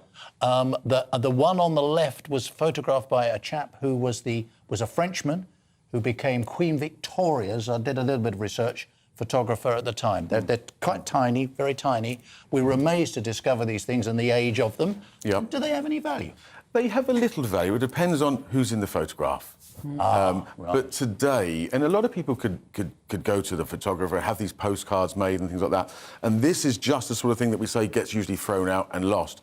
But in an age where everybody is now doing their family tree, family history, to have these old photographs brings that person to life. It helps you to feel connected to them. So they'll have a value, but it really depends on the sitter. Yeah. And also if it's been signed. Do we know anything about the sitters? No, unfortunately not. We know about the photographer because they got their label on the back as so often. I was amazed, 1860s, that's early stuff, though, isn't it? It is early stuff, but, you know, as I say, lots of Victorian photographs survive. But, yeah, trying to find out who the person is really the key. Right, OK, understood. I'll do some more inquiries. What would you put the value at of these photos? Those photographs? Yeah. A couple of quid each, really. Oh, no, I thought it'd be at least a couple of hundred. Listen, I was going to retire on that. And he goes and gives a couple of quid. I spend my life breaking people's hearts. I mean, I get phone calls all the time, and it's because of us. It's because people of us on TV telling people, this is worth this is worth that. People are frightened to throw anything out today. They really are. Yeah. So being a valuer, qualifying all those years at college and becoming a chartered surveyor, they never taught me how to diplomatically let somebody down without breaking their heart. I've had to learn that in the job. Your bedside manner. OK, let's go on to things yes, that may have a because bit if we more can value. show a wide shot now, we've got the GB News family. So Stephanie has brought in some treasure. Let's start with you, Stephanie. So what's this you've got in front of you? So my mum is a retired nurse, and she used to work for Mary Curie, and we've had this doll in our house. It up a little bit, so there she is. We call her the Florence Nightingale doll because she's dressed of that era from the 1850s. It's been in our house for over 25 years, and I'm thinking it might be worth a little bit of money. It does look like a creepy doll, but it's quite antique for us. Hello, you're right. What do you make then? Well, she has the Mary Curie uniform on it. Yes. That is their logo. I walk past the charity shop every night on my way to my car, and often pop in and have a look at things for them that they've been donated. She is based on the early 20th century models like by Heubach and Koppelsdorf and Armand Marseille that were made in Germany, bisque heads, composition bodies, and so they do turn up. And sadly, we saw those kind of fall off a cliff in terms of value around about the time when, I like to call it the Laura Ashley look, when it went out of fashion. You see the brown furniture, you all hear about this brown furniture's out. Well, these are the things you associate with the era. So you would have doll collectors, but you'd also have boys that wanted one just to put on a Victorian chair in the corner for the look. So people aren't doing the look anymore, so you're back down just to collectors. So, you know, 100-year-old dolls can be picked up £30, £40 around the auction, but there's always exceptions. You know, that sounds like this is all bad news. It's about finding that sort of that rare model. And this is the ironic thing. When you look at any area of collecting, when you have something that's really popular, like, let's, for example, the Ford Escort. Now, everybody, you know, the Ford Escort L, there's thousands of them about. That's not what the classic car collector wants today. He's looking for the top-of-the-range Ford Escort, the RS Mexico or the RS 2000, what they've sold much fewer numbers on. So it kind of works in reverse. And often something that wasn't popular at the time and was discontinued early, for a collector, that might represent the Holy Grail today. OK, now, Aidan, yeah, we can see exactly what it is, I think. The camera can pick it up nicely. Can you hold it up? Oh, no, there we are. Oh, there you go. That's a nice shot. Turn it slightly towards the camera. We can see the name on the front. It's, of course, Singer, Bounder. Exactly. What's that? The biggest name in sewing machines, and probably the most common use of me letting people down gently. You know, when you get that phone call. So, well, I thought you said 10 grand. there are. You see, this is an interesting example of something to use because Singer made these wonderful machines. They were literally bulletproof. Clydebank, is that right? Yeah, they were Glasgow, up in Clydebank. That's where they're UK-based, huge employees at the time. But they made them too well. They were bulletproof, and it's an example of everything today is disposable.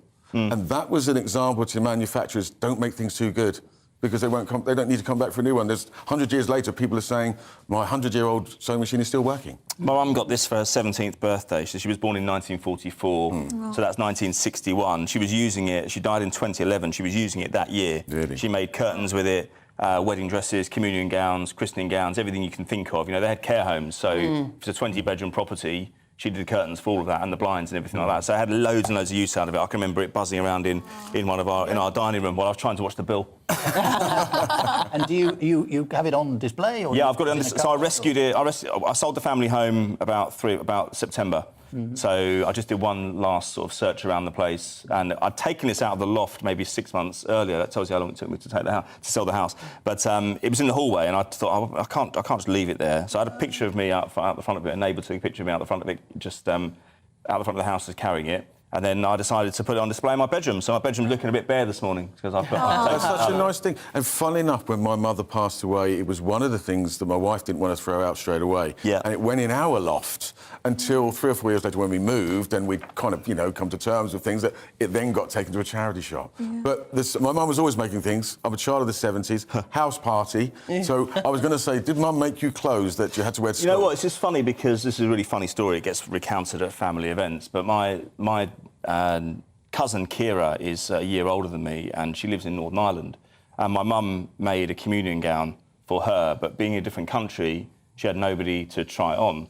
So I had to. Mum said, "Look, please come on. You're only a year younger than her. You're about the same size, same width shoulders." I had to put this dress on, for about 10 minutes. You were the model. I was, yeah. I was very young, I should say. You make your Holy Communion at 7 years old, but... Family secrets coming out. Yeah. So she didn't make any for me, but I have worn one of her examples. It's wonderful. But the singer, as he said, is a good example. And if there's anyone out there that has the K or the 222K model, that's the one that tends to make £200, £300, £400. Okay. It's a miniature version, comes with a carry case. So there are always the exceptions to the rule, as we said. So that's one out there that, if you've got it in the loft, could be a few £100s there for you. Lovely. Do you think it's worth holding on to such treasures, even if they're not valuable at the moment? Do you think there is a bit of optimism that it could be worth a bit more in the future? Absolutely, because as generations pass, things get thrown away. Now, the last few years, we've seen Brown Furniture's making nothing, and so a lot of it's been broken up, the drawers have been repurposed, and at such time that they comes back in, then the things that have remained and are still here, they're rarer. So if you kept that doll in great condition, maybe not for you, but for your grandchildren, your great-grandchildren, and there's a saying, antiques are the things that we throw away and our grandchildren buy back at inflated prices. And same with fashion, isn't it? This would have been operated on the floor, by the way, by foot. Yeah. I didn't know. Did you know that? Yeah. Oh, you did? OK. I feel like everyone knows. So, oh, right, OK. I thought it was... Oh, I didn't know that, didn't I? And I worked for the News of the World, so I was always a bit of a stitch-up merchant. Anyway. You can't resist that joke. He's been waiting for that one. to use it. Yeah, you should be a little seamstress, Aidan. Yeah, I'll give it a go. Maybe. No excuse now. Well, I've got a few hours this afternoon, so I'll give it a go. Rumpelstiltskin in the making. John, for people who are watching and listening at home, what should they be going into the attic and looking for? What are the things that are going to make them the most money? Yes, actually things that might actually... Yeah. All right. We're not doing very well. No. OK, well, look, as I said, we get a lot of phone calls, we clear a lot of properties, and people don't know where to start today. I always say, look, flick through books, because people tuck things in books before you take books. Just flick, it'll open at a page, and that's where you'll find the ephemera and paperwork and things like that. And I brought some medals in today, and one of the most common things that happens is we'll get some medals in, we know who they belong to, and you say, anything to go with them? Oh, no, everything's been thrown away. So things like photographs of the person in uniform, discharge papers, it's the ephemera, the paperwork that often gets lost. And it's where you'll find other things, banknotes, letters, by important people. So I'd say to take the time to go through the things. It's not the obvious. OK. And I'll give an example. We got time? Yeah, we did. I went to a house show once. us this medal as well. Well, I went to a house once. A lady asked me to come and have a look at some antique furniture that her father had collected, and this was at a point where the market had dipped. And I went round there. It was typically I had to let her down gently, and she was quite disappointed. Anyway, on the way out, I said, "I've got to go. Pompey are at home tonight, and I've got to get home and change and get back." Oh, she said, "My father was a massive Pompey fan, and he worked at the ground for years."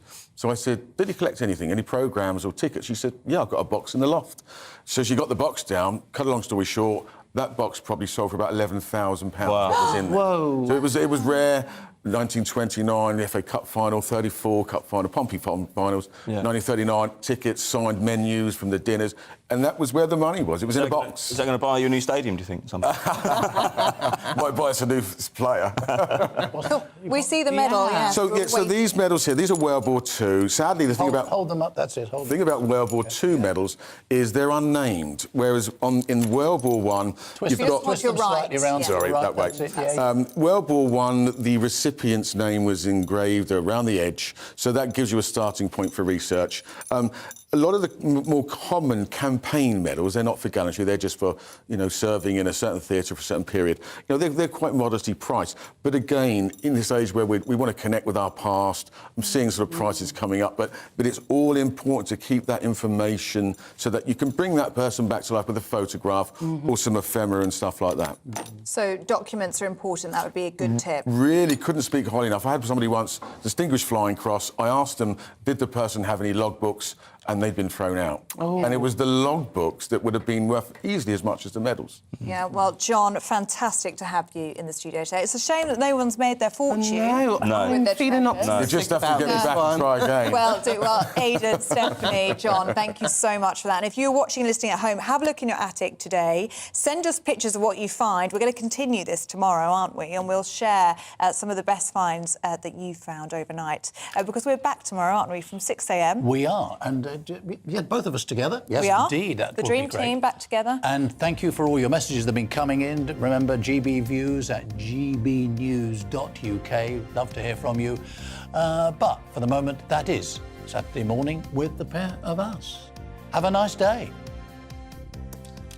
Good morning, I'm Alex Deakin and this is your latest weather update from the Met Office. The first weekend of the year promises showers and plenty of them, heavy ones as well, and a blustery wind to boot. No surprise then to see it's low pressure dominating our weather, this one edging in, weather front spiralling around it, sending bands of showers across the country. Quite a wet start out there, some heavy rain through the night for Wales and southwest England especially, and that is now moving its way slowly across central and eastern England. May well linger in eastern parts of England and eastern Scotland until dusk. It will be followed by brighter weather, but then the showers get going, and from the mid to late morning onwards, expect heavy showers across many central and western parts. Some brighter spells in between. It's quite mild out there this morning. Temperatures actually dipping in some spots this afternoon, feeling fresher in that gusty wind, which will strengthen further tonight. And if you're heading out tonight, be prepared for downpours. There'll be showers across pretty much all parts of the